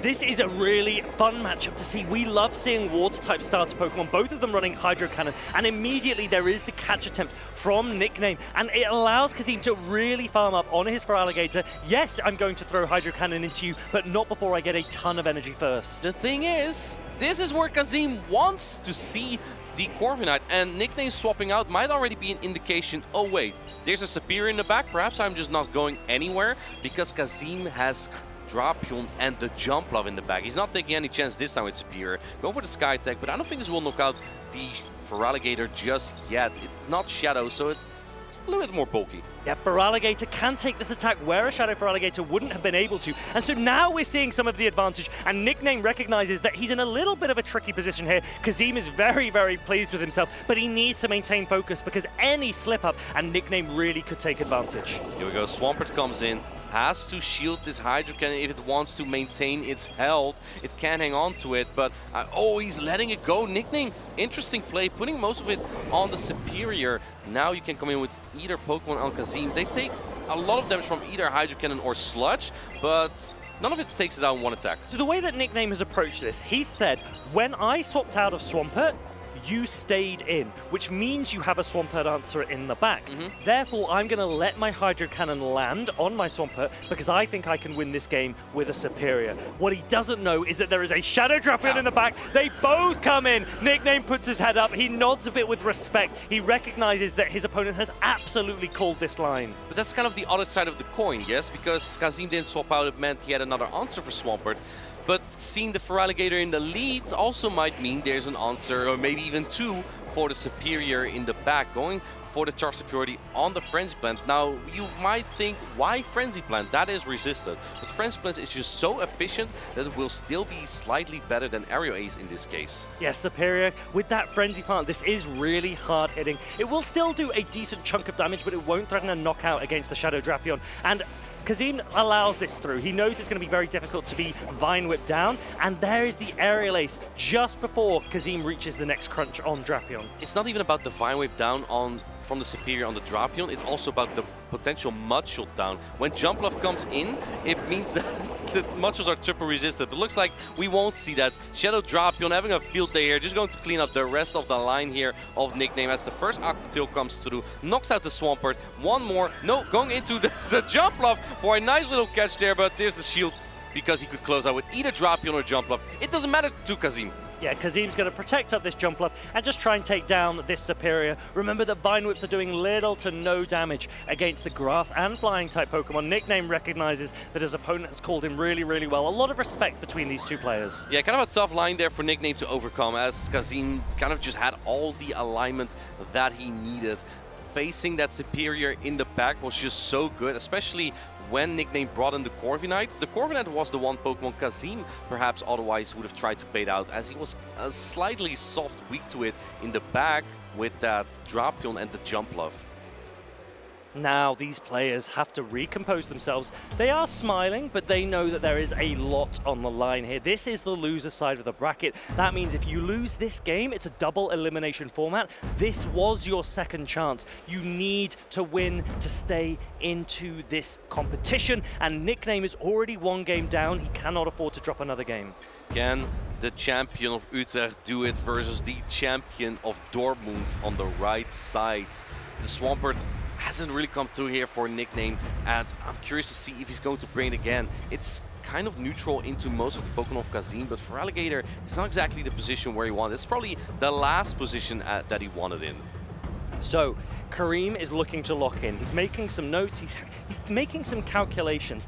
That regular for Alligator did so much for him in that game. So is that a Pokemon that you're going to lean into again? And will Nickname recognize that? The Superior the first time, it didn't get the matchup it wanted to. It was aligned first against a Shadow Drapion and then against a Shadow Jumpluff. Do you let it go now?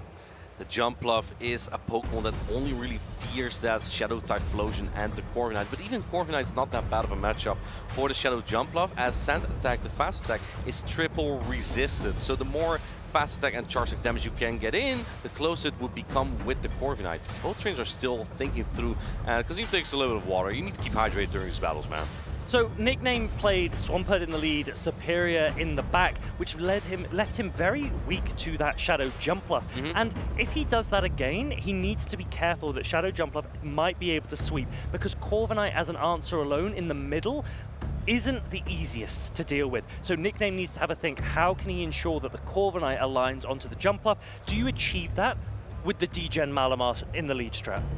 It is a Shadow Malamar, so you can go quite D-Gen with it. I think a little bit more D-Gen is just an Incinerate down with Shadow Typhlosion. It's kind of tough when there's a Ground type and two Water type Pokemon. Here we go. We are ready for game number 2. We have for Alligator for Kazim, and we have that Shadow Malamar in the lead for Nickname. Now Malamar needs a really high attack to win the Charge Attack purity into a for Alligator. I'm curious to see if Nickname has this. Most of these Malamar do, because they want to win the Charge Attack purity tie in the mirror.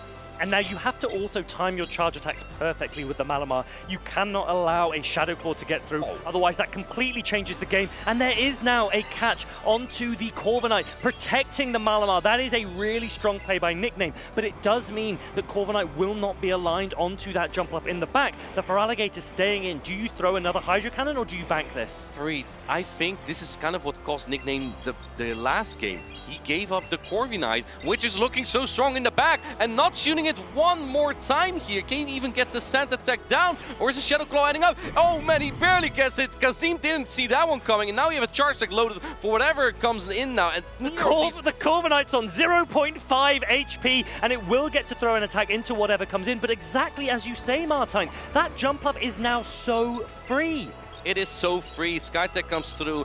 Perhaps Kazim is again predicting that Swampert Superior core, the Superior in the back, and in that case Jumpluff is just so good in the back there. Now if Swampert can come in, aggressively start attacking this Shadow Drapion, it can then use Sludge against the Jumpluff, so the Jumpluff... Oh man, that is a bold swap there though. I think that was a you swap, I swap situation. I'm a little surprised you don't go for the Sludge first, but maybe his thinking was, if I go for the Sludge now and then go in with the Malamar, you're just throwing Aerial Aces. So I can understand why he's gone for this. The difficulty is you cannot Mudshot down this Jumpluff. Exactly. That's why I think he needed the Sludge. And if Kazim would no-shield that, perhaps you could get a Psywave down. Calling the Aerial Ace here is a great play, because an Acrobatic would have knocked out. Can you get the Fairy Wind down? No, you get to another Charge Attack here as the Malamar. It's even a superpower, because Nickname wants to ensure that with the defense drop, the next Fairy Wind will knock out, so this Jumpluff gets less energy. Yeah, I really like that play from Nickname, recognizing that you need to start thinking about reducing the damage from this Jumpluff. But you have so much energy.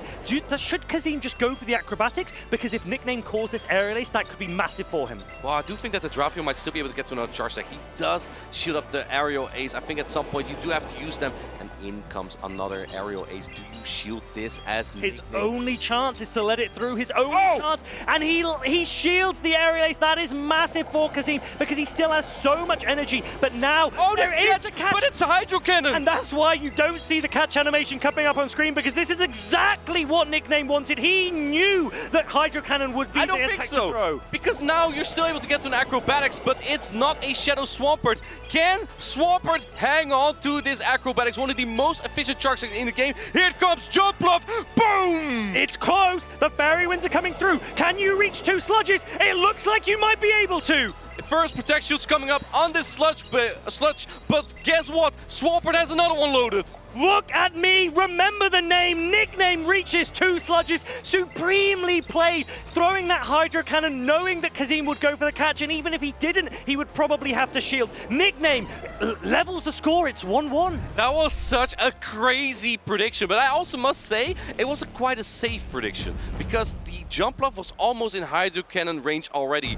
Kazim overthinking what he just did there, thinking that perhaps that was a great catch. Unfortunately, Nickname, one of the best trainers in Europe, made that call. A really superb decision from Nickname. And just showing that, yes, he might be on the negative, he might be climbing up the hill, but there is still so much opportunity. We always see in chat, in the crowd, people say, oh, GG's, this looks like it's over. No, there is always a chance to win, and Nickname is showing that he wants to still go further in this tournament.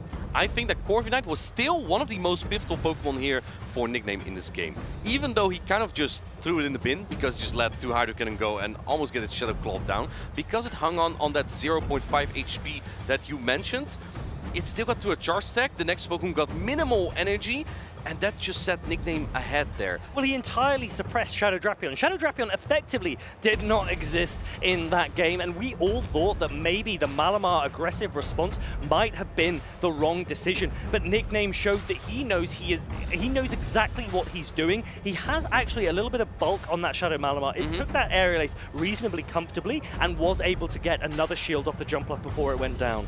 And he also has experience with that Swampert.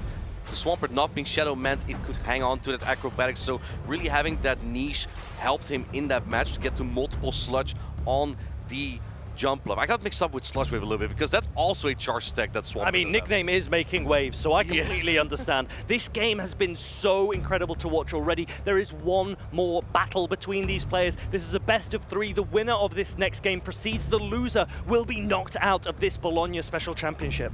And we are progressing further and further in the tournament. Both of these trainers have that tournament dreams on the line here and want to win at least that medal.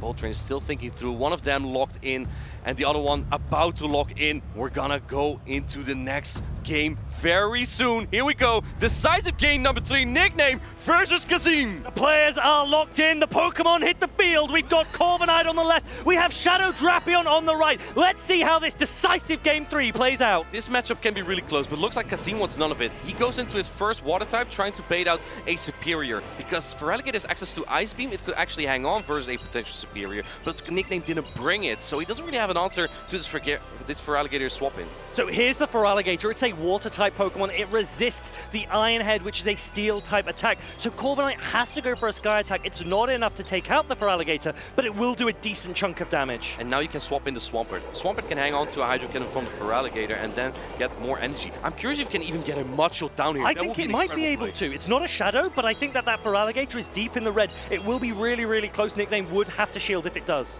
Now, there's one more problem that Nickname does have. Can get the Mudshot down here. That will be crucial. And Feraligatr goes down with the Hydro Cannon. Kazim not happy with that. Where do you take the energy? Blastoise can hang on here, and but it cannot farm down with the rollouts. Here we go. Swampert about to show why it is a Pokemon that everyone should absolutely respect. And you do make the catch. This is slightly some of the momentum shift that Kazim needed, but you're still in a tricky position where rollouts into this Swampert are not very effective. Can Swampert reach 2 sludges? That is the question. After this sludge, the timer will be up, so Nickname can swap out. He's seen the entire line now, and the problem Nickname has, he brought not Shadow Typhlosion, but there's basically triple water type coverage on the team. So where do you put Typhlosion? I think you have to keep shield somehow, but if you don't shield this Hydro Cannon, it's going to be Typhlosion against the world. Yes, so the shield goes up. Corviknight has a bit of energy, and Kazim desperately needs to try and remember how much. Kazim's currently looking at the team sheet. He's trying to work out what's in the back. Why did you shield that Corviknight, he's asking? There must be something that is weak to Blastoise. Going for the Sky Tag. Ironhead would have been resistant on this Blastoise and may not knock out. Kazim not shooting it up, putting it all on the Shadow Drapion here. If Drapion can get a lot of energy, this looks really good for Kazim, but he's throwing his energy immediately. But I like that. He doesn't now need to shield the Ironhead from Corviknight, but he does pace very, very quickly. Let's remember that the Swampert has an attack. It's not easy to Poison Sting down either. Can you get to 2 attacks as the Shadow Typhlosion? Drapion paces much quicker, and do keep in mind Kazim has a shield advantage, but the Incinerates chunk, they do so much damage. Look at this.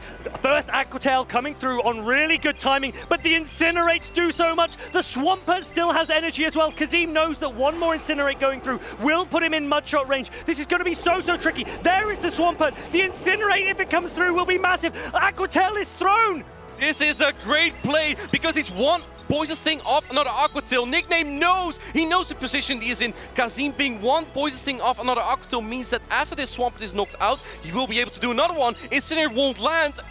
One more Poison Sting, and Drapion will get the Aqua Tail. It means Typhlosion won't be able to register the Incinerate. Aqua Tail hits. If this is enough, Nickname will drop, and Kazim will progress. Typhlosion is fragile. That's had success so far, but Aqua Tail comes through. Kazim takes the game! What a victory for Kazim 33. Out of nowhere, he pulls it back. Swampert could not do enough. Kazim wins the series 2-1. Nickname is knocked out of the Bologna Special Championships. That means no 3 victories in a row for Nickname here. He loses to the Dortmund regional champion Kazim as he moves on, keeping his medal dreams on the line here in Bologna. What a tremendous play here. He brought both water types exactly when he needed to. He was not having any of Shadow Typhlosion. Kazim said to us before at the beginning of the day, he said, I'm not sure how I'm feeling. His first 2 matches, he said, I don't think I played as well as I could. And he had to lock in. He did lock in. What a massive victory for him. I know that that will mean so much, not only for him, but for everyone else that is still here in the Bologna Special Championships. With Nickname gone, everyone will be eyeing the prize now. Indeed. I just saw a question from chat. What is the difference between a regional championship and a special championship? That is that there's no entry fee here in Europe, and still you get a lot of booster boxes here when you win. So now Kazim winning even more accolades. And again, the medal is still on the line. Yes, there's no entry fee to enter a special championship. There's also no prize money available at these events, but still, it's about the glory. And that is what Kazim is chasing here. That is what he has shown on stage that he is worthy of. He looked at that team sheet and he thought to himself, who do I need to invest in? Do I save this Blastoise, or do I put everything on the Shadow Drapion? And you saw him lean in. You saw him count exactly how many Poison Stings would leave him in a position that he could take out that Typhlosion in the end game, and he executed it to perfection. And I would say that both trainers really played it the same way the other trainer did in that final game, because Nickname kind of just dismissed the Corviknight in both game 1 and 2, and in Kazim in game 3 kind of dismissed the Feraligatr, his most valuable asset in the first 2 games, and that led to cleaning up in the end game with that Shadow Drapion. Pacing so quickly to the Aqua Tail is so valuable against those Fire-type Pokemon. I think that was one of the best matches we have watched so far today, and that just sets the tempo for what's still to come. So many brilliant players still here in Bologna, all of them with eyes on those championship points, on those medals, on those booster boxes as well, but no one wants to go down, certainly not without a fight. And our next matchup is going to be super exciting as well. On the other side, the losers bracket, that will be the next opponent of Kazim. So super excited to see more of Kazim and see if he can make it into the losers finals eventually. Yes, and as we've said, all of these championship events, everything that everyone has been working so hard for this season, it leads towards Anaheim, the World Championships this summer in August. We were there last year in Honolulu, Hawaii. If you missed any of the action, then we've got a little highlight just for you.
excited to come together and celebrate Pokemon.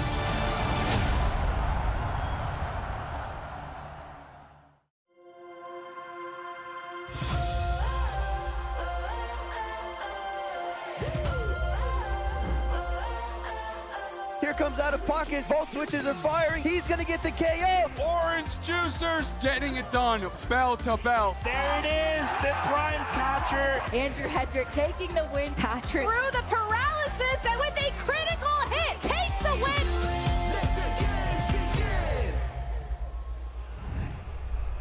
Let the games begin, where the journey continues for the North American International Championship, just happening in a couple of weeks from now. But we are here in Bologna for this special championship. We just saw Nickname, the most informed trainer in Europe, just got knocked out by Kazim 33. Anybody can win, right? I think it shows as much as it puts laurels on Nickname's name that he's done so much this season. It also takes a lot into how much Kazim has improved as a player over time. He went toe-to-toe against Nickname. Yes, that Typhlosion was such a threat, but he completely neutralized it. And as Kazim has been forced this entire season, winning the first regional championship in Dortmund and finishing top 5 EUIC, and now he is here in the top 6 in Bologna.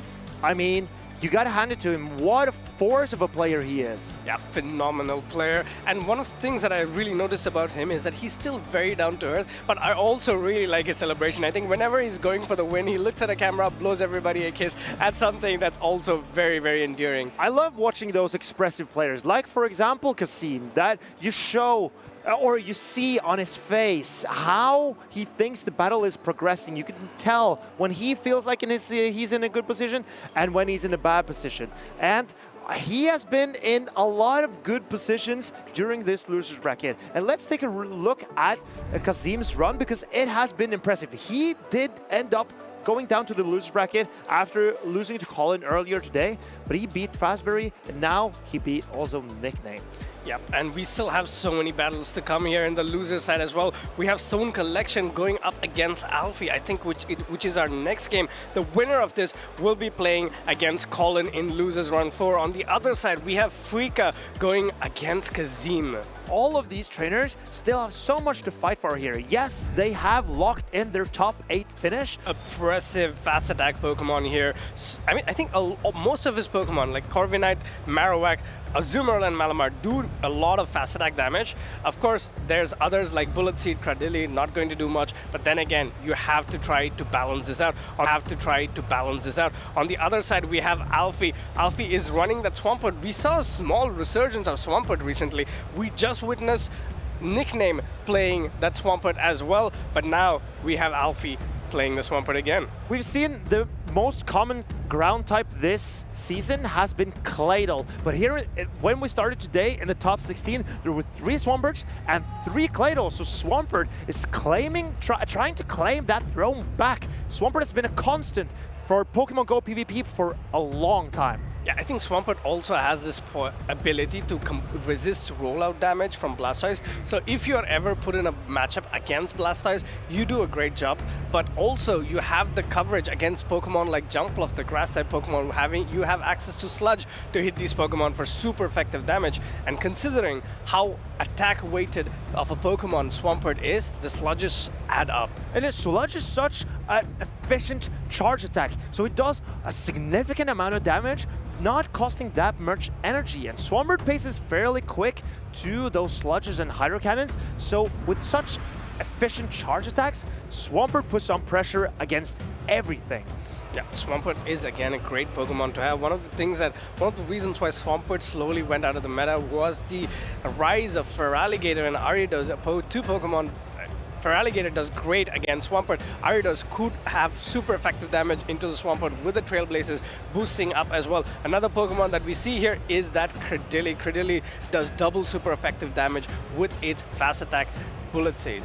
And as a grass type, hitting that Swampert for double super effective damage. Grass is super effective against ground, it's one of Swampert's typings, and also water. The primary type of Swampert. So that means the grass type doing super effective ×2 into that Swampert. So if Alfie wants to get anything out of that Mudboy, then he needs to keep it away from that Cradley. But Swampert being a non-shadow, will that change any of the matchups here?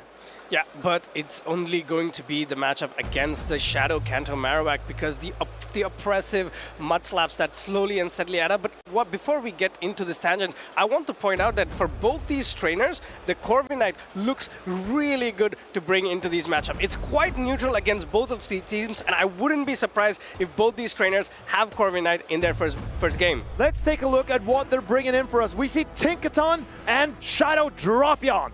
This is, let's say, a neutral lead for both team members, and immediately Alfie pivoting into his Corviknight to try and get the energy lead, and Stone Collection meeting it with his own Corviknight.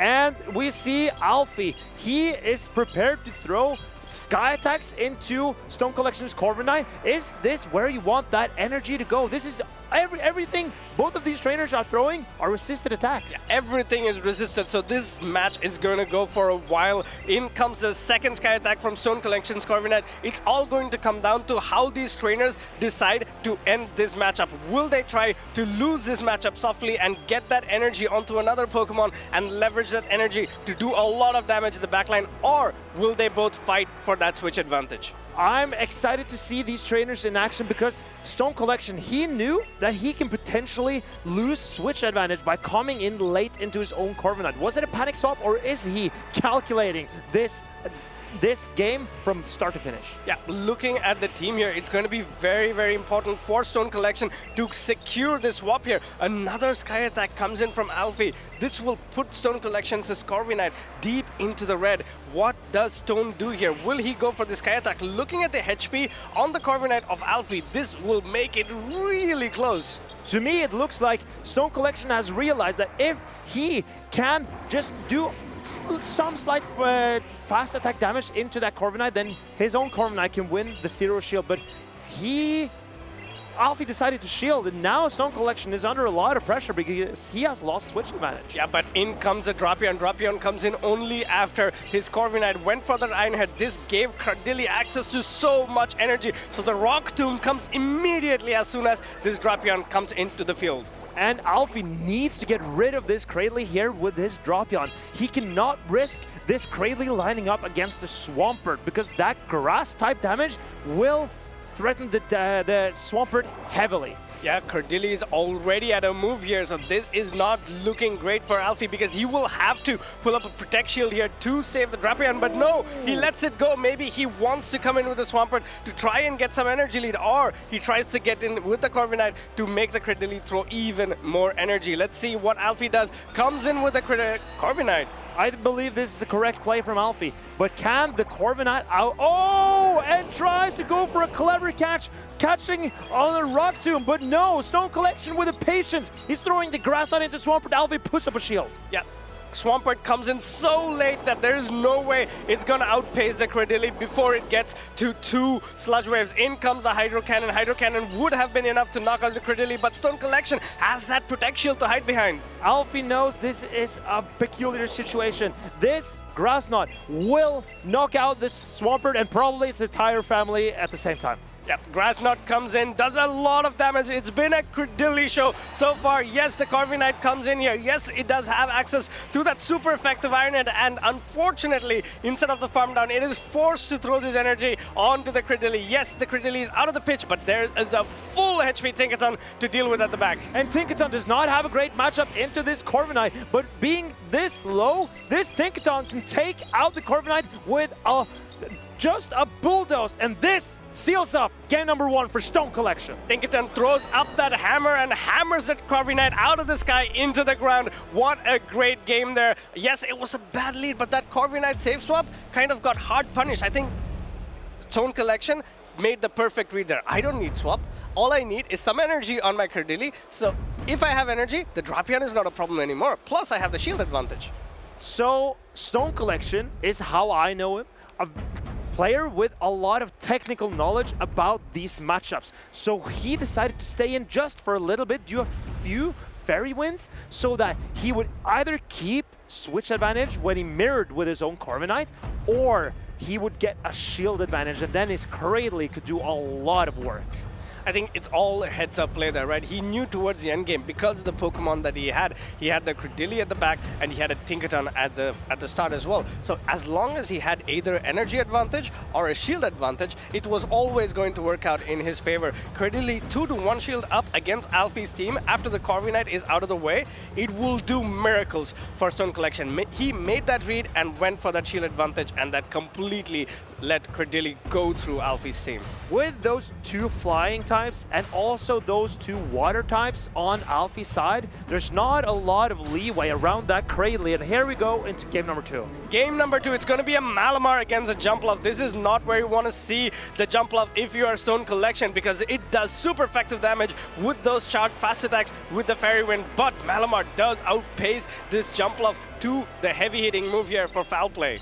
So Alfie decides to no-shield this Jumpluff, does not think this foul play is worth shielding. But now the Jumpluff is below half health.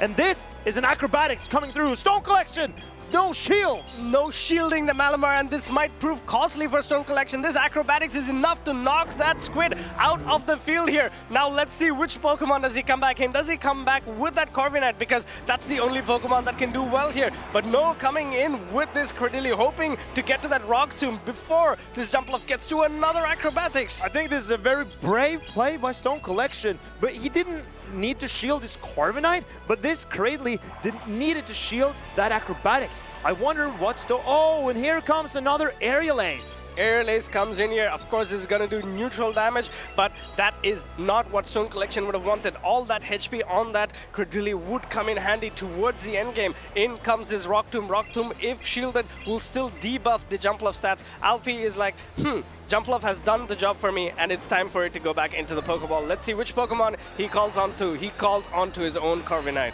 And now Alfie has alignment. He's up a shield. The Cradily has a lot of energy, but it's also taken some substantial damage. Here comes a Hydro Cannon. This is a hard-hitting charge attack from the Swampert. Hydro Cannon comes in, trying to douse that Raven out of the sky. Again, so much energy on the Corviknight, but this time around, Stone Collection is not going to go for that Iron Head. Goes immediately for the Sky Attack, not wanting to bait, and a costly bait at that against the Swampert. So Alfie, he is recognizing that his best win condition is his Corviknight. He needs to protect it from the Cradily, because the Cradyly's fast attacks of Bullet Seed will not do anything to that Steel and Flying type Corviknight. Yeah, at this point, Stone Collection wants to save the Corviknight a little bit as well, so that he can do some more damage against Alfie's Corviknight. Alfie recognizing how important it is to get that HP out of the way and save that Swampert towards the end game, protects the Swampert, and now goes into his own Corviknight. How is Stone Collection tries to go for the charge attack priority swap, but Corviknight gets through and wins the charge attack priority over Cradily. Now this Corviknight will be debuffed, and this will be the charge attack that does most damage to that Corviknight. Will Alfie shield? No! No Protect Shield from Alfie. Of course, Corviknight still has a ton of energy, and it will definitely get to an Iron Head before the Cradily gets to another Rock Tomb. Iron Head coming in, no Protect Shields for Stone Collection to hide behind. Corviknight is putting on such a show for us today. There is a lot of heavy lifting still needed to be done from Stone Collection's Corviknight. Can he get there? This is a Sky Attack coming in from Stone Collection. At this point, I think Alfie knows his Swampert is also very close to another Hydro Cannon, and this Sky Attack would not be enough to knock out, but in comes the Swampert. He says, I'm not going to try to get to another move here. I'm going to go into my Swampert, get this Hydro Cannon, and knock you out of the sky.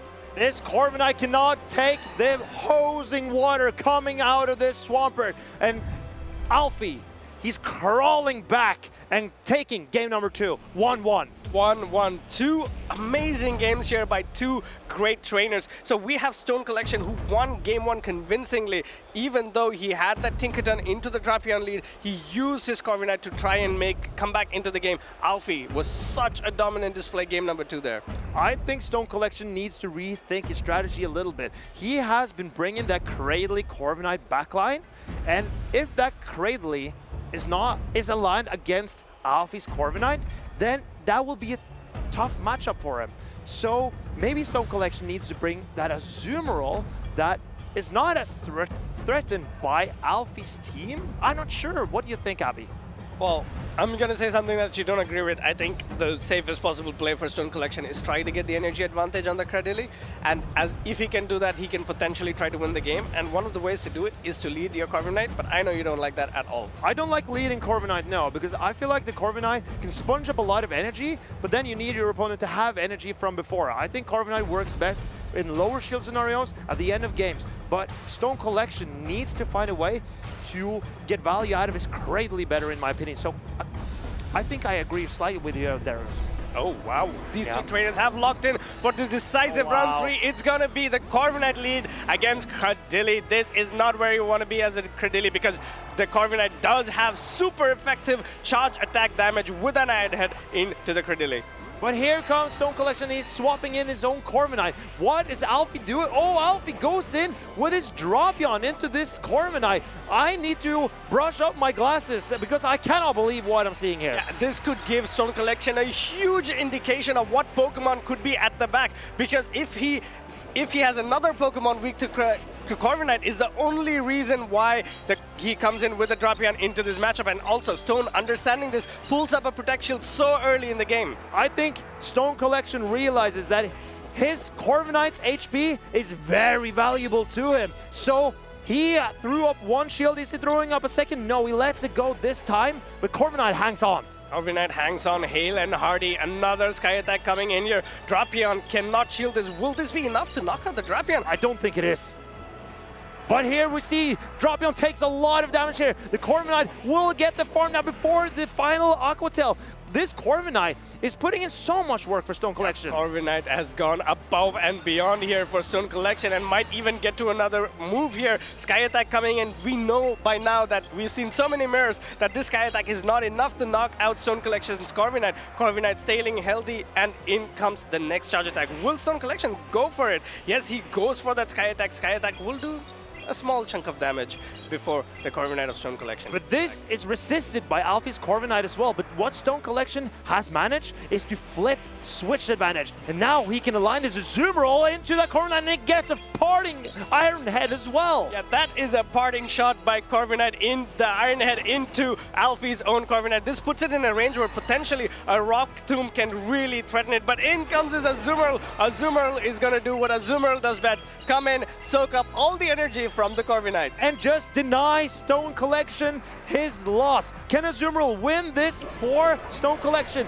Here comes Cradily. This is a rock type attack into the flying type Jumpluff. This will do over 50% of this Jumpluff's health. Super effective damage coming in. Jumpluff not in a position to shield here. This also debuffed the Jumpluff's attack. Great position to be in. If you're Stone Collection, he gets to another Rock Tomb, but Alfie says, I'm not going to let you throw the second one and debuff my attack further. Here, take a charge attack from my side. And Stone Collection is realizing he needs to strip away the shields. He doesn't have a lot of fast move pressure left, especially against this Jumpluff. So he threatens the shield of this Jumpluff, and Alfie lets it go. He's going to put it all on this Corviknight, who has a lot of energy. He does have a lot of energy, but this Cradily is not in a range where the Iron Head will knock out. It will get to another Rock Tomb. I don't know how many Rock Tombs we have seen in this game so far. And you can see on Alfie's face, his heart is breaking right in front of him. That Cradily is not getting taken out easily. It strips away the final shield, and Azumarill getting closer and closer to that Ice Beam. This debuffed Corviknight cannot take out the Azumarill, and Stone Collection is winning this losers round 3. Stone Collection winning it, showing the expertise that he's built up over time. Alfie went with that Corviknight lead, had a positive lead, but then again did not bring any answers for Stone Collection's own Corviknight. Stone Collection leveraged that Pokemon so well, got that energy advantage, and then completely went through Alfie's team. I gotta hand it to Corviknight. I was not a believer before this tournament, but man, it's proving me wrong. Corviknight putting in such a great performance for Stone Collection there, taking out the Shadow Dropion, and then also taking Alfie's Corviknight down below half. Incredible display. And that last Iron Head, I mean, I think it was a sliver of an HP, getting that Iron Head, even putting it in a range where a Rock Tomb from the Cradily would threaten it as well. It was very well played out. The energy on the Cradily, if you looked at game number 3, went everywhere, exactly where it needs to be. All the rock tombs went on the Pokemon that will take neutral or super effective damage. It was not wasted at all. And I'm so impressed. We discussed it previously when Nickname built up on the Shadow Typhlosion before he swapped out. Here, Stone Collection built up on that rock tomb before swapping his Cradley out into that Corviknight of his own, and then he could leverage that energy later in the game. And Stone Collection, one of our finest trainers here, facing off against this newcomer Alfie, who's been knocking out trainers left and right in this tournament so far. Stone Collection showing here how calm and collected he can be, not going for that rock tomb and going for this grass knot that would have completely obliterated this Swampert, showing patience. And again, Cradily show. It's all about the Cradily show on the side of Stone Collection. Game number 2 for Alfie. He went for this Hail Mary, went for that heavy-hitting acrobatics, and the moment that attack landed, the game was sealed for Alfie. But game 3, Stone Collection came back, and he came back strong. And the comeback with Azumarill is what sealed up this game for Stone Collection. He had Cradily, Corviknight, and Azumarill, 3 bulky Pokemon that doesn't put on a lot of pressure, but it's so hard to take them out of the game, and you will need so much damage, and Alfie just couldn't find that damage in that game 3. Yeah, Cradily is also a Pokemon that inherently adds more bulk to itself because of a charge attack that can debuff your opponent's attack as well. So it's just great to see how 2 Pokemon that rely on their bulk to win a game help Stone Collection set up his closing Pokemon, the Cradily, for the win. And I think that artificial bulk that Cradily provides can make Pokemon like Azumarill almost impossible to take out. That Corviknight almost impossible to take out. But it also helps squish your Pokemon to last a little bit longer, and it skews matchups. So let's say I have practiced my Frea against Cradily. Okay, I know how this matchup goes. All of a sudden, my Frea is debuffed. Now, I'm not sure how that matchup goes anymore. Yeah, especially if it's a very early debuff. One of the things that, of course, you need to do as a trainer is to try not only to understand your matchups, but also go out there and catch Pokemon. And a great occasion to catch Pokemon and be surrounded by trainers who want to have fun by catching Pokemons is the Go Fest. Let's take a quick look at what we have in store for you. And there are some incredibly rare Pokemon that's coming on in Go Fest in Jersey City. That Bombardier is one that I have my eyes on. It's a dark and flying type with Sucker Punch and that Rock Tomb that can create that artificial bulk. There is also another flying type here. Yeah, there's another flying type, which is the Howlshy. It's a Pokemon that's region locked, and to have access to it is a brilliant opportunity for you to go. But a Pokemon that I really want to teeny touch up on is that Beldum. Beldum's evolution line received a moveset update that could make the Metang even more viable into the PvP scene. I think the Beldum line is one of the coolest Pokemon lines in my opinion. I think the shiny Metagross? Oh, this is a great shiny. That's brilliant shiny. With silver and gold, that's it. Okay, here is a bit of a controversial opinion. No. So, yes. I think the regular designs often are... I prefer those often more than the shiny ones. But on Metagross, that gold and silver shiny palette, that is so cool. I have this, let's say, a hobby to collect Pokemon that have gold in their shiny forms. It's something that I really like to do. And one of my best ones over the Metagross is the, I think, Luxray with that black and gold. That is just beautiful to see. But two trainers with golds on their site is Frea and Kazim, and they are facing off in the losers round 4.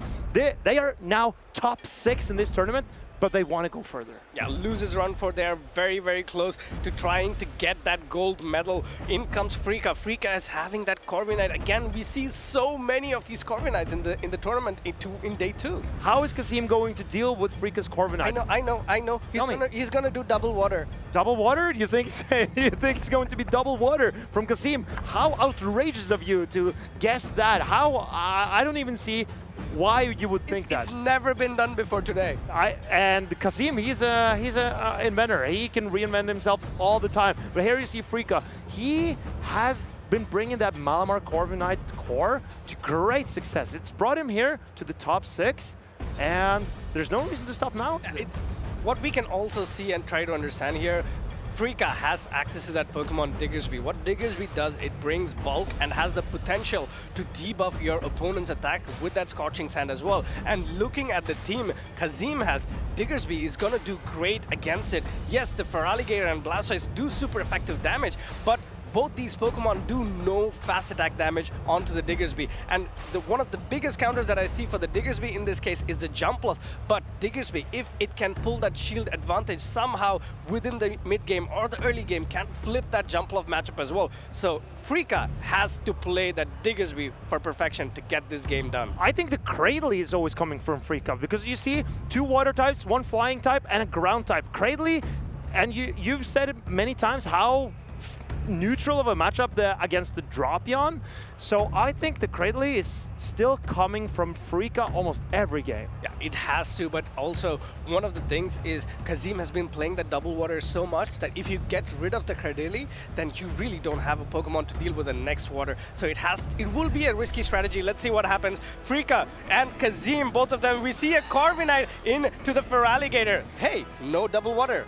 But this is not what Frea wants because this Feraligatr is putting on so much pressure. This is doing neutral Shadow Claw damage compared to Swampert's resisted mud shots. So the Feraligatr is threatening the Corviknight a lot more than the Swampert was previously. Yes, indeed. But Hydro Cannon #1 comes in, but this Corviknight hangs on. It will get to the Sky Attack before the Feraligatr gets to another, maximizing his energy. Frea going for the Sky Attack. Will Kazim want to shield this?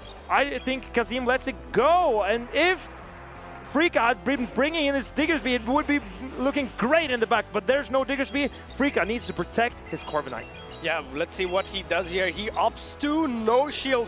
Corviknight is gone out of the sky. Let's see which Pokemon he brings in. Will it be for the aggressive Bullet Seed down with the Cradily or the Fairy Wind down by that Tinkaton? I think Cradily is coming in here and the Feraligatr swapping out. Here is that Drapion. But this is what Kazim wanted because now we can realign his Tinkaton with the Cradily. Yeah, it's a great insight from Kazim as well, understanding that the Pokemon at the back will do a better job for him against the Cradily, so hard swapping his Drapion to have a neutral matchup against this Tinkaton. And Frea is building up a lot of energy here. He knows it could come in handy, but I think Frea has a lower defense Tinkaton, and that means the Poison Stings are doing a lot of damage. This is a Play Rough, and it comes through. Play Rough goes through. A lot of players opt to go for double Bulldoze here, but Frea says, I'm going to go big or go home. Play Rough goes through, and it's all going to be up to that Cradily to seal this game for Frea. But Frea says, I can potentially try to fast attack it down, but in comes his own Tinkaton. Kazim's Tinkaton is healthy. First Bulldoze is reached from Frea. Will Frea go for the back-to-back, or will he try to catch that on to his Cradily? Great play by Frea to preserve his Tinkaton because he needs some damage onto Kazim's Tinkaton, and that's a defense debuff, and Kazim's Tinkaton is locked in. He has switch locked for another 30 seconds. Yeah, Cradily has, I think, 3 Bullet Seeds in, 2 Bullet Seeds. It will need 2 more to get to the Rock Tomb, and it does get there and keep before Frea, before he could get to the Rock Tomb. Kazim comes in with that player to do a lot of damage. Frea wants to protect his Cradily as much as possible. Great shield by Frea. I think the Tinkaton is closing in on getting 2 hit knocked out by this resisted attacks from the Cradily due to the defense debuff. Yeah, first Rock Tomb comes in there, and Cradily is really close. Kazim will have to try to go for a catch here, but Frea says, you can try it. I'm going to be patient, completely patient. And Kazim is throwing a Play Rough. This is a debuffed Play Rough, won't do a lot, but here comes the Drapion, and Frea, it will threaten it with a knockout here with his Rock Tomb. Will Kazim shield? I think no, he opts to no shield the Drapion. This puts him in a very difficult position here. He will have to get rid of this energy of the Cradily, and also, if he comes in with the Tinkaton, there is no way for him to clear that debuff. Tinkaton comes in here, 1 more for the Rock Tomb, another, and he goes for a Rock Tomb. Rock Tomb again will be shielded by this Tinkaton, but not before it gets that defense attack drop. Kazim will still need to go for a Play Rough to knock out this Cradily. And here comes the Tinkaton from Frea. Kazim builds up. It will knock out this Tinkaton. But can Kazim outpace the Cradley in the back? It's 2 bullet seeds that's needed for the Cradilli to get to a move here, but no, Tinkaton gets to that player off. All Tinkaton needed was 1 fairy win, and this player off is gonna knock that Cradilli off the field. No time for dilly-dallying. Tinkaton gets it out. Incredible play by Kazim, realizing mid-game how close this matchup could be and utilizing, maximizing his resources to get him that win in game 1. Incredible play. Incredible play. One of the things that I noticed as well is what we thought of as well is that Kazim might go for the double water. I think Frea prepared for that. Unfortunately for him, it was that Tinkaton at the back. Considering the matchup, I think Frea did a great job to almost pull that in. It took Kazim to make 0 mistakes to get that game done. Shielding his Tinkaton was the key point for Frea. That kept him in the game. If he had let his Tinkaton go with that much energy, then that Cradley would have been helpless in the back. So I think Frea realized, okay, this Tinkaton still has a lot of value, and that kept him and got him so close to actually winning in the game. But Kazim switched around, got rid of his debuffs, and then finally landed a full attack play rough to win that game. Brilliant gameplay from both these very talented trainers. One of the things that I want to see is, where is that Diggersby, man? Where is that Diggersby? We want to see the Diggersby. Diggersby would have been incredible against Kazim's team. The Feraligatr with Shadow Claws are not threatening it. There was a Tinkaton and there was a Shadow Dropion. Both of these matchups are very good for the ground type. Diggersby hitting the poison and steel types were super effective. Yeah. We also noticed the water type of choice for Kazim was that Feraligatr. This one is not a Shadow Feraligatr, so the Hydro Cannons don't hit as hard. So if the Diggersby can get to that Scorching Sand, get that attack fall, then suddenly the matchup is not so bad for Diggersby. I wonder if Frea will adjust his plans or will he stick to his guns. I think that Kazim, known for that double water strategy, puts on a lot of pressure for Frea to keep bringing that Cradley, but if he gets it aligned on that Tinkaton, it will be so bad for him. What Frea can do to completely negate that double water strategy, especially with the Pokemon that he has, is bringing that Diggersby. If that's Diggersby in the lead, you do not want to swap in your water types because its fast attacks do no damage. Let's see what these two trainers have. We see that Diggersby into the lead, onto that Tinkaton. Frea with an amazing read here. And here we see how Kazim will respond. It goes into the regular Feraligatr, and of course, there is the Cradley to answer it. Cradilli comes in here and it has the access to that super effective Grass Knot, but Kazim wants to bait it out, tries to get this Hydro Cannon shielded, and that's exactly what happens. Frea shields that Hydro Cannon, but at this point, this Cradilli can go for this Rock Tomb to debuff this Feraligator's attack. I think this is a very curious play, and Kazim calls it out. This is a Rock Tomb. Now Kazim can get to another charge attack. Yeah, and I think at this point, Frea might want to completely bullet seed down the Feraligatr, but Feraligatr goes for a Hydro Cannon. Potentially, I think he could get to another, putting that Cradilli deep into the red. He gets to another, but I don't think this is enough to knock out the Cradilli after that Rock Tomb debuff. Frea's managed to neutralize that Feraligatr, but now the Tinkaton comes in. Oh, and he manages to get through. Feraligatr up a shield. Feraligatr is up a shield, but this could potentially mean that Diggersby can come in, and Diggersby can get that Blastoise onto the field. Remember, it is a Corviknight at the back for Frea, so it's not like he needed the swap in this matchup. I think Frea knows that the Tinkaton is not going anywhere. Weird timing from Frea. He gives Kazim a free rollout, but Kazim, will he shield his Blastoise? Yes, he realizes that this Blastoise might still have a lot of work to do here.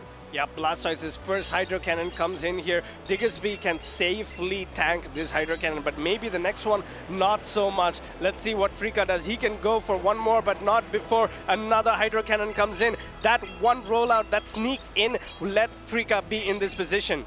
I think Frea knows he needs to get this Blastoise low sooner rather than later. Both of his Pokemon can deal with a Tinkaton, but this Blastoise is putting on so much pressure. Yeah, Blastoise, look at the amount of work it did already. It is already at another Hydro Cannon. This Hydro Cannon will knock this Diggersby out, and it looks like a huge amount of HP the Corviknight will have to sand attack down. Right, and this is still an uphill battle for Frea. What started out as a great game is now looking kind of dire, because Kazim, he's nodding his head, he's smiling. He knows that even though that Corviknight is a great matchup against the Tinkaton, the Corviknight still needs some HP, and the Blastoise will get to a second Hydro Cannon, and Kazim is now putting on so much pressure with his Water type. Second Hydro Cannon comes in, and this is going to do a lot of damage onto this Corviknight. Corviknight is already into the red. It will have to try and farm down the Blastoise, but no, Kazim says, I'm not going to give you any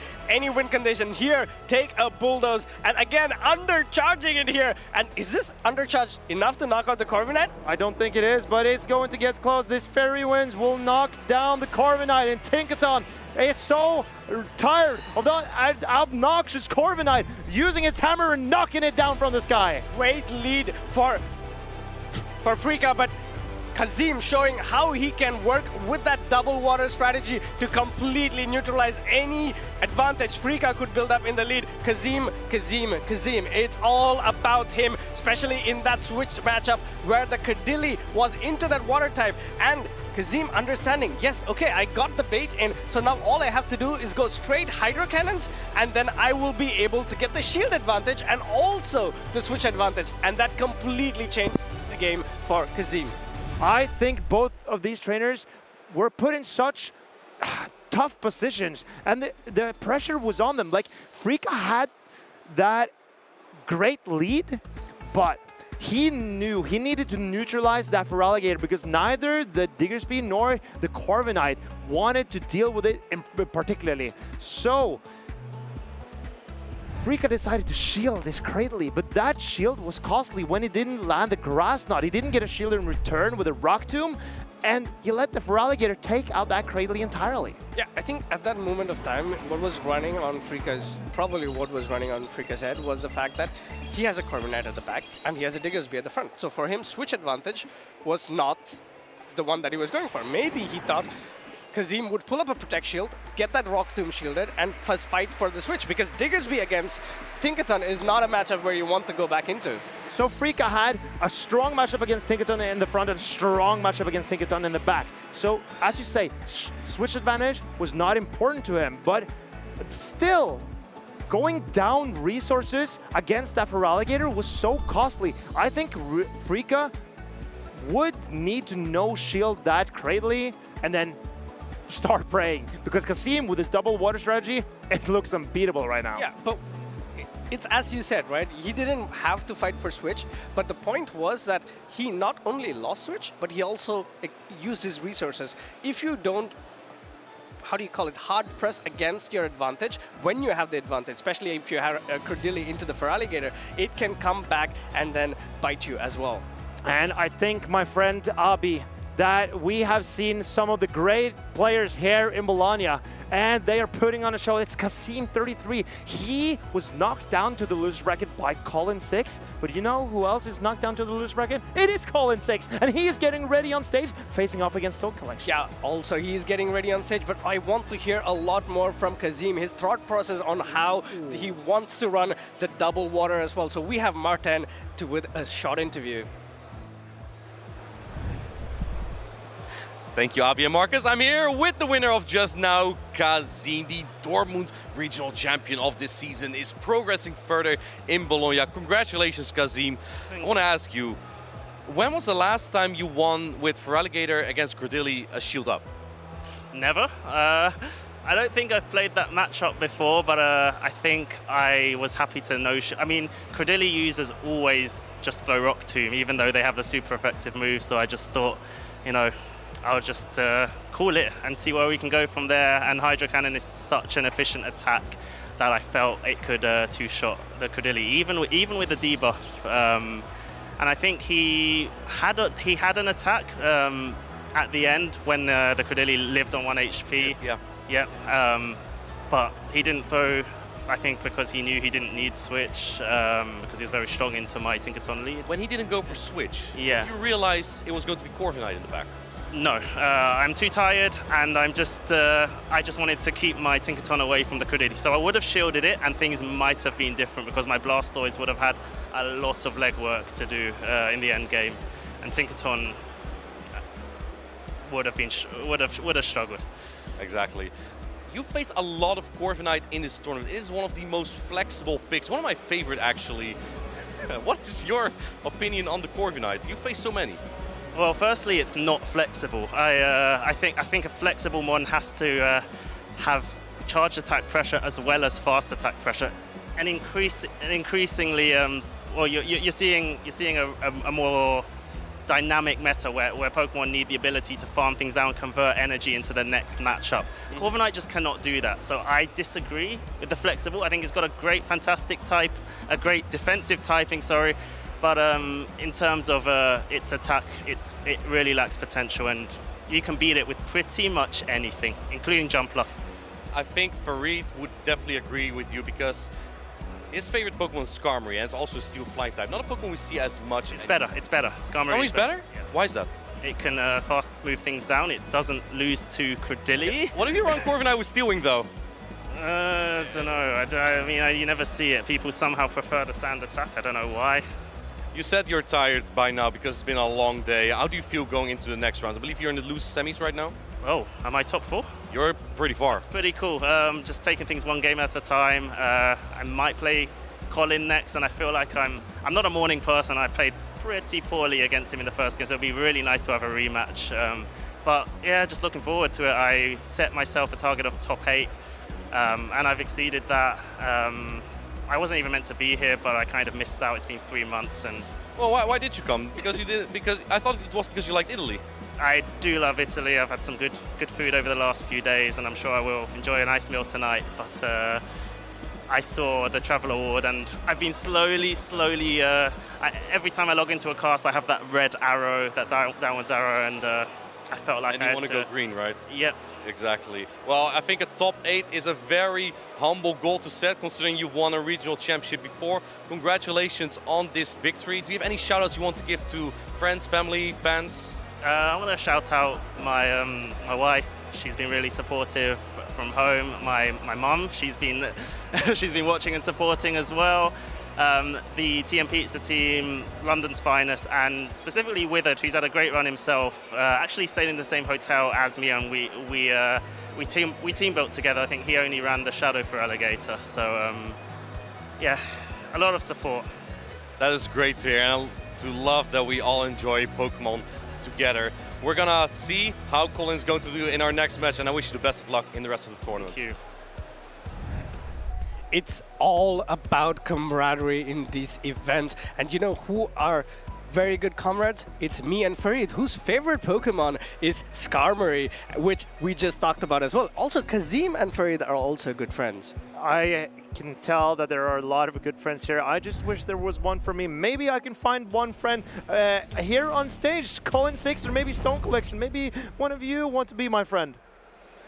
I don't think so, but we see Colin going up against Stone Collection. The Colin's team is one that we saw its accent run and pilot to a huge success, and on the other side we see the Kanto Marowak, the Shadow Kanto Marowak that does so much work against Colin's team. One of the things with the Kanto Marowak is that even against the Lapras, it has that super effective Rock Slide towards the end game. So are you saying that Lapras struggles to swap into that Shadow Kanto Marowak? That could be true.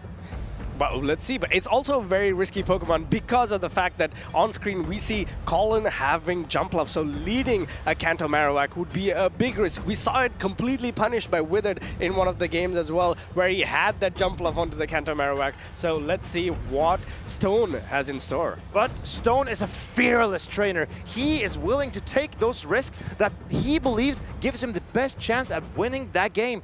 He has a plethora of options though. The Tinkaton is a Fairy and Steel type Pokemon, can resist the rollouts from Blastoise, the Psywaves from Lapras, Psywaves from Malamar, Quick Attack. I don't even think Colin can hit the Tinkaton for even neutral fast attack damage here. You know, if anybody can work around it, it has to be Colin. I'm sure he's faced so many Tinkaton on his way here, and I know he will have a strategy in place for dealing with the Tinkaton. But these two trainers have locked in their Pokemon. It's going to be Blastoise going up against Tinkaton. Blastoise's rollout does not do super effective or neutral damage, but in comes this Tinkaton slowly and steadily, throwing that Fairy Wind, trying to get to that play rough. But how cool is this Blastoise? This Blastoise is so cool that it doesn't even need to shield this play rough. But can the Blastoise cool off this hot Tinkaton with the Hydro Cannons? I'm not sure. This Hydro Cannon, I know for a fact, these Hydro Cannons are not enough to two-shot this Tinkaton. I'm surprised you know it, Marcus. So here comes the first Hydro Cannon. Hydro Cannon puts that Tinkaton almost into the yellow here, but in this Blastoise paces so fast, gets to another Hydro Cannon. This will put the Tinkaton into the red. But then again, because rollout being resisted by the Tinkaton is not enough to farm it down. Someone give this Blastoise and Colin some sunglasses, because Stone Collection is shining bright in this lead matchup here with this Tinkaton. Fairy-type Pokemon getting rid of that cool and collected Blastoise only to be met with this Jumpluff. Will Tinkaton get to the player of? No, it will not, but goes for a Bulldoze instead. This can potentially debuff the Jumpluff and put it in a very tricky situation.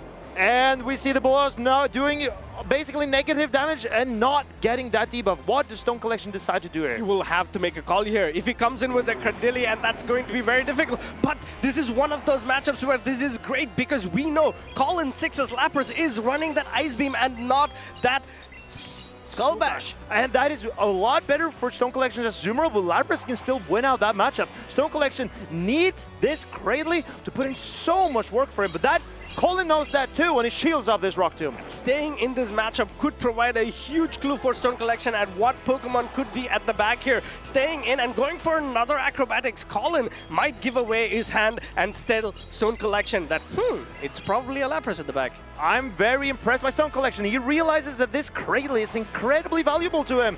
And here, Colin thinks that the Jumpluff is so valuable to him, it comes in with the Lapras. This is great for Stone Collection now. Yes, now he has already debuffed that Lapras with that Rock Tomb. He can potentially go up to another Rock Tomb and then go into the Azumarill for a potential catch, and he goes for it, but Colin did not fall for it. But Azumarill is so healthy now. Yes, Lapras has 2 Sparkling Arias, but these are all resisted by the Azumarill. And Stone Collection, this is exactly what he wanted to see. Now we can farm up with the Azumarill to an Ice Beam and threaten the shields away from the Jumpluff. So much energy can be gotten into this Azumarill. Stone Collection is in the driver's seat here, but if anybody can snatch this game back from Stone Collection, it is Colin. Colin will get to another Sparkling Area. This will be enough to put that Azumarill into the yellow, but it's still such a healthy Azumarill, and not only healthy, such an Azumarill with a lot of energy.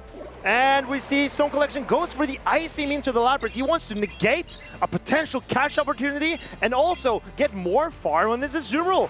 Furious play. Because now the Jumpluff is forced to swap in, and not before getting in for that Ice Beam from that Azumarill. Azumarill putting in a ton of work here. We know that Cradilly has access to that Rock Tomb. It can immediately swap in and go for that Rock Tomb to get the attack fall. No, but he waits. He goes for another Bullet Seed. Is this Acrobatics enough to knock out, or can Stone Collection get to 2 Rock Tombs? Oh, it's so low. I think Stone Collection needed that debuff. How close can he get to another Rock Tomb? He needs these 2 attacks. First Rock Tomb coming in. This will debuff Colin's attack, but then again, I think one more is what is needed, but no.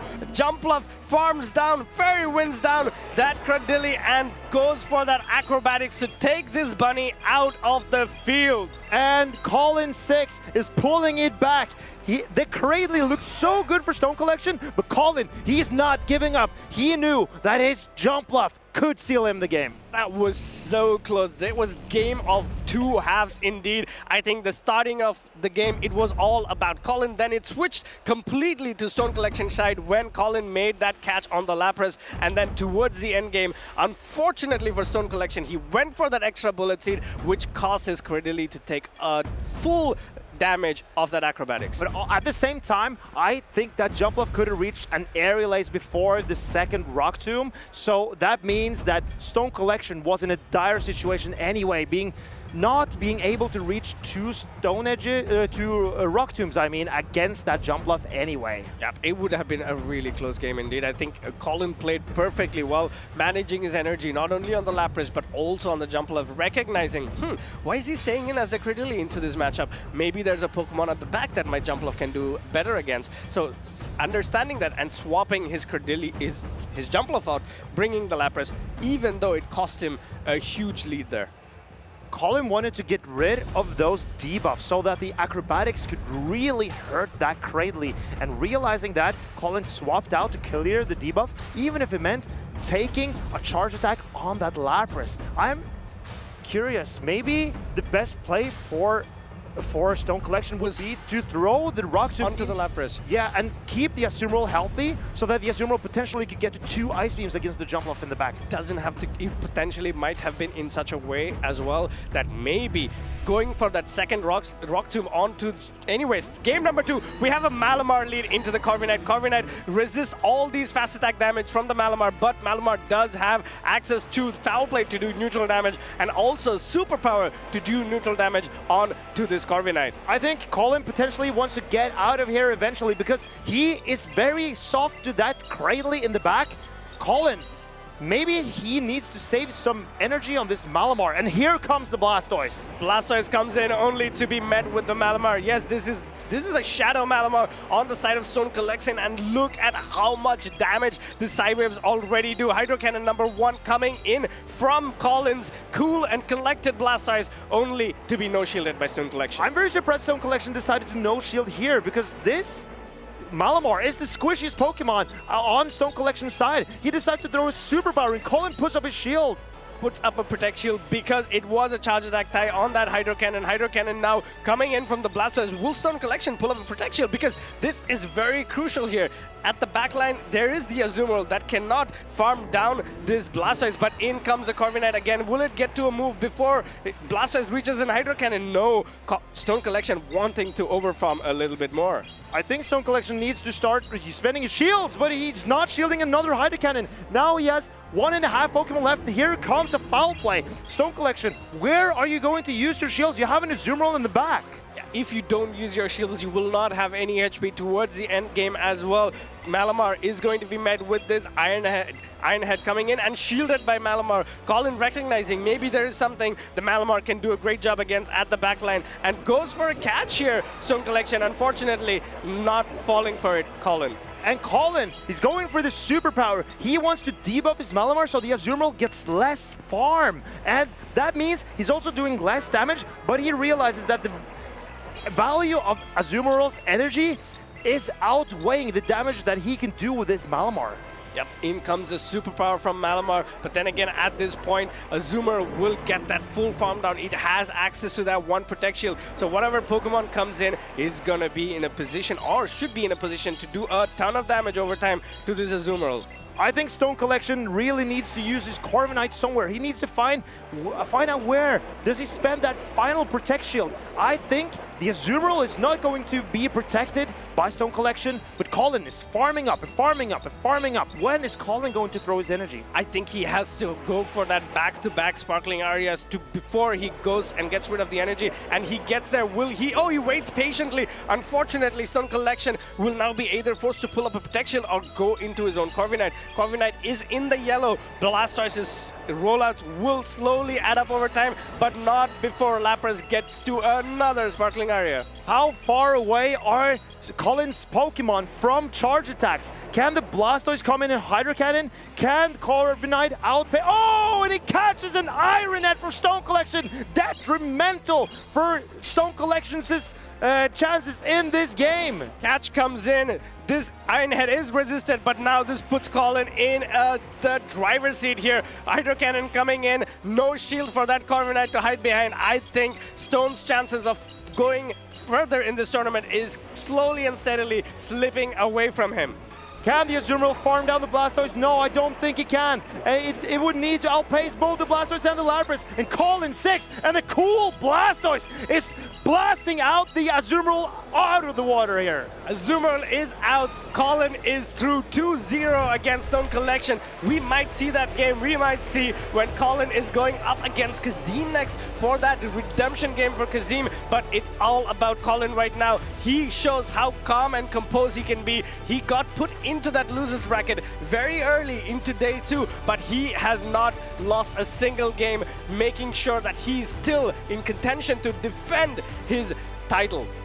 Colin 6, he found out his Blastoise. He put it on the field, and anyway, it started blasting. Blasting left, blasting right, blast, Blastoise. Blast, Blastoise indeed. Well, it's also a very cool Pokemon design, especially having like two pumps to get rid of the water attacks, and it's a really amazing design. And not to mention, Colin running that Blastoise that you could get from, I think, quests, was it? A long time ago, where you could find the Squirtle with glasses. That was a quest as well. It was also a community day with a... glasses? I can't remember. I don't think it was with the glasses. Maybe it was, maybe it wasn't, I'm not sure. It wasn't. I'm not sure either, but now that you put that down into me, this is where I think going for another Rock Slide here would have potentially forced Colin maybe to go for that second shield, and then Azumarill could potentially close out. But here, Colin, understanding what he needs to do, goes in with a Jump Loft. Again, Jump Loft, too much to handle. That Acrobatics, one of the best charge attacks in the game, comes in, gets that critically almost off the pitch, and also says to the Azumarill, hey Azumarill, bye Azumarill. You want to see a magic trick? Well, the bunny disappears in this magic trick, and here we see Colin pulling up another magic trick, catching that Iron Head on his turtle. And then Blastoise does what Blastoise does best. It's blasted. Yep, roll out slowly and steadily adding up, and then Azumarill coming back only to met with another Hydro Cannon. It's just so good, the combination of rollout with Hydro Cannon for Blastoise. Incredible. First one, you need 4 rollouts, and then from there out, it's 3. 3? 3. 3. 3. 3. 3. How many threes? I don't know. So like 12 threes.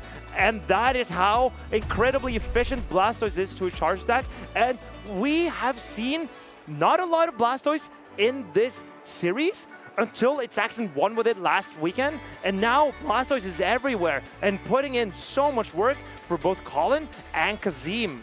I just want to, feather my cap a little bit as well, because I predicted Blastoise so much earlier. It was in my caster prediction draft, and nobody played it, guys. Please take a look. It was also in my caster prediction for Utrecht. Utrecht? No, mine was before. Haha.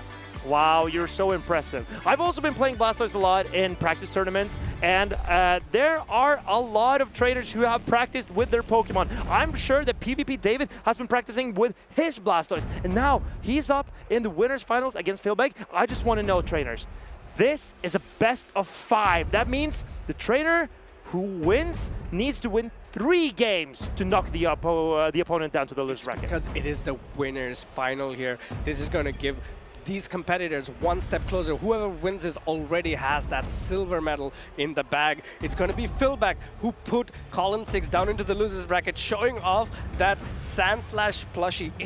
I swear, that's so cute. But also on the back, we see those 2 Laprases cuddling each other as well. You mean the Latios and Latias? The Eon twins are cuddling in the back. But here we see Filbe. He's been cuddling his fur Talonflame core. I think that core is so good right now. And also paired with that Shadow Malamar, regular Swampert, and the double fairy Tinkaton Azumarill. Yeah, but one of the things that we need to look out for the Talonflame is PvP David is playing that double watered line as well with Lapras and Blastoise. That gives him quite a decent way to deal with the Talonflame, but we know the only Pokemon that can deal with a Talonflame with Flame Charge in this lineup is a Blastoise. That is absolutely correct. Even the Lapras can struggle against that Talonflame. And Digger Speed, Jump Bluff, Tinkaton, and even the Malamar kind of struggles with Talonflame here. So will Filbe take the risk of running that Talonflame against a team with a Blastoise? Yep. Is he brave enough? Is he brave enough? But unfortunately, he doesn't have the brave word, so we'll have to wait and see. Talonflame is potentially could be run into the lead matchup as well because of the fact that a lot of the trainers have been using Blastoise in that safe swap position because of how safe it is into the meta. I think Filbe will need to rely on Talonflame to get rid of the Tinkaton on PvP David's side, but will David use his Tinkaton? If he doesn't, that Ferret could really threaten his team.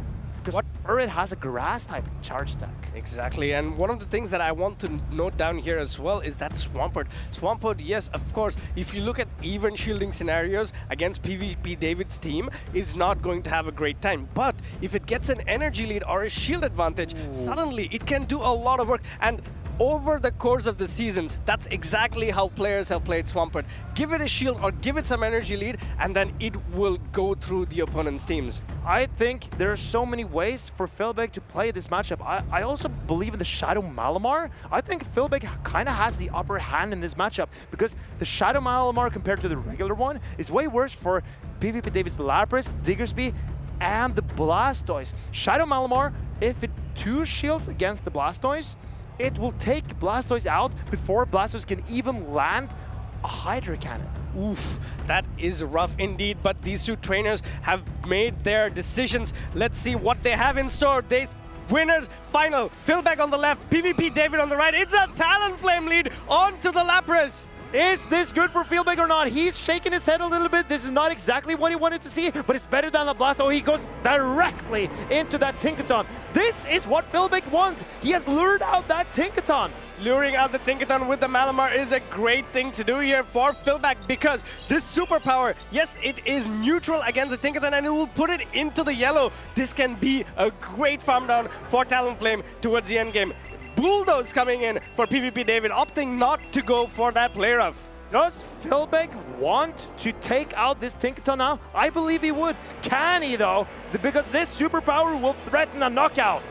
Superpower, back-to-back superpower here, and this will knock out PvP David's Tinkaton. PvP David pulls up that protection. Does he know there is another superpower in store for his Tinkaton? Filbe is playing this astronomically great. Now he has up a shield and he has switch advantage. Who can stop Filbe? Oh my, looks so bad for PvP David. In comes his Lapras to try and get that energy lead, but we know there is that Ferret, but we also know that PvP David has that Blastoise at the back. Does Filbe make that read and come in with his Talonflame? He does! Incredible read by Filbe. But will he shield the Sparkling Aria or will he let his Talonflame go? He lets it go! He lets that Sparkling Aria go. He's going to give all his shields for that Ferret at the backline. Sparkling Aria number 1 comes in, but in comes his Blastoise. He gets to that fly before the rollout could knock out the Talonflame. Fly number 1 comes in, and at this point, it's going to be the Ferret show. That cute little Pokemon is gonna come in and give this Blastoise hell. That little spin that Ferret does, it looks cute, but now it's so threatening to PvP David. Filbe, now that the Tinkaton was gone, Filbe thought, this Ferret can win me this game. I'm even going to take Water Attack on the Talonflame. Now, what also happens here is that Filbe goes for the Trailblaze before Blastoise gets to that second Hydro Cannon, throwing at not ideal timing to force the Blastoise to pull up that Protect Shield. So that's exactly what Blastoise does at this point. This is crucial here. Filbe, will he pull up a Protect Shield? He says no. I'm going to try to Sucker Punch down the Blastoise. With these Sucker Punches, I don't think the Blastoise can get to another Hydro Cannon. So now the Ferret has boosted Trailblazers to throw into this Lapras. PvP David, can he get to 2 charge attacks or Psywave down the Ferret? I don't think it is. He can. Filbe is looking so good here. Trailblaze comes in, puts that Lapras into the red here. Sucker punching, slowly and steadily whittling that Lapras down, and it gets there, gets to that Swift to knock Lapras out. Filbe takes the lead in the winners final. Incredible game by Filbe. He came in with his Talonflame against a Water-type Pokemon, let a Water-type attack through, and then just got to that fly, took away a lot of HP from that Blastoise, and then put it all on the Ferret. And yeah, Oh, it worked out so well. Darn, did it work out so well. Also, that Malamar, one of the reasons why I think it's a good showcase to show why you want to run that Shadow Malamar in this matchup. We saw Tinkaton is it's considered as such a polarizing matchup for the Malamar to go up against, but the Shadow came in, got to the first superpower, put that Tinkaton into the yellow, and then those Psy Waves added up over time, got to that back-to-back superpower. Not only did Filbe get rid of the Tinkaton to face against a Ferd, he got the shield advantage and also the switch advantage in that matchup. Incredible display by Filbe. I am in awe because he pulled out every stop to put that matchup in his favor. Put it all on the Ferd, and it did not disappoint. It was a very uphill matchup for PvP David once the Tinkaton was out of the way. And I think PvP David realized during the game this was a little bit unfortunate. Yeah, it was a little bit unfortunate. It was so close as well. Getting to that superpower with 1 HP on that Malamar to force the Tinkaton to either shield again or let go of the switch was very crucial. One of the times that it shows that sometimes maybe, you know, having the right stat distribution matters. I think Filbe now might consider running his Swampert because what is the chances of PvP David running that jump bluff now that you saw the Talonflame come out and put in a lot of work? Well, it's going to be risky, right? I think it's one of those times where it's a best of 5 as well. So if you win game 1, it's a good opportunity for you to test the waters a little bit more, to see or try to get into your opponent's head. And that's exactly maybe what Filbe would want to do. Let's see if PvP David understands this and brings up a counter strategy of his own. Filbe thinking it through. PvP David looking ready and locked in. And we have both of these trainers. They are tension. There's tension here. I can feel it that these trainers want this so bad. And Filbe, he's getting ready. Filbe just needs 2 more wins to go into the next round, and it's round 2 already. We see the Malamar into a Malamar mirror. It's gonna come down to charge attack priority. Which of these Pokemon has that tiny bit of attack to try and win this game for them? And this is a Shadow Malamar into the regular one. Who will win charge attack priority? Oh, they throw in charge attack priority, and it's the Shadow Malamar that wins the charge attack priority. Filbe's Malamar gets the charge attack priority, and this will do a ton of damage onto PvP David's Malamar, which of course is not the Shadow Malamar, so it's not going to do as much damage. But since Malamar of Filbe is a Shadow type Pokemon, it's going to take 20% more damage. So it will even it out. Filbe will need switch advantage in this situation because he has a Ferd in the back, and he needs to keep it away from that Tinkaton. Yeah, but Ferd with a shield advantage can still do well against the Tinkaton, but let's see how these two players play it out here. In comes a second foul play from PvP David, and Filbe says, alright, if you're going to fight for switch, I am going to as well. Let's see how these two trainers played out. Maybe this is an opportunity for PvP David to go for that foul play charge attack tie or try to catch it on another Pokemon, but Filbe and PvP David going for this foul play again. Filbe knows he is in control here. He can control switch advantage or shield advantage. And will he go for either? Maybe he can go for a farm down on his Tinkaton. No, he decides to shield up his Shadow Malamar. He knows that the energy and health on this Malamar is important and can come to great use against everything. Yeah, at this point, you would want to go for the superpower here, but Filbe says, all right, I'm not going to take any risk. I'm going to go for this foul play and see what is at the back here. PvP David's Malamar off the field, and still a lot of HP left on Filbe's Malamar. But this Tinkaton is coming here. Will this be able to ferry him down? No, not before Filbe's Malamar gets to another parting superpower. This is a great position for Filbe. Filbe getting the most out of his Malamar. PvP David, can he risk running the Malamar lead ever again? Because here comes the Furret. It's kept away from the Tinkaton. It can start boosting up with its super effective Trailblazes. But before it gets to that Trailblaze, Blastoise will meet it with that Hydro Cannon. This will do a ton of damage against that Furret, puts it into the yellow, but Furret gets to that Trailblaze. This Trailblaze will help it boost its attack. Trailblaze number 1 comes in, and there's no shield for both of these trainers to hide behind. And the Blastoise gets to a Hydro Cannon. Just want to get rid of this annoying Ferret as soon as possible. But now Filbe can come in with his Tinkaton, get a farm down, and then threaten PvP David's Tink with his energy. Yeah, Filbe doesn't even want to wait for that switch clock as well. He knows all he has to do is get that energy, get that farm down onto that Tinkaton to get to back-to-back bulldozers to knock out PvP David's Tinkaton at the back. Hydro Cannon comes in from the Blastoise. Filbe going for that switch immediately. But there is a bulldoze stored on PvP David's side. Can he outpace Filbe's Tinkaton? If he can get the debuff here, no. But can he win win charge attack priority in this situation? Then PvP David might still have a chance. It's gonna be all about that charge attack tie again. No, actually PvP David's Tinkaton is at a bulldoze already, but again, Filbe's Tinkaton wins that charge attack tie. This will send PvP David's Tinkaton back into the field, and last but not the least, in comes that Blastoise. This is going to be a fairy win down for Filbe. 2-0, dominant display by Filbe. The game hangs by the thread for PvP David. He needs to win the next game to bring himself back, to give him hope to continue on the winner's side of the bracket. PvP David, this is his last chance to start taking a game off of Filbe. If he does not win the next game, he gets knocked down to the loser's bracket. But the strategy has not changed for PvP David. He still needs to win 3 games if he can keep his composure and realize there's still 3 games that needs to be won. Nothing has changed for me. In these scenarios, it's what you call is for PvP David the best of ones.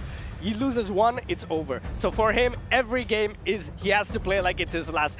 Filbe has a little bit of wiggle room. He has 3 games to bring out 1 win. If anybody can reverse sweep Filbe, it is PvP David. He's been competing so much throughout the championship series, and he has done so well as a trainer.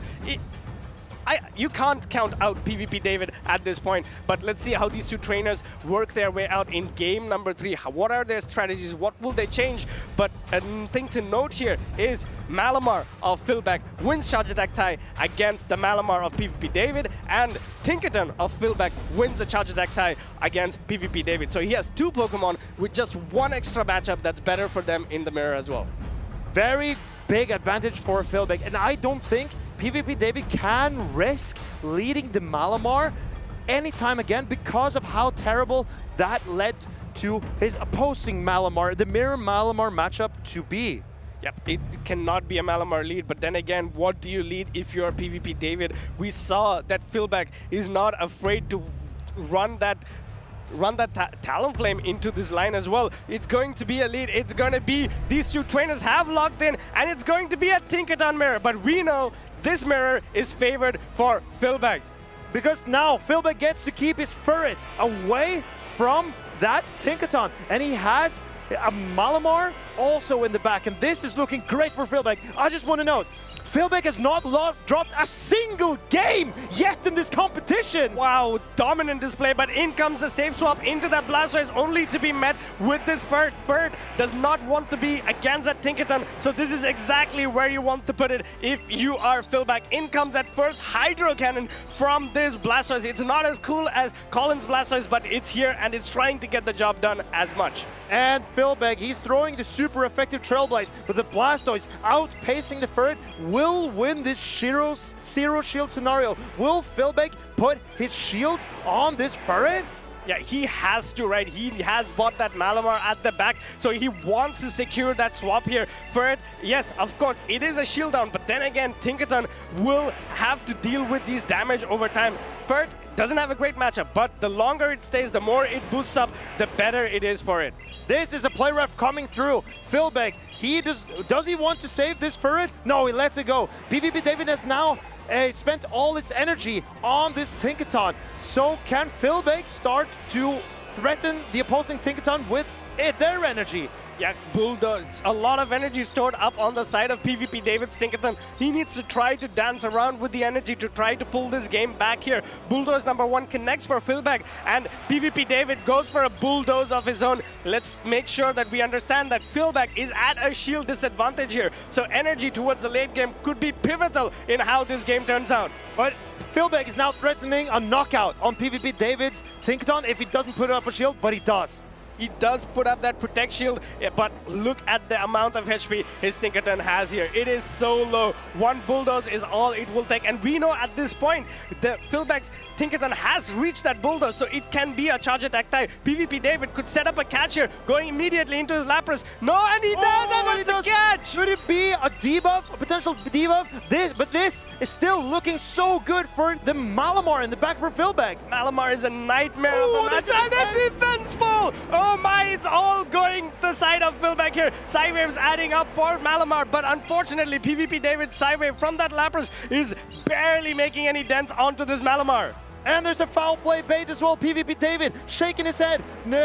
He's pointing out to the sky. He knows that this is looking so tough for him right now. Filbe not having dropped a single game is completely confident in this matchup. He also knows his Malamar will outpace that next charge attack. Foul play number 2 coming in here. At this point, all he has to do is let go of the next charge attack from that Lapras and get that energy up. No, but there is no charge attack from the Lapras. Lapras is down. Malamar side-waving down this Tinkerton. Will Tinkerton be able to hold down? No! And Filbe is closing out Withered Finals. This is 3-0, and Filbe has not dropped a single game. He is now 17-0 in this entire tournament. 17-0, Filbe playing like a champion. He goes into the grand final like a boss, taking out final boss Colin as well beforehand, and now PvP David as well.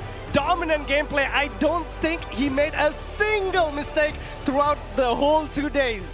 I am in awe. This trainer, whose last and only tournament before was in Bologna last year, he is now competing without dropping a single game here in this championship. This is historical, Abby. Historic. And that's one of the things that we have to see, right? Filbe has always been a competitor that we see very high in the Go Battle League leaderboards. He practices his crafts. Of course, he doesn't come to a lot of these championship events, but he comes, when he shows up, he is going to dominate because he practices day in and day out, battles against top trainers over and over and over again. I'm just in shock of how great of a performance he's putting on. There's only 2 players who have gone this far without dropping a single game. That is Z Swallis in the winners finals at EUIC. I believe he went 18-0. And then we have Harjeff, who also, he won an entire regional not dropping a single game. Can Filbe repeat Harjeff's incredible performance? Let's take a look at what he did right now to get back and then try getting into that grand finals. We thought this was going to be an even match. PvP David against Filbe, but Filbe and his Ferd, that cute little Pokemon, came in and came through for Filbe. So much domination by this, but also Filbe in game number 2 got the best information possible. That was, hey, my Malamar wins charge attack tie, and in the same game finds out his Tinkerton wins the charge attack tie. That is just brilliant. And I don't think PvP David really had a great way around that Tinkerton Malamar core, and Filbe just utilized both of them to such success that PvP David, he didn't, what could he do? As we saw, he could not do much here, but then again, PvP David is not out. He goes to the losers bracket of the thing. He can still try to beat the winner of the next round in the losers bracket to come up and set up a redemption match against Filbe, but we know the skill level that's there in the losers bracket of it all. We still have Kazim there. We also have the final boss Colin trying to defend his title. I just want to say once more, Filbe has gone 17 victories, 0 losses in this tournament so far. Today, he has faced Nickname in round 1, our most in form, allegedly, trainer here in Europe, winning 2 out of the last 3 events, a 3-time regional winner. Then he faced Colin 6 in the semifinals. Another 3-time regional. Another 3-time regional winner. The final boss, he's number 3 on the EU leaderboard. And then he faces PvP David, the prodigy, the young trainer who never finishes outside of the top 8. And he hasn't dropped 1 game. It reminds me of, to be honest, it reminds me of what Boom kind of did in Lille as well. Comes in new, and then he didn't drop a single game day 1, went almost all the way through, but unfortunately, he had to play the final boss Colin in the finals. This might also be a repeat of that, but talking about the final boss, we have Colin on screen here. On the left and on the right, we have Kazim. Looking at these 2 trainers and their teams, the main difference that we see here are 2 Pokemon. Colin went for that Blastoise Lapras, whereas Kazim goes for Feraligatr and Blastoise, and last but not the least, Malamar on the side of Colin and Drapion on the side of Kazim. I suspect, important to note, this is a best of 3 again, because this is the losers semifinals, and that is a best of 3, so the first trainer to take 2 victories will win this matchup. But I suspect we will see a lot of double water in this matchup. We will. I think both these trainers have been doing really well with that double water strategy, but Kazim had to make a correction in his game number 1 in the previous round where he did not go for that double water. So let's see how these two trainers played out. One of the things that I would like to point out, yes, if they go for the double water strategy, Colin's double water is slightly superior than Kazim's, just because of the fact that Lapras' Psywaves against Feraligatr is going to add up. But I kind of disagree with that, because I think that Lapras struggles a little bit more into the Skull Bash Blastoise than Kazim's Feraligatr struggles into Colin's Skull Bash Blastoise. I think Kazim, with greater confidence, can play that double water lineup than Colin can. Yeah, it's very difficult to be your friend if you're always going to be disagreeing with me through the whole tournament. On this side of Kazim, again, another Pokemon that I really want to look at is Diggersby. It's been on almost every team that we see, every other team that we see. But if you just start saying smart things, then maybe we can start agreeing, or we both be wrong. I mean, to recognize smart things, the other person has to be smart as well, so... Okay, you are correct, and I want to be your friend, so I will give you that. But I just want to say, the Diggersby, as you're saying, it does show up on a lot of teams, but as I mentioned yesterday as well, I haven't seen it being brought that much. Do you think we'll see anything of Diggersby in this matchup? Oof, I honestly don't think we are going to see a lot of Diggersby. But to be honest, it can come in trying to neutralize the Drapion on the side of Kazim, because Colin wants to play his Jumpluff, right? It has a decent matchup against most of Kazim's team, but Kazim has a Drapion. You need to have a Pokemon that can potentially neutralize a Drapion. I think we will see the Diggersby from Colin. I think you're right. He needs to use it to neutralize Drapion. It can take the energy of the opposing Diggersby. Also, the Tinkaton gets completely shut down by that Diggersby. So I think Colin will rely on his Diggersby, but I don't think Kazim will. Let's see how these two trainers have decided to play this out here. Diggersby lead into a Tinkaton, Colin calling the lead. Oh, yeah, I saw what you did there. And here we go. Kazim is going into his Blastoise. And I gotta say, this is what Colin expected. He expected the double water from Kazim. Will he shield this Blastoise? It's going to be a double water sandwich here from both these trainers. Blastoise gets to that Hydro Cannon to do super effective damage on to the Diggersby. Diggersby going for the Scorching Sand, and Colin at this moment is trying to fish for that debuff. I think Colin is going into his mirror with his own Blasters, and there we see the attack drop. This is detrimental for Kazim. This is not looking good for Kazim, but Kazim will get to that Skull Bash before Colin's Blastoise gets to a charge attack. This, of course, does pull up his defense, but unfortunately for him, this Skull Bash is not going to do the damage it's supposed to do. Can Colin now go for the Hydro Cannons to knock this Blastoise out? I don't think so. This is a defense boost to Blastoise. At this point, Colin can easily go for the Hydro Cannon. Oh man, Hydro Cannon bait there, and Kazim pulls up that protection, and this is looking really, really dire for Kazim. Kazim knows that this is just a Hydro Cannon, and he believes he can hang on, but can he get to a Skull Bash to potentially win switch advantage? I think he can. He can indeed. In comes that Skull Bash. Skull Bash will knock out Colin's Blastoise, but Colin recognizing this and pulls up that Protect Shield. Colin maintains switch, gets a lot of energy onto his own Blastoise, and it's time for Blastin'.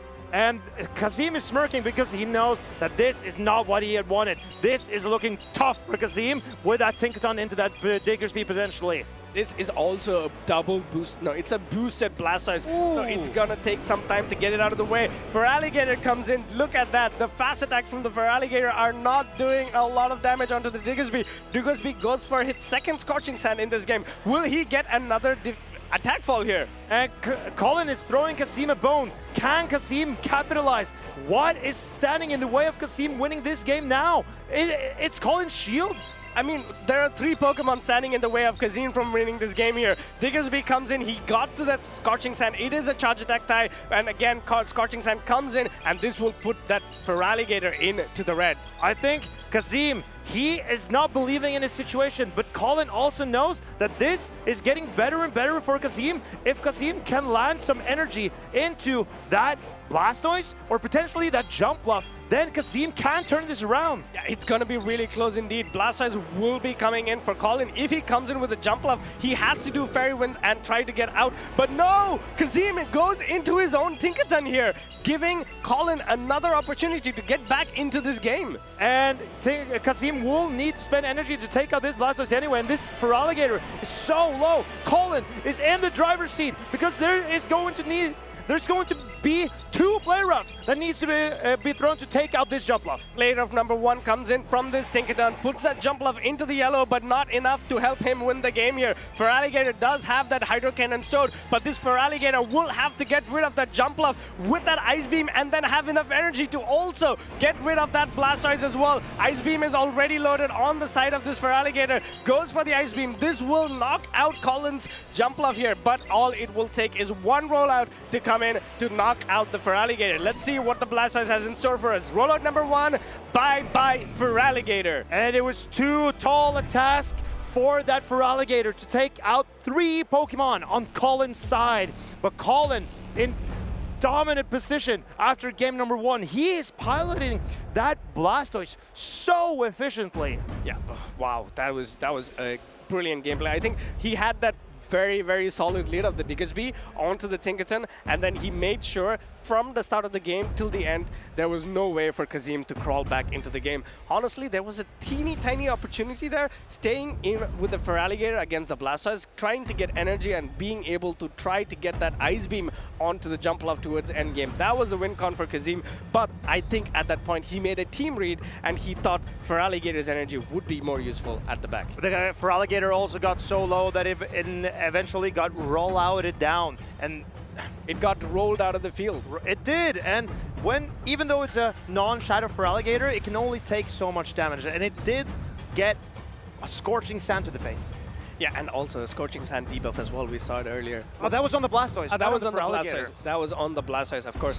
It would be very lucky for Colin as well if he gets double. Let's see what Kazim does to modify this. Maybe he still goes for the Tinkaton in the lead and then tries to say, all right, Diggersby was my worst-case scenario. Maybe I can try to flip this matchup. Maybe if my Blastoise did not get that attack fall, I could have pulled this game back as well. It's a thought. But why would Colin change up his line? It worked out so well for him. We'll just have to see what these trainers are deciding to do.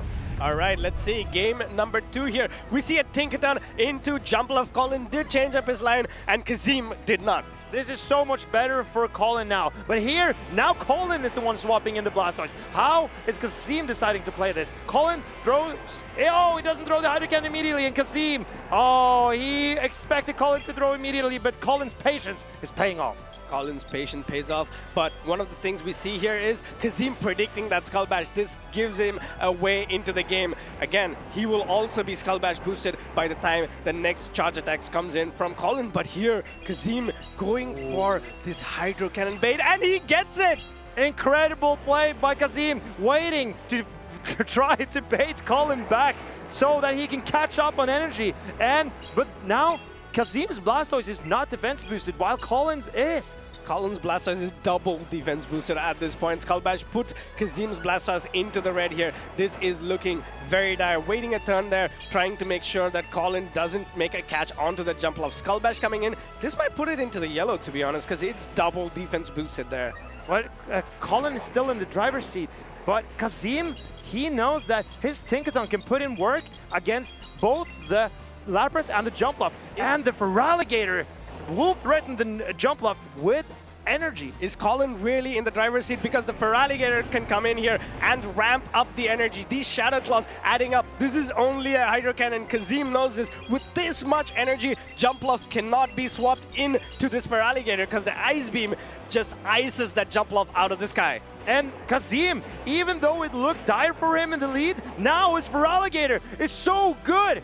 Feraligatr is loaded, in comes the Lapras, an immediate swap in into the Tinkerton. Tinkerton also has this great matchup onto the jump love and also has so much energy here. Player of number 1 going into the jump love will put it into the yellow. What shield? Where do you use your protect shield for Kazim though? You protect this Tinkerton, or because this Tinkerton is going to take the most damage. This is where your shields are most valuable. But is it by... Oh, Colin missed some of the bubbles of the acrobatics and Kazim was not shielding.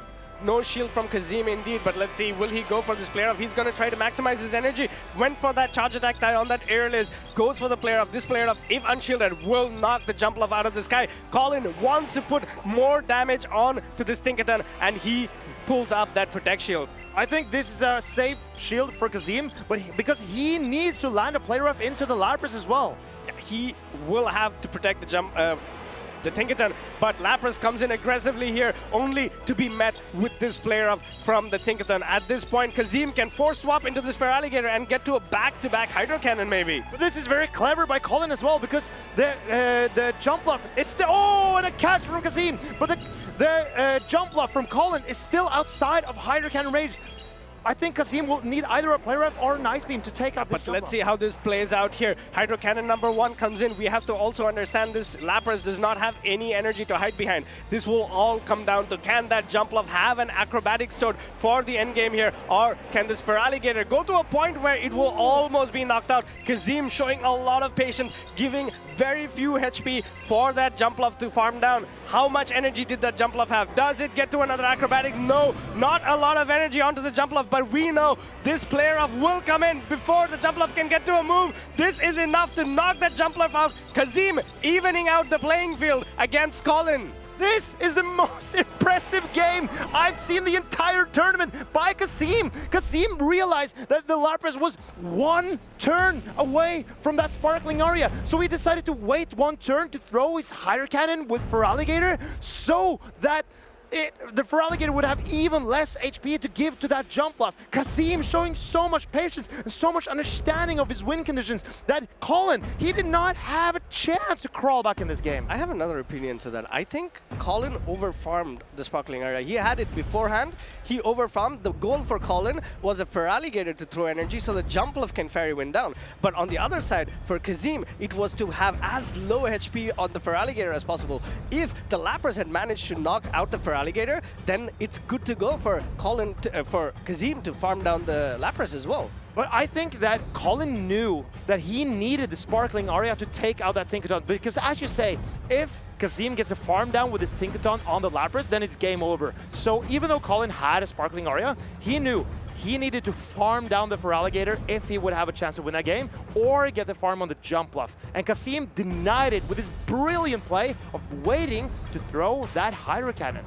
I think both these trainers made sure that they understood both their win condition and played for it, but Kazim just making that one tiny heads-up play to even the playing field here. But this is all going to come down to this game. This is a best of 3 because this is a loser semi-final game here. Colin versus Kazim. And Colin, he said he wants a gold in this season, and his gold is on the line. It's hanging by a thread. He needs to win this game against Kazim, and Kazim leads Tinkerton for the 3rd time, and it's jump love again from Colin. Jump love comes in, unfortunately for Colin, but Kazim making that amazing read with that Tinkerton Blastoise safe swap to be met with this jump love on the side of Kazim this time. Very impressive and interesting play by Kazim, going in with a jump love against a Blastoise that throws rollouts. And here is a shielded air ace. Great bait there by Kazim, understanding most Blastoise trainers will want to boost up their attack before getting that acrobatics. This is another bait by Colin. He's been doing it, and we're gonna go! And look at his face. He knows how valuable this can be. And this Blastoise is not so cool anymore because that jump love is living rent-free in its head. Jump love will not be taken down by this Hydro Cannon, but jump love has so much energy. This acrobatics will be enough to put this Blastoise into the red. Will Colin go 2 shields down? Yes, he does. He wants to get a better matchup for the Tinkerton here. And this is great play by Kazim. He does not want to get farmed down, so he goes into his own Blastoise. Colin's Blastoise could potentially now be in School Bash range. I think Kazim needs to put up his shield, and he needs to do it soon. Yo, no, he goes for a no protection. He's been trying to call that Hydro Cannon. He succeeded twice, but unfortunately for him, this time Colin said, all right, I'm gonna go for the Hail Mary play. Now his Blastoise is in such a critical position here because I don't think this is rollout range. He will get to another Hydro Cannon or even another Skull Bash. But this is where Kazim needs to keep his cool. Don't throw any energy, shield up this Blastoise, and come in Tinkaton, and you have this Jumpluff neutralized. Let's see if he does that. This switch clock is so close here. He needs one more rollout to get to the switch clock. Two more, not before Colin gets to another airless. Double shielding his Blastoise, saving that energy for that late game. Now, we will see the pivot into that Tinkaton to neutralize all this energy from Jumpluff. But Colin's switch timer is soon up again. Can Colin pivot out this Jumpluff before it takes a play rough? I think Kazim needs to throw almost immediately. Acrobatics coming in, doing a lot of damage onto the Jumpluff here. But at this point, Kazim waiting a turn, showing that, all right, I don't want my energy to be completely neutralized. Player off going in, and this will do a lot of damage onto the Jumpluff. And what is great for Kazim right now is that this Diggersby is going to be taking some damage from this Tinkaton, and that will put it in double Hydro Cannon range from that Blastoise. Yeah, double Hydro Cannon's range, but we also have to understand that this Tinkaton needs to be preserved, but that is not a position where Kazim is right now, because Blastoise on the side of Colin always has 5 rollouts worth of energy. So, Kazim, he's going in with his Blastoise here for sure, trying to just get this Diggersby out of the way so that he can win this game and go on to the loser finals and face PvP David. Hydro Cannon comes in. This will do super effective damage onto the Diggersby, but the Diggersby holds on. This is still going to be so close. Hydro Cannon comes in and he wins it down and makes a catch! It doesn't even need to! Kazim, he didn't even need that catch, but he is pulling out all the strings here, and he throws the Hydro Cannon into the Diggersby.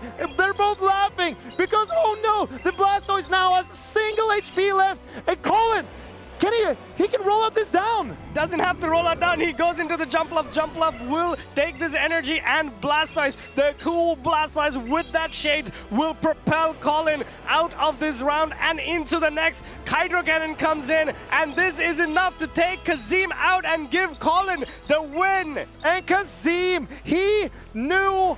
He didn't realize that he needed the HP on the Blastoise. Colin, he used all his resources to his advantage. And Colin 6, he does not give up. He does not roll over. He keeps blasting with the Blastoise. He keeps punching with the Diggersby. And now he has got himself into the losers finals here in Bologna. It's gonna be another great losers final indeed. Colin, of course, he was knocked down into the losers bracket early in day 2, but he, being the trainer he is, being the calm and composed trainer he is, shows no hesitation, made no mistakes, brings himself in one game at a time, winning each of them. And I think that Colin will be so happy with how that end game turned out. He has wanted this gold medal the entire season, and he's still in the running. If there's any trainer who's going to make this great losers bracket run again, it's just Colin. He's so good. I would want to see the final boss going up against the trainer in the final, which is going to be Filbe, who has that unbeaten streak. And I would like to see if Colin can make a dent, because Filbe did also 2-0 Colin there. Oh, that is correct. But all the trainers left still have a chance at redemption against Filbe. But now, this was all about Colin and about Kazim. They both played so well in this incredible matchup. I don't think we could have had a better game in this series. Yeah, it was brilliant gameplay. Each and every one of these games were top-class games from both these trainers. Of course, I think in game number 3, Kazim making this bold call of letting the Skull Bash go was hugely detrimental on how the game turned out. He had 2 shields for the Blastoise to hide behind, unfortunately deciding not to do that, and that was so costly for him towards the end game. Oh yeah, Kazim, he realized after he made that catch that he needed the HP on the Jumpluff, and Colin, he thanked Kazim for the gift, and he opened it immediately, and he smiled like it was one of the holidays where presents are exchanged, and Colin has sealed himself a losers final. Kazim, applauding his opponent into that losers finals. Kazim redeemed his gift coupon so fast before, Colin redeemed Kazim's gift coupon so fast before Kazim could even react or say anything for Colin to hold on for later. But that is brilliant gameplay. So many brilliant games. But what we still have a few more in store for you guys. Do not go anywhere.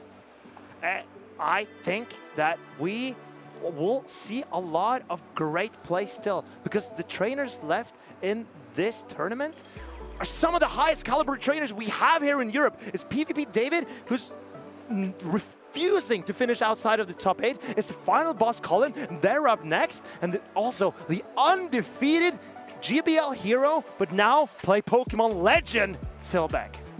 Yeah, it's a lot of high caliber trainers here, and these trainers have a lot of things to offer. You can learn from seeing them, watching them, battling against them, but we've also put together some small tips that you can try to add into your gameplay.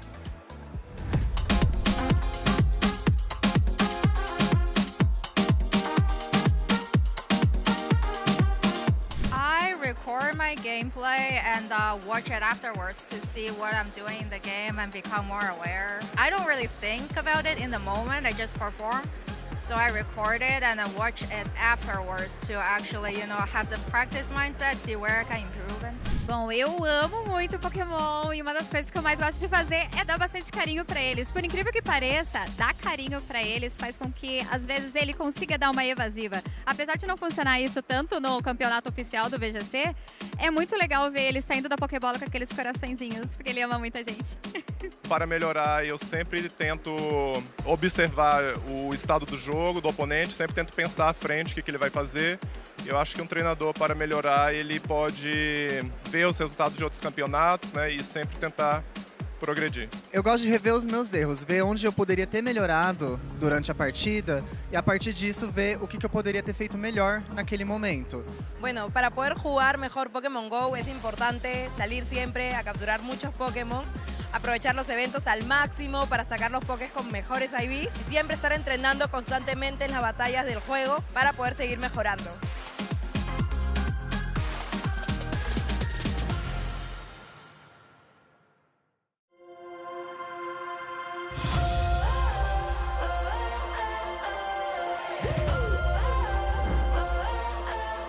Here comes out of pocket. Both switches are firing. He's going to get the KO. Orange Juicers getting it done, bell to bell. There it is, the prime catcher. Andrew Hedrick taking the win. Patrick through the paralysis, and with a critical hit, takes the win.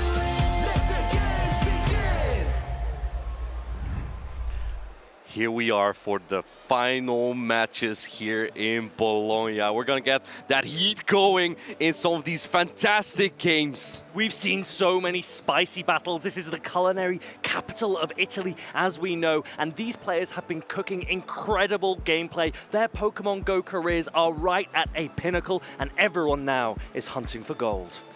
But some of these trainers have been passing on the success of previous winners. The team of It's Axon actually is again present in the finals here in Bologna. Both trainers in the losers finals that will be in the top 3 have that same team. Which is incredible. Colin against PvP David. These two are not just teammates, they are very close friends. They are bringing the exact same lines of 6. The team that It's Axon won Portland with not so long ago. Can one of these players win this mirror match? Either way, this team was guaranteed to be featuring in our grand finals. And this will be a best of 5 in the loser finals here. The only difference between these teams is that Colin has the cool Blastoise with sunglasses, but I'm not sure if that's gonna make a difference here. What might make a difference is the attack stat on each of these Pokemon. Because all 6 are the same, in every individual mirror matchup,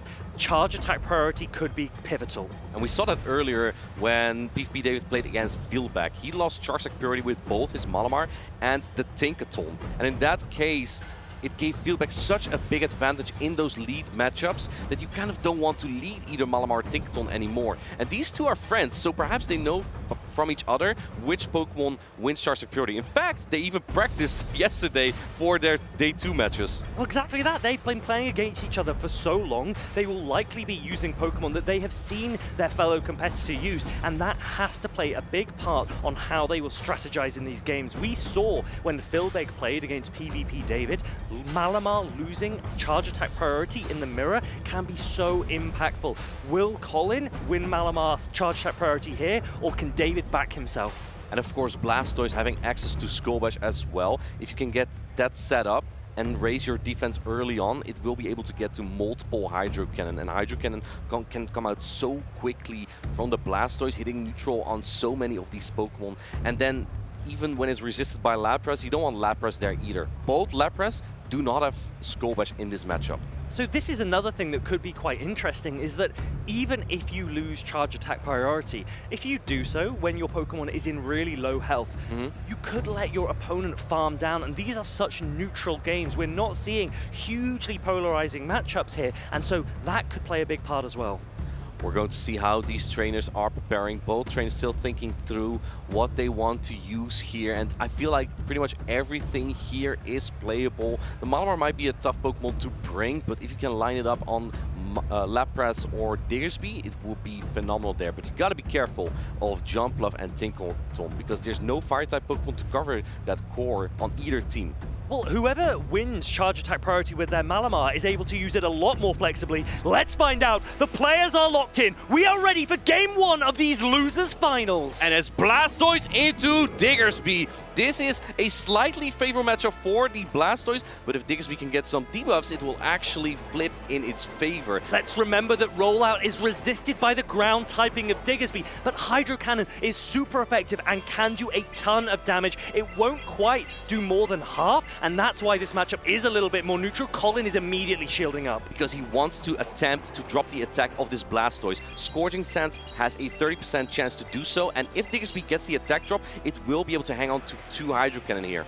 Here we go. Scorching Sands taking Blastoise into the yellow first, but Blastoise still has 2 shields available. David, with a slight pause before throwing, he doesn't want to allow Colin to catch this into his own water type for resisted damage. And we do see that the next one would knock out, so Colin swaps into the cool Blastoise, firing up energy here. Beefy David storing a Hydro Cannon, then swapping into the Shadow Jumpluff, which is prone to his Skull Bash now, but Beefy David does have that shield advantage. Colin threw a Hydro Cannon into Shadow Jumpluff in his last match versus Kazim, and it was cold. David doesn't risk it. He puts up the shield, correctly shielding that Skull Bash. Acrobatics coming through. Because the defense has been raised of this Blastoise, it will be able to hang on quite comfortably. But because the pacing of Jumpluff is so quickly, Blastoise would struggle getting to another Skull Bash, and because of the next Protect Shield, you retain all your health. Can you get to the Skull Bash for the next Acrobatics? I think it will be very close. In fact, they get there at the same time. David knows he's going for the extra Fairy Wind. Skull Bash will do a ton of damage. It won't quite knock out this Shadow Jumpluff, so David is confident he can get an Acrobatics off. The question is for Colin,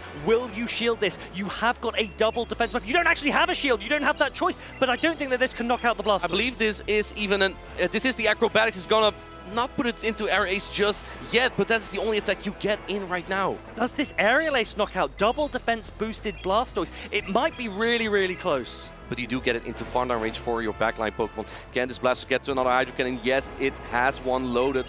David letting this go. If this knocks out, the Blastoise from PvP David will lose his Hydro Cannon. Yeah, a lot of energy. Almost lost, but the Blastoise holds on. And now you can reach the Skull Bash. This will do a ton of damage. Colin doesn't have the opportunity to shield. At least it's not an Ice Beam, he's thinking. But the Blastoise at least goes down with a parting shot. And now you come in with the Tinkaton with a shield advantage. Colin is not happy with this. He does have some left on that Diggersby. This is what he preserved the Diggersby for, but Beefy David still has that shield advantage. This is still all to play for. The Diggersby in the back has a great matchup against Tinkaton, and Tinkaton has to throw a Play Rough if it wants to take out this Shadow Jumpluff. So David is going to maximize his energy before doing so. Very smart play from David here. He needs to knock out Diggersby as well, but it's not in player of range just quite yet. There's also a catch available for both trainers here. There's already so much energy on this Diggersby even. Look at this, Scorching Sands immediately shielded by Tinkaton. This would do a massive amount of damage, so it's a great shield by David. And now David is chasing for that extra damage.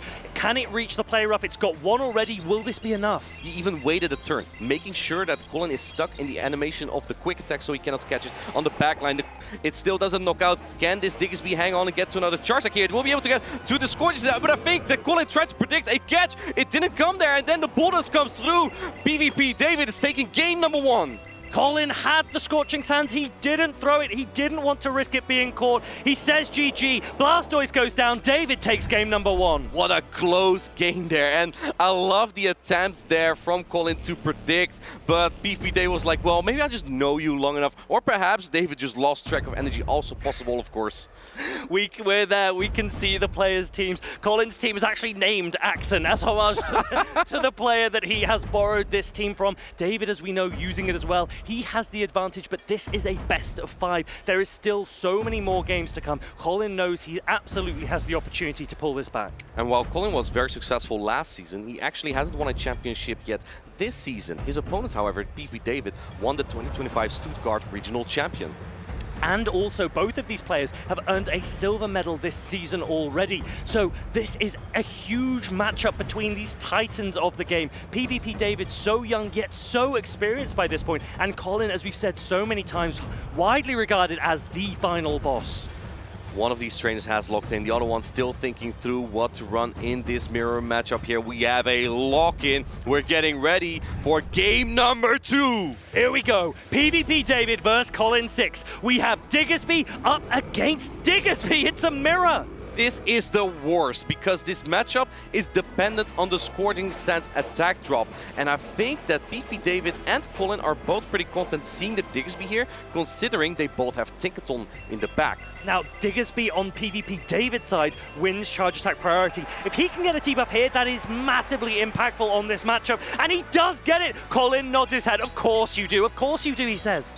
Of course, going for another Scorching Sands, and this one will do less damage now. Can he actually get a debuff back? And that it doesn't. Going into the Blastoise right away, retreating from this matchup. And what do you have to swap in here as PvP David? He's likely going for a Scorching Sands and perhaps then soak the damage on the Tinkaton so it can avoid the Diggersby from Colin. Yeah, David running a team that is soft to that Diggersby. Now, once he gets this Scorching Sands off, I expect him to come in with Tinkaton because Tinkaton wants to avoid Colin's Diggersby. And now, at least it still resists the rollout and the Blastoise is in play rough range. And also notice, no attack drop this time, so he's gonna get the full brunt of this Hydro Cannon here. 2 won't knock out just yet, but may leave it into farm down range for either the Diggersby or the Tinkaton. Yeah, Tinkaton is so bulky. This second Hydro Cannon will put it in the red. It won't be enough for a knockout. And Tinkaton now does have that play rough available, so it could go to try and take down this Blastoise. Another play rough coming through. This, I think this barely knocks out. Play rough, not the most efficient charge stack, but should be heavy enough. Oh, actually, Colin is preserving the Blastoise. Wants to keep the energy, perhaps for the Diggersby of PvP David. He's building up energy and going for another one to take switch advantage or an attempt to. Yeah, Colin is on one of the fast cycles for these Hydro Cannons, so he's so close to another one. But will he come back in with the Diggersby? This is what David has to consider. David reaches the play rough now. If Colin wants to preserve this Hydro Cannon, he will need to use his second shield. Even though rollout does so little damage, the few rollouts after the shield from the Blastoise has put this Tinkaton into farm down range for either the Diggersby or the Tinkaton, but PvP David is not letting that happen and swaps into the Lapras. Colin comes in with his own Tinkaton. This takes 1 damage per Psywave from the Lapras, but this is a regular Lapras, which means it can also tank a huge amount of damage as well. The first Sparkling Aria comes through, and David is racing towards that second. This is actually great for Colin because now he's able to avoid the Diggersby from PvP David with his Tinkaton. That's where he doesn't want it. And on top of that, he also doesn't have the Diggersby now on the Lapras for PvP David. So alignment is looking great here for Colin, but it's still looking quite even. Now, David's going well past both the Sparkling Arias before the play rough comes through because he knows he can tank it. He just wants to maximize his energy so that as soon as a switch is made, the Lapras is already prepared to start throwing energy into it. First Sparkling Area coming through. Tinkaton doesn't need to Tinkaton here to take this damage as it doesn't knock out just yet. In comes the Diggersby though. That really doesn't want to take a Sparkling Area. I think Colin predicted the switch here. Yes, Colin comes in with the Diggersby. He will shield up the Sparkling Aria, but he's got energy on the Diggersby. So if David stays in, then Colin will be able to take it out with the Scorching Sands. He does not want it to get caught. David now comes in and he's giving this Diggersby a ton of energy. Colin doesn't want to risk any extra damage though, so he's just going to quickly Fire Punch this away. A Bulldoze wouldn't have done that much on the Diggersby, but there's a 50% chance that it would drop the defense. And Look, another Scorching Sands is being thrown here. Do you think that the debuff is crucial here? Debuff could make a big difference because Colin needs to go up to another Scorching Sands to take out the Lapras. There is no debuff, which means 2 more Scorching Sands might be needed by Colin to be able to take out both the Diggersby and the Lapras. Can he reach that amount of energy? Both Pokemon are bulky, but we're nearing their HP limit here as Colin is farming up more energy, going for the Scorching Sands right before PvP Dave can get to a Fire Punch. But can this Diggersby get to a final charge stack on this Lapras? Here we go. Colin is going to land 1 Scorching Sands. Can he reach another? The Tinkaton in the back doesn't have a lot. He probably won't. He's going into the Tinkaton to try and make a catch. He does take the energy from the Lapras, but he still has to get this Lapras down. Will Fire Punch be enough from here? Can you even launch the Fire Punch? Because it's at 1 HP, and yes, he can! Is Fire Punch not the same type of attack bonus enough? Diggersby is very bulky, Lapras is very bulky, Fire Punch coming through, we're gonna find out. Lapras hangs on! Lapras holds on with 1 HP, David takes game number 2, Colin smiles, David smiles,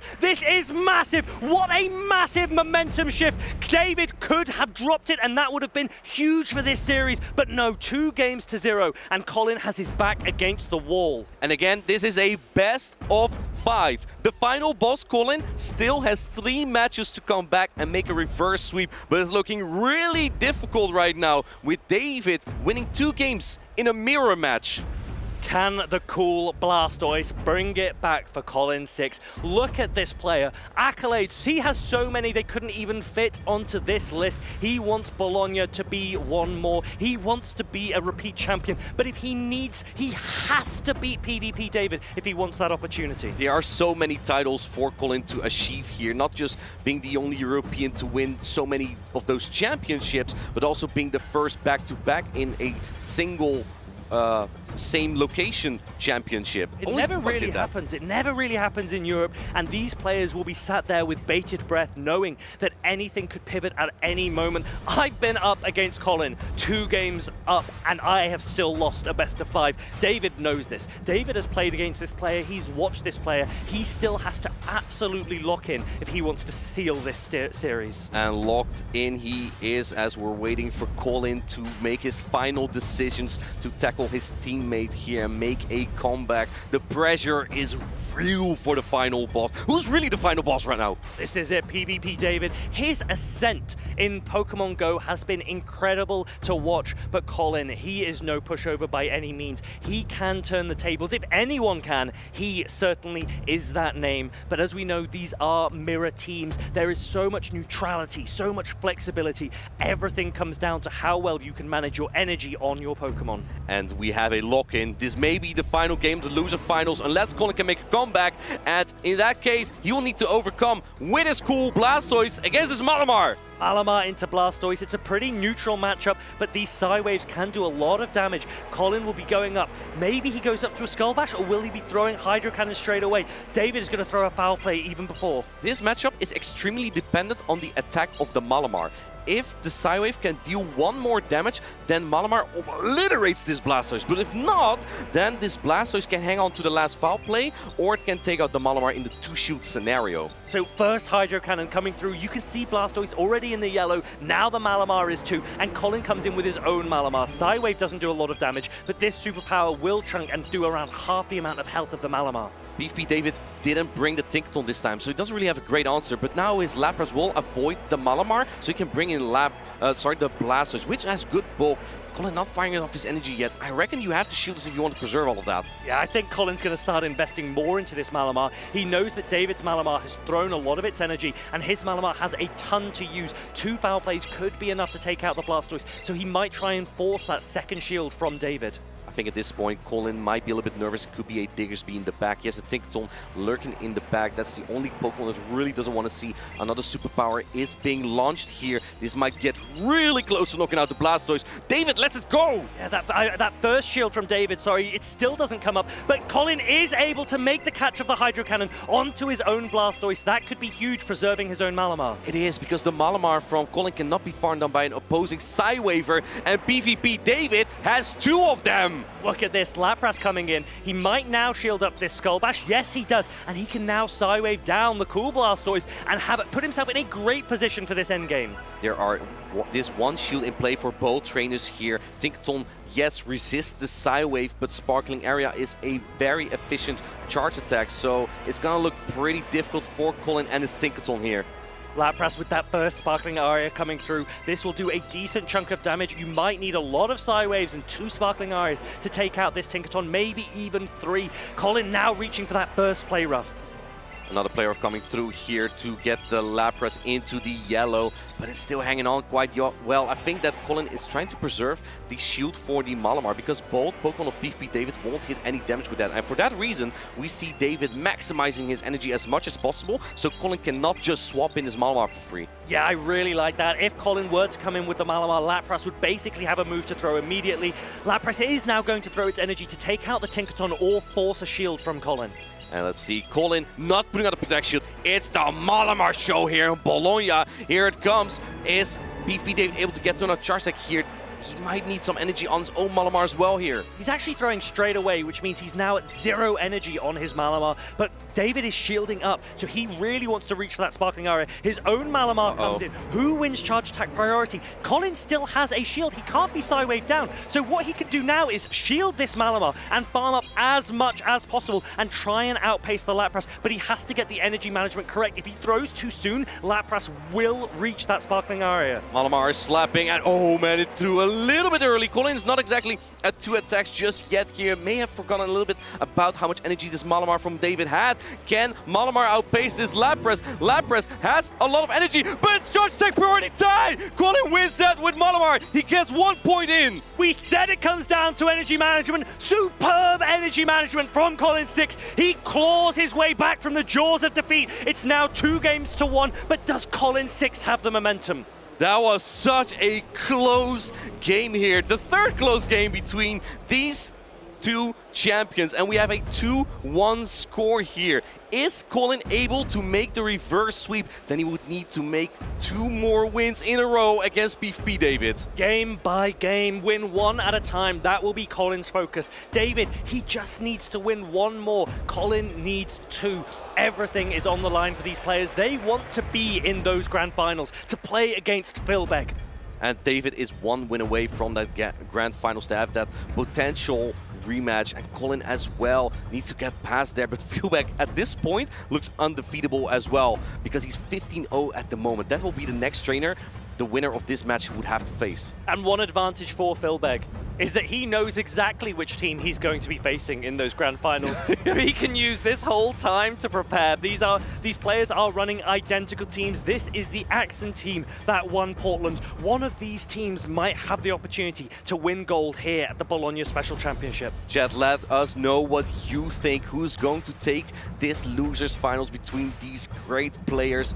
Both trainers are about to lock in their match. We're heading into game number 4 between PvP David and Colin. And here we go. We have Diggersby up against Diggersby once more. We saw in that earlier game that David's Diggersby won charge attack priority and Colin got the debuff. Colin might now not throw his Scorching Sands as soon as he reaches it because he knows he doesn't win charge attack priority anyway. And you're right, he doesn't throw it just yet, knowing that. So maybe now he wants to preserve that energy a little bit in case he gets debuff right away. Then he might swap into the cool Blastoise. And that's a really nice adaptation. Now that he doesn't get that debuff, he knows he can throw this Scorching Sands at full power, and he will be having his fingers crossed for a debuff against PvP David's Diggersby.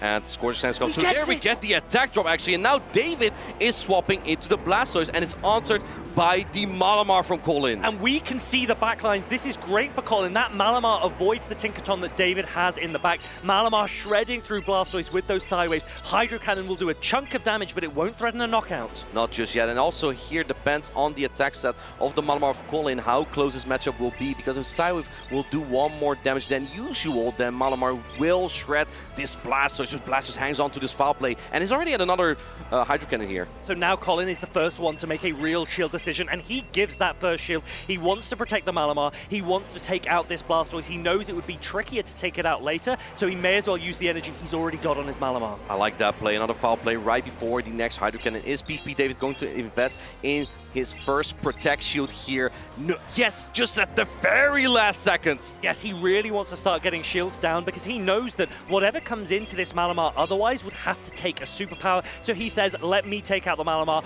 I'll keep alignment. Colin's going to let this Malamar go down and come in with Blastoise of his own. Can David reach a Skull Bash before it gets rolled out down? It looks like he might be able to. There is cool Blastoise, and a Hydro Cannon is being caught, but it's super effective on this Diggersby. David has decided that he doesn't need the Diggersby. He knows that a Hydro Cannon was coming, and he is sacrificing his Diggersby because he thinks that his Tinkaton is more valuable to him, and he really wanted to preserve the health on his own Blastoise. Interesting play because he had seen the Diggersby from Colin already, and here it comes now. But this is exactly what David wants. Now the Tinkaton avoids the Diggersby. Go for Charge Attack Priority tie, but PvP David wins that.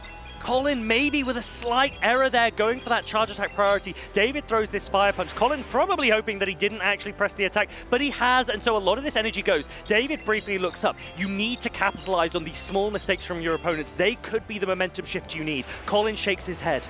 Blastoise still had some energy after the catch from PvP David, and there it is, the Hydro Cannon coming through. The Blastoise, the myth, the legend is taking out Diggersby and setting up PvP David here. David still has a full health Tinkaton in the back. Colin putting everything on his own Blastoise, but he knows that this Hydro Cannon is going to do a decent chunk of damage. Blastoise needs 3 Hydro Cannons to take out Tinkaton, and Colin will be racing to try and reach those. Cool Blastoise has 2 Hydro Cannon loaded already. Can it get to 3 before PvP David? Actually, I think you need 4 even, because this is from full health. 2 Hydro Cannon won't knock out yet with the rollout damage it will do right now. That's right, 3 Hydro Cannons needed to land on that Tinkaton. Colin has used 1 to get rid of a shield. He really is going to struggle to get to 3 more from here. David knows that he is in a commanding position in this game. If he wins this, he will be there in the grand finals, and he gets to that play rough. Play rough coming through. PvP David making all the plays he needs against good friend Colin.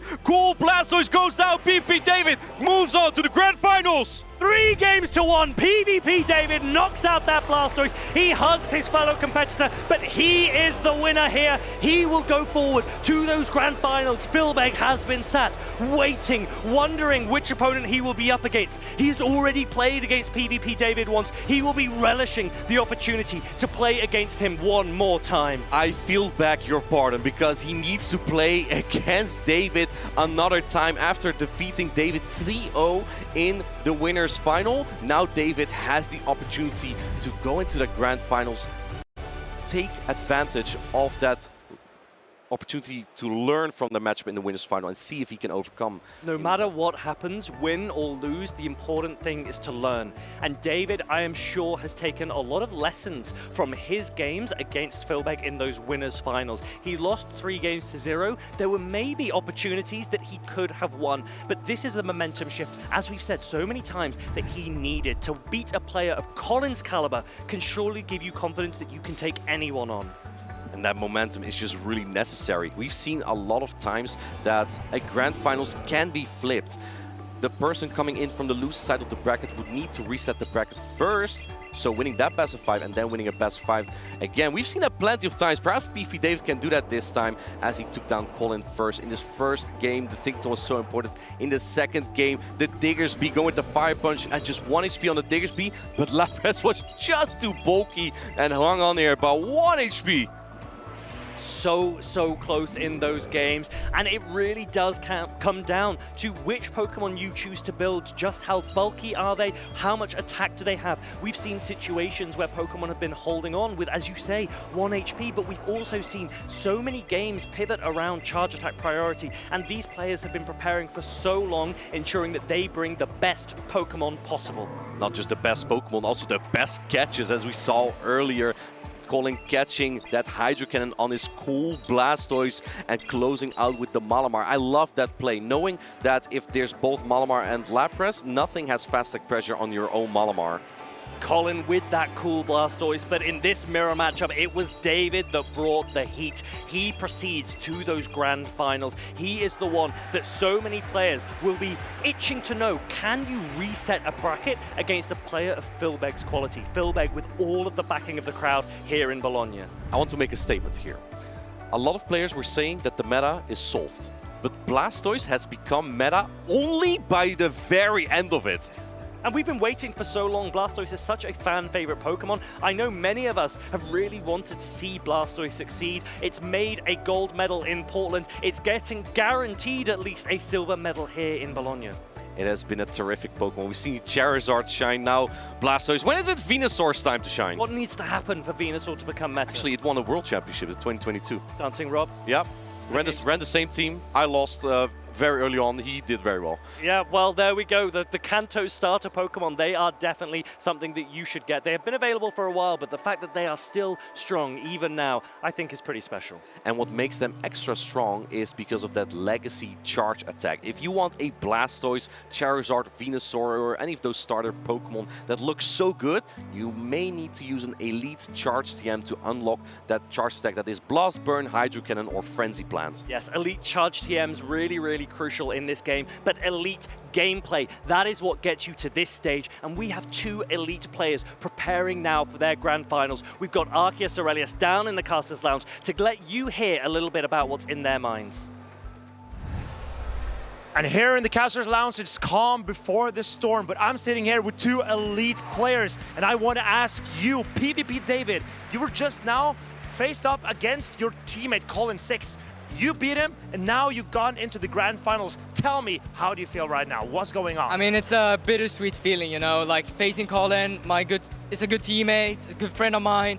I played him before in the last season, I think. Beat him twice, and it's not always like the best feeling beating him, but like coming into the grand finals, it feels amazing still. I'm happy to hear that. Now you have a grudge match up against Filbe. You are undefeated in this tournament so far. 15 wins, 0 losses. Does that put pressure on you, or do you feel confident going into the grand finals? Honestly, I feel pretty confident because I really like my team. I did scrim a lot, and I am happy already to be here. I haven't reached even a top 4 previously, so it is a big opportunity. I am very excited. We're all excited to see you, and I don't want the viewers at home to keep watching me talking to you guys, so I'm just going to send you right back on stage. Trainers, please get ready for your grand finals match, and viewers, get ready because you do not want to miss this. This is going to be such an incredible match. These two players have such high quality. PvP David is one that we have seen time and time again in the Play Pokemon circuit. But Filbe, he is a player that has grinded through the Go Battle League leaderboards. He is a name that you and I have known for years. But this is his first time, his first opportunity to get a gold in the Play Pokemon circuit. And I know that so many people are rooting for him. It's his first medal in his whole career so far. His last performance in Lille was already quite good, reaching day 2, not just yet at a medal, but now reaching it, it must be such a great feeling for him, and also probably inspiring. Maybe I should do more of those tournaments. It really is an inspiration to watch him, and I hope it's an inspiration for you as well, because this is an example that you can break into the Play Pokemon scene. You don't need to have been a name in Play Pokemon to still see success, and Filbe has so much support here in his home nation, and I think that everyone knows that he has a great team. He's nailed the team call, he has a team comp advantage, but also because he's on the winner's side of the bracket, he just needs to win 1 best of 5, whereas David, 2 best of 5s are needed. 1 to reset the bracket and 1 to take it all. A tough task for PvP David, but if there's anyone who can do that, it could be him. He has so much experience already and has played against Filbe earlier, so he knows a little bit about their playstyle. Filbe just keeps facing the same Pokemon and team over and over. And maybe this is exactly what Filbe was preparing for. He recognized that a lot of players might go for that accent team from Portland, and he made sure he had the adjustments and the strategy to be able to handle those. What Filbe really has been leaning on is one of my favorite cores in this meta, It is the third Talonflame core. And in fact, you don't even always need Talonflame. It's just there to make sure both Tinkaton and Jumpluff are not always played together, because fire breaks that core, and that's been so valuable to him. If you can scare away the Tinkaton, your Ferret has a lot of value, because out of all the hard meta Pokemon, there are hardly any dark type Pokemon that resist Sucker Punch, so it's so free to use the Ferret. And we are now at the final event in Europe of this season. And at the beginning of this season of the Might and Mastery meta, we queried what impact would Ferret have. And we said, I think that this could be a Pokemon. Were you a believer? I was a believer. I said that Ferret could be a Pokemon that could see medals, that could see top cuts, and time again, even though it's not necessarily been the star of the show, it has been such a vital component, and Filbe will be hoping that it can do that once more here in these Bologna Grand Finals. And here we see the team previews. Filbe on the left, PvP David on the right with that It's Accent team. Well, Filbe has a little bit of a more off-meta choice in the Talonflame, the Ferret and the Swampert. 3 Pokemon that have been very good for him. And then of course the Shadow Malamar making his debut here in Bologna and being extremely good right off the bat. I love the flexibility with which Filbe has been using his Shadow Malamar. He's obviously also got that Swampert there that I think can put on so much pressure into certain teams. He's opted for that regular, for that extra bulk. And I think that the composition of this team, but also the way that Filbe is using it, makes this a really fun team to watch. It has really paid off for him as well to have the non-Shadow Swampert, because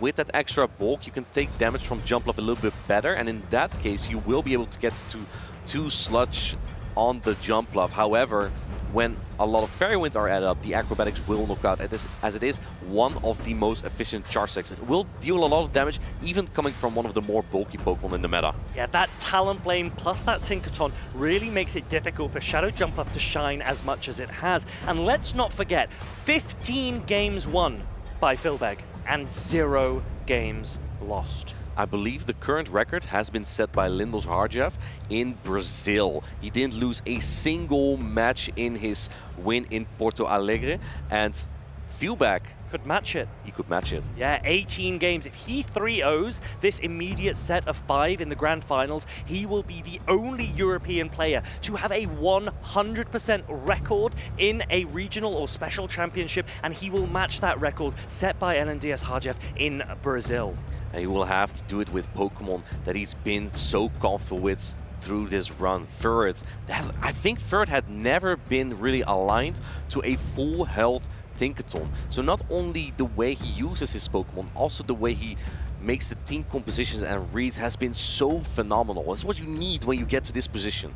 Now, interestingly, we do have one Azumarill on the side of Filbe. There is no Shadow Drapion here in the Grand Finals, but we do have 2 Tinkaton, 1 on either side, 2 Malamar, 1 Shadow, 1 regular. And we'll see what these players are going to bring. I think from David, the Lapras looks so solid. Even in some of its worst matchups, such as the Tinkaton and the Ferret, it has play. The only Pokemon you really want to be careful of is the Shadow Malamar. We have a lock-in on one side, we have a lock-in on both sides. Get ready for Game 1 of the Grand Finals! And here we go! PvP David up against Filbe. Filbe leading that Shadow Malamar, and he's into a Blastoise. This is a decent matchup for the Malamar, but Blastoise definitely has a lot of play here. Hydro Cannon will chunk along with the rollout damage there, but Malamar also has a lot of fast attack pressure with the Psywave. Foul play coming in just before that Blastoise reaches the Hydro Cannons. The Psywaves are already shredding. This is a massive amount of damage into the Blastoise. Will Filbe preserve his Malamar, or will he let this Hydro Cannon land? And it looks like he does want to keep the Malamar around. Maybe necessary for a potential Diggersby in the back, as he does have his own Tinkaton. And we do see the Diggersby on the side of PvP David going for the Foul Blade just before the Hydro Cannon. Excellent timing from Filbe here. Now David has a Hydro Cannon. He won't want it to get caught, but Filbe doesn't really have anything that he can comfortably catch onto, so David's going to throw straight away Hydro Cannon. Filbe shields, the 2-shield Malamar in the lead. This has been so strong for Filbe in the past. Can it work again in this first game of the Grand Final? And staying in here means you get the full side wave down. This is actually really dangerous for PvP David, because this Malamar might be able to get to 2 superpower here, and that, going straight for the bulldoze actually to chip this Malamar immediately, perhaps hoping for a debuff so it won't be able to get to 2 superpower. Yeah, David does not want 2 superpowers to land on the Malamar. Filbe might throw one and bank the other. He actually has it now. Do you throw both here, or do you preserve one of them? I think that you might just want to get rid of them, make sure that the third is not aligned to this Tinkaton. Going for another superpower. Filbe has the alignment. Do you preserve this Tinkaton as PvP David? You probably know that there's got to be third in the back, and he lets it go. David lets it go, and he's going to come aggressively in with the Diggersby with a shield advantage. If this with shield advantage... He's predicting that he would swap, but look at that! Sucker punching down the Tinkaton! Filbe is in an excellent spot! That play was bellissimo! Tinkaton gets the full farm down. David with a slight shake of his head. Now the first Trailblaze lands. David, it's going to be an uphill battle to try and take out this Furret. 1 Scorching Sands isn't going to be enough, and the Furret is boosted. It is coming through hard and fast. There's still a shield on PvP David's side, so it's not exactly over just yet, but Furret needs to be supporting the Tinkaton here to put it in range for a charge attack. No debuff there. That means that this Swift is single buffed after the Trailblaze previously thrown by this Furret into the Diggersby. And look at this Swift from Furret. We didn't say that Furret was the star of the show in his team, but it might be the star show in this game. Scorching Sand is reached. That will be enough to take out the Furret, but it had put in so much work that Diggersby is now in range of a Tinkaton play rough. Furret not on Tinkaton means that it will have so much play, and that Tinkaton earlier not getting to a charge attack is really going to be decisive here, as this Scorching Sands is going to come through. No, PvP David conceding the battle. He knows the Scorching Sands will be super effective, but it's not going to be enough. This player, though, it definitely will be enough. And here we go. The first game to the side of Filbe. That is the momentum he wanted. David had a chance. He had an opportunity, but he didn't come in with the Diggersby quite aggressive enough. The farm down on that Tinkaton was instrumental in that game. And Filbe keeping his win streak going. 16-0 in matchups currently. PvP David needs to break that streak if he wants to have a chance at his 2nd gold medal this season. But you need to get Tinkaton on that Furret, or it just runs through your team. The momentum is building. The hype is building, and Filbe knows that he is so close. 2 more wins and he will have his hands on that crown. And he has all the support from the Italians in the crowd here.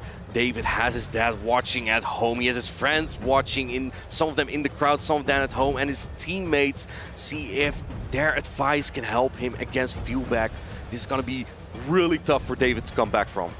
That Shadow Malamar, what can David do? It puts on so much pressure. Filbe does not mind at all what he leads Shadow Malamar into, because we know from the winners finals that he wins charge attack priority in the mirror, and even against a Shadow Jumpluff or a Tinkaton, he can always superpower and then dip out. And David noticed it as well. That's why I think he's very reluctant to leading Malamar, because in the mirror it will be an awful matchup. I think if you want to stop that Malamar from going rampant, you need to lead either the Jumpluff or the Tinkaton. Yes, even if you throw an attack into that Shadow Jumpluff, it will be able to tank it. And once you get the Malamar down, maybe David has an opportunity in the back. The question for David is, what do you do? Because if you lead Malamar into Malamar, you are in such a difficult position, because you are forced to have to catch to be able to take it down. Let's see what these players predict. They are locked in for Game 2 of these Grand Finals. We have the Shadow Malamar into the Malamar. And even though this is a mirror, this looks very neutral, this is great for Filbe, because he knows from the winners final that he wins charge attack priority in this match. An absolutely massive lead for Filbe. The most that David can hope for is maybe to try and catch on something else, or he plays out the scenario letting his Malamar go down, and he would have to work out how to take it down later.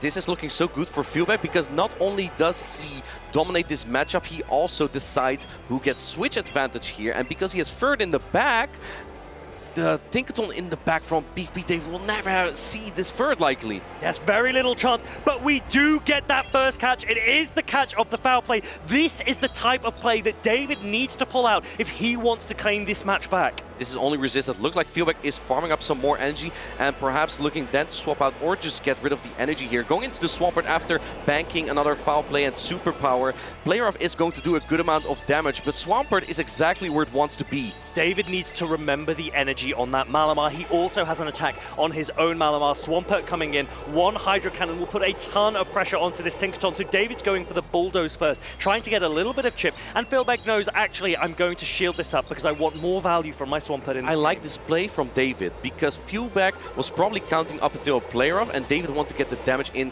before that. And now you get some more Fairy Wind damage, especially after that defense drop from the Bulldoze into the Swampert. That makes it easier to get the farm down. Otherwise, Swampert might get to 2 Hydro Cannon on this Malamar. The difficulty here. Whoa! There we go! This is exactly what we're talking about. Show the Malamar, and now I'm gone. Blastoise taking a Hydro Cannon instead of a Sludge. Peekaboo catching the Hydro Cannon on Blastoise, but it baits out the Ferret. Ferret is in a great position here, especially because both Pokemon started off on even energy. But looks like Filbe is not going for the Trailblaze before the first Hydro Cannon. So Hydro Cannon coming through, this will do a massive chunk to the Ferret. It won't threaten a knockout, you need one more attack. Whereas Trailblaze from the Ferret will put the Blastoise in a really difficult position. Wow, charge attack priority tie, Ferret wins it. This super effective Trailblaze will knock out the Blastoise and also boost the attack with the Ferret, making it even more of a menace, but you have the energy on the Malamar, not throwing it just yet. This is a boosted Swift, it's going to chunk into the Malamar. And do keep in mind that Filbe still stores an attack on his own Malamar. So David is shielding up this first attack, and I assume that that's because he doesn't want to put his Malamar in a range where the Sucker Punches could threaten a knockout. Remember that the Ferret is boosted after that first Trailblaze. It is boosted, and that's why it did so much damage, going for the shield here, but David has another Charge Attack. It wins Charge Attack priority tie into the Ferret. Looks like Filbe may have miscalculated that there. He does have the superpower loaded though for the opposing Malamar. I think Filbe is still in a comfortable position here because he has that Charge Attack already ready and he is able to pivot into his Swampert as and when he wants. This superpower will do a huge amount of damage. It probably will take the knockout. Let's see. It's coming in, superpower landing, knocking out the Malamar. Filbe is still unbeaten! 17 games to 0. One more needed for the Italian. Filbe has everything under control. Can he seal this final game to win the Bologna Special Championship? We may be witnessing history here. Going unbeaten through an entire European Championship. I didn't think I would live the day that would happen. David needs to adjust. Filbe does not need to change his team. He is forcing David to make the alternative option. And so David needs to think, this Shadow Malamar, it is running through my team right now. What can I do? But the problem is every single time David thinks, Filbe could change his team right now, and maybe I'll catch him off. And that makes things really, really difficult. And do notice that Filbe keeps going soft ABA weak to the Tinkaton from PvP David. He's just making sure that the Ferret avoids a potential Tinkaton, because if he would lead into Tinkaton, he could superpower then swap out potentially or play it out so that the Ferret would only deal with Tinkaton when it's severely weakened. Ferret is being so good here. One player has locked in.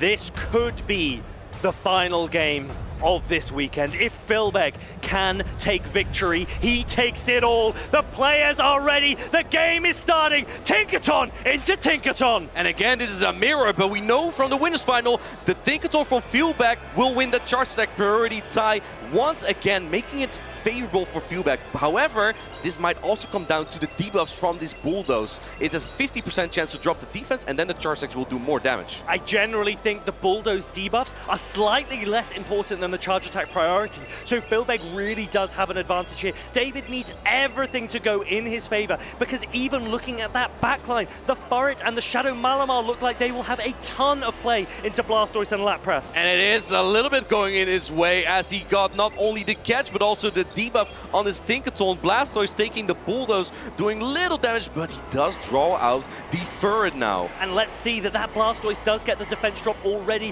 which means even before a Trailblaze boost, this damage will do a huge amount. If this Trailblaze lands, it does threaten a knockout here. Let's see if it does. Trailblaze going through, and it does knock out, actually. Filbe is in a great position there, even though third will now be aligned to the Tinkaton, and PV David Lapras avoids the third. It doesn't really matter, because you still will take so much damage from the Tinkaton.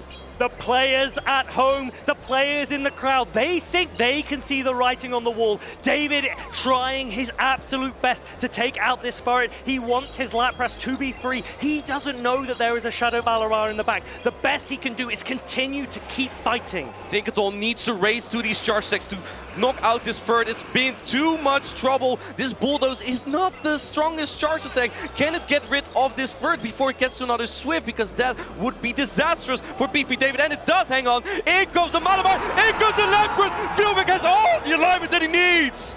Filbe gets the Shadow Malamar. It has been the Shadow Malamar show. So far this weekend, David has 2 shields. Is there anything he can do? He lets the first foul play go. He still has 2 shields available. What pressure can he put back onto this Shadow Malamar?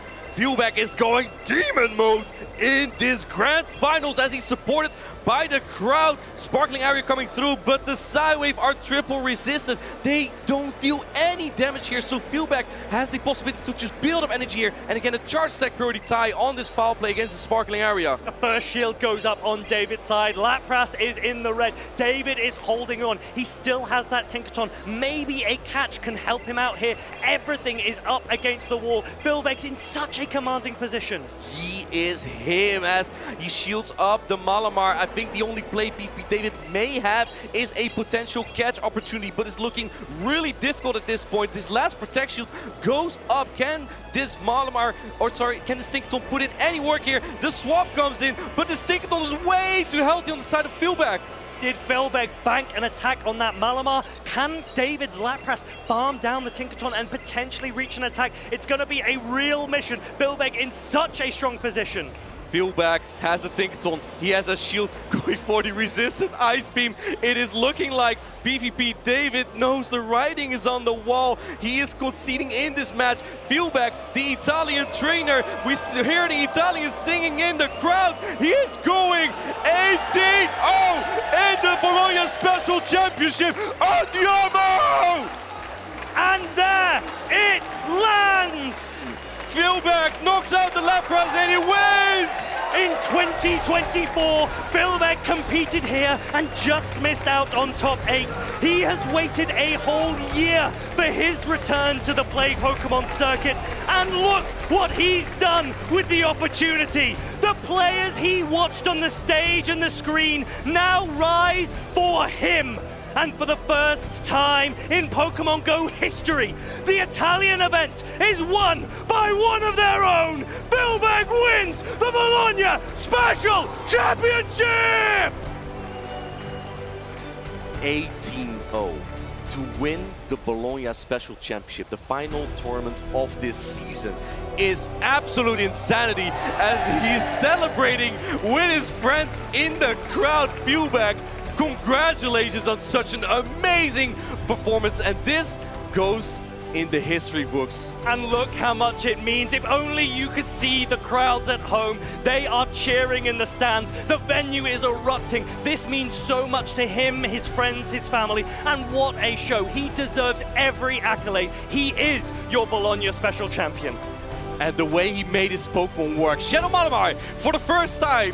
Filbe for the first time. Both champion, hand in hand. Hand in hand, one event, one win for that Shadow Malamar. It has shown the world just how strong it is, and it dominated alongside that Ferret, but also the way that Filbe used those Pokemon was near perfect. 18 wins, 0 losses, 1 gold medal. Can you just imagine how, when I think of playing in a tournament, all the losses that I had over there, and I see this man run through everyone, and they were not like, they were champions. These were champions he defeated. And all David can do is put down his phone and lift up his hands and give this man a round of applause, because that was sensational. That was historic. The first European to go completely unbeaten. Not one game dropped, and he takes his crown. In his home country, supported by so many of his friends. What a feeling that must be, to have all your Italian friends rooting for you here. And with Filbe winning his first championship also means another spot for the World Championships is cascading down. This is huge for Europe. Remember that there are 50 spots, but there are also automatic or direct qualification places for those who win these events or come very high up in international championships or indeed the World Championships last year. So not only has Filbe taken a crown for himself and got himself a direct qualification, he's also opened the door for one lucky European. And Filbe can go to the World Championships now with so many of the other trainers that we've seen here. If we take a look at the standings, some of these trainers will be at the World Championships, but they performed one last time here as well. Trainers like PvP, David, Colin will also be at the North American International Championship, as will Stone Collection, but the other trainers put on one last amazing performance for the before the World Championship. Incredible stuff from all of these top players, and we know that many of them are also fighting for that travel award. This is so huge now for these players. Some, as you say, competing at NAIC, but right now all of the attention is here in Bologna on Filbe. What a player, what Pokemon, and what an event we've had this weekend. And what I want to say, knowing your matchups is just so important for these tournaments. Filbe knew he needs a Malamar with a lot of attack, because with that attack, it basically allows him to win the lead so many times. And winning the lead can really be important, especially when you have control in the finals. You and I spoke yesterday about Shadow Malamar, and we agreed if you choose to run it, you have to have it with high attack, because damage output is the name of the game for Shadow Malamar against anything. Look at the damage output. That is a Tinkaton almost going down to a superpower, and Filbe with his Furret as well, positioning everything near perfectly for him. What a farm down. What a way to start these grand finals. Farming down the Tinkaton in game number 1. Right before it could get to a charge attack there, and then Filbe had weakened the Diggersby so much that Tinkaton, all it had to do was just poke this Diggersby with its hammer. And in game number 2, the Swampert was so pivotal as it answered the Tinkaton and then caught, the attack was caught on the Blastoise, but it didn't matter because Filbe had the alignment. David doing everything he can, every trick in the book, but Filbe was always one step ahead. Every adjustment, every alignment always seemed to be in Filbe's favor. David doing everything he could. What a brilliant performance from this young man again. But Filbe, you cannot do anything other than put your hands together and applaud. Dude, I think we all should, honestly. Like 18-0. Again, we've said it a million times. I will say it a million times more, honestly. It is so crazy impressive.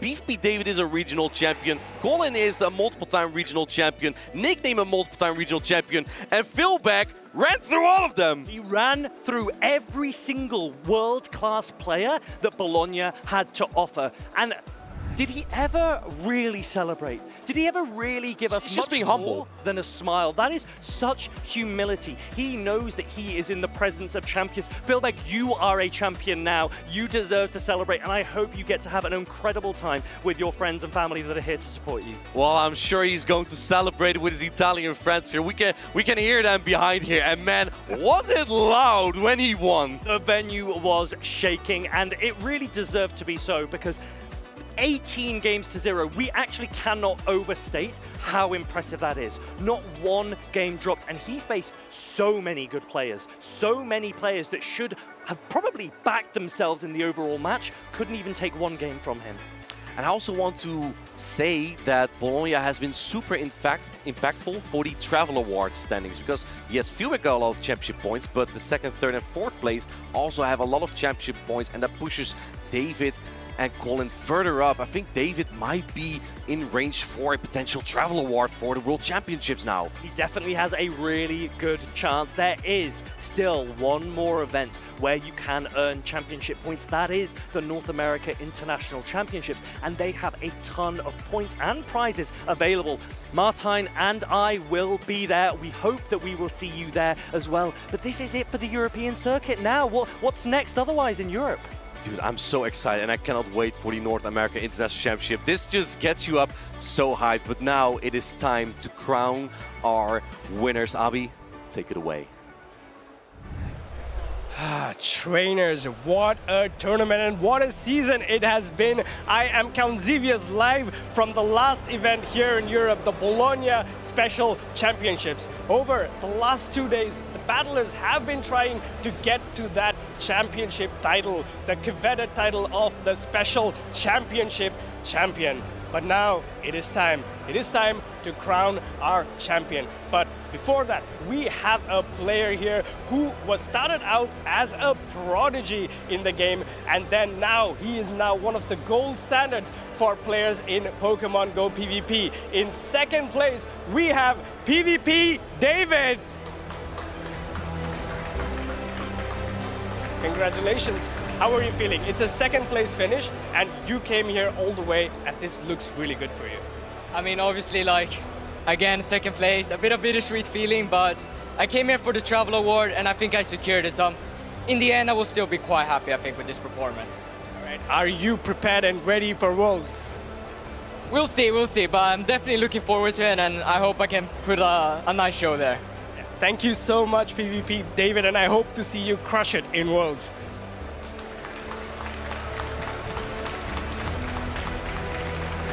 It is now time. A player who came in with not a lot of experience in the championship circuit, but now he's set at the gold standard for Pokemon Go PvP, unbeaten throughout the whole tournament, going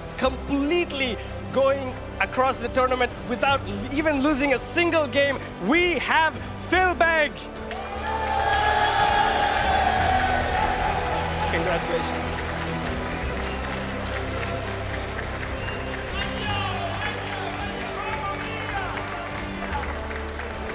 All right, Filbe, I see you have a lot of friends and supporters here. Do you have some words for them?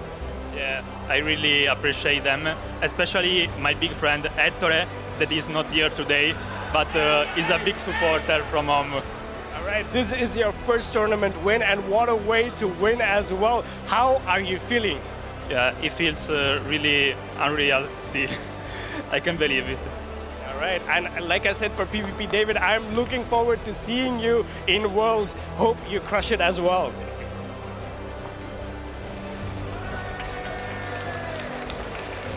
Give it up for Filbe! There you have it, folks, our event champion. But there's still a lot of tournaments to come. Then also a small update to the movesets that's been released as well. Don't go anywhere. We're going to give you a short discussion on it as well.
Welcome back, trainers. We can still hear the celebrations of all these trainers who came in to support Filbe. Guys, what are your opinions? Do you have some special insights for this tournament? Man, Shadow Malamar, on day one, I thought it wasn't that good because we saw them getting knocked out one by one. But now it went 18-0, man. I don't know what I'm doing. That was incredible. I am sweating from those battles. They were so hype. They were so exciting. And what a player to win it all. Shadow Malamar came, it saw, it conquered, just like Filbe in this tournament. He's the Caesar of Bologna. The Caesar of Bologna, but there are also other trainers who have done well in this tournament. PvP David, second place is so important for him in that race for the Travel Award standings. And look at both these teams, by the way, inspired by its Accent, the 2023 World Champion, who had won the Portland Regional Champion just last week. Yeah, Colin and David, friends and teammates, they faced off and only one could get to those finals. Filbe knew exactly which team he would be up against and he was prepared, and boy, did he succeed. All these trainers are insane trainers. They have so much skills, but also there are so many other trainers who won these regional championships. Let's take a look at who they are. There are so many new winners this season, and I gotta say, it's impressing me so much how much talent we have here in Europe. But Filbe, he came out of nowhere, unseeded into this tournament, and now he has cemented himself historically as the only trainer to go undefeated through a championship here in Europe.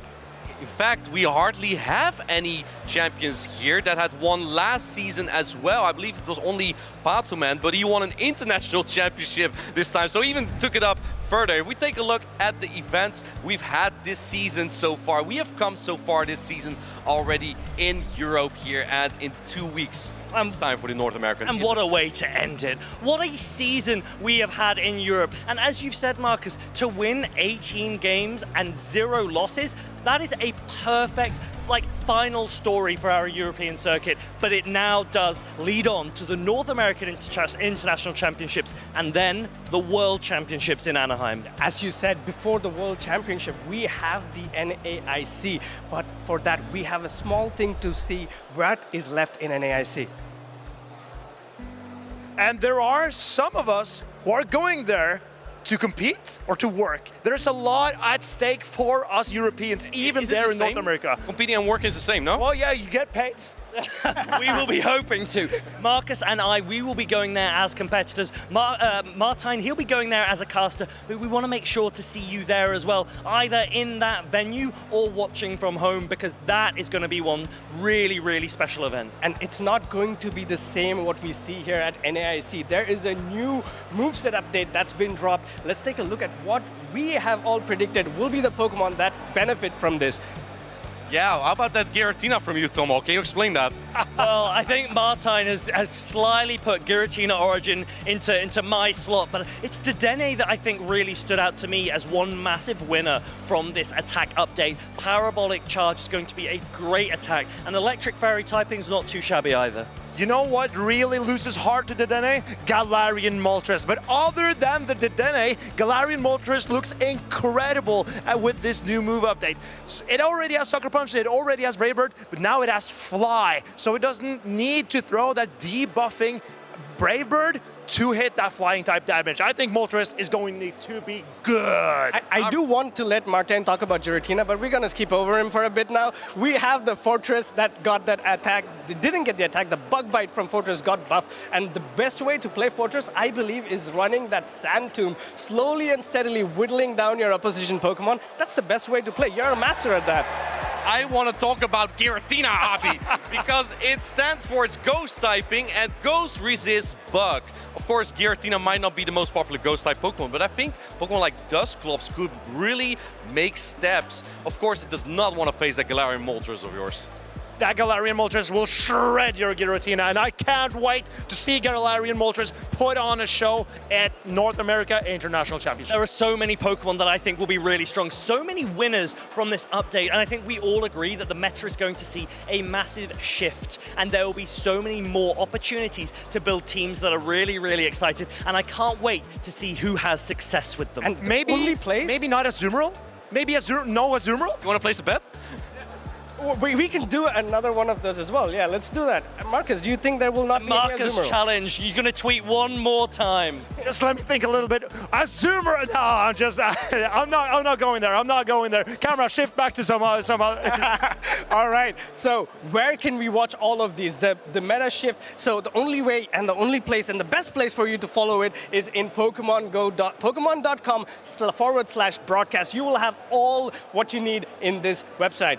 Right, you can even see the casters there as well and the events coming up next. And make sure that you follow the channels as well so you don't miss any of the action. We have a new YouTube channel, Play Pokemon, so you can watch all the action. Marcus, guys, did you know? The first 500. Marcus was one of the first 500. I think he told me he was the 499th one to sign up. I've also told you 500 times, so... He did 500 times, and that's one of the reasons we're still not friends. I've tried my best, but unfortunately, Abi has so many friends already, and I'm just trying to do my best. Dude, are you trying to hold me down? I don't know. My jacket is wet, okay? With sweat right now. Those games were so incredible. Incredible. It just goes to show what happens if you miss out on the action. This is why you need to follow the channels. This is why you need to keep track, because these gameplays, this is why we play Pokemon Go. For players like this, for storylines like this, and for Filbe, for heroes like this. Yeah, are you guys okay? Oh, we're more than okay. I'm so We're gonna let them be comfortable, and this is exactly why we play Pokemon Go indeed, for the camaraderie that you build up towards the tournament. But this is it. This is all from us. Until next time.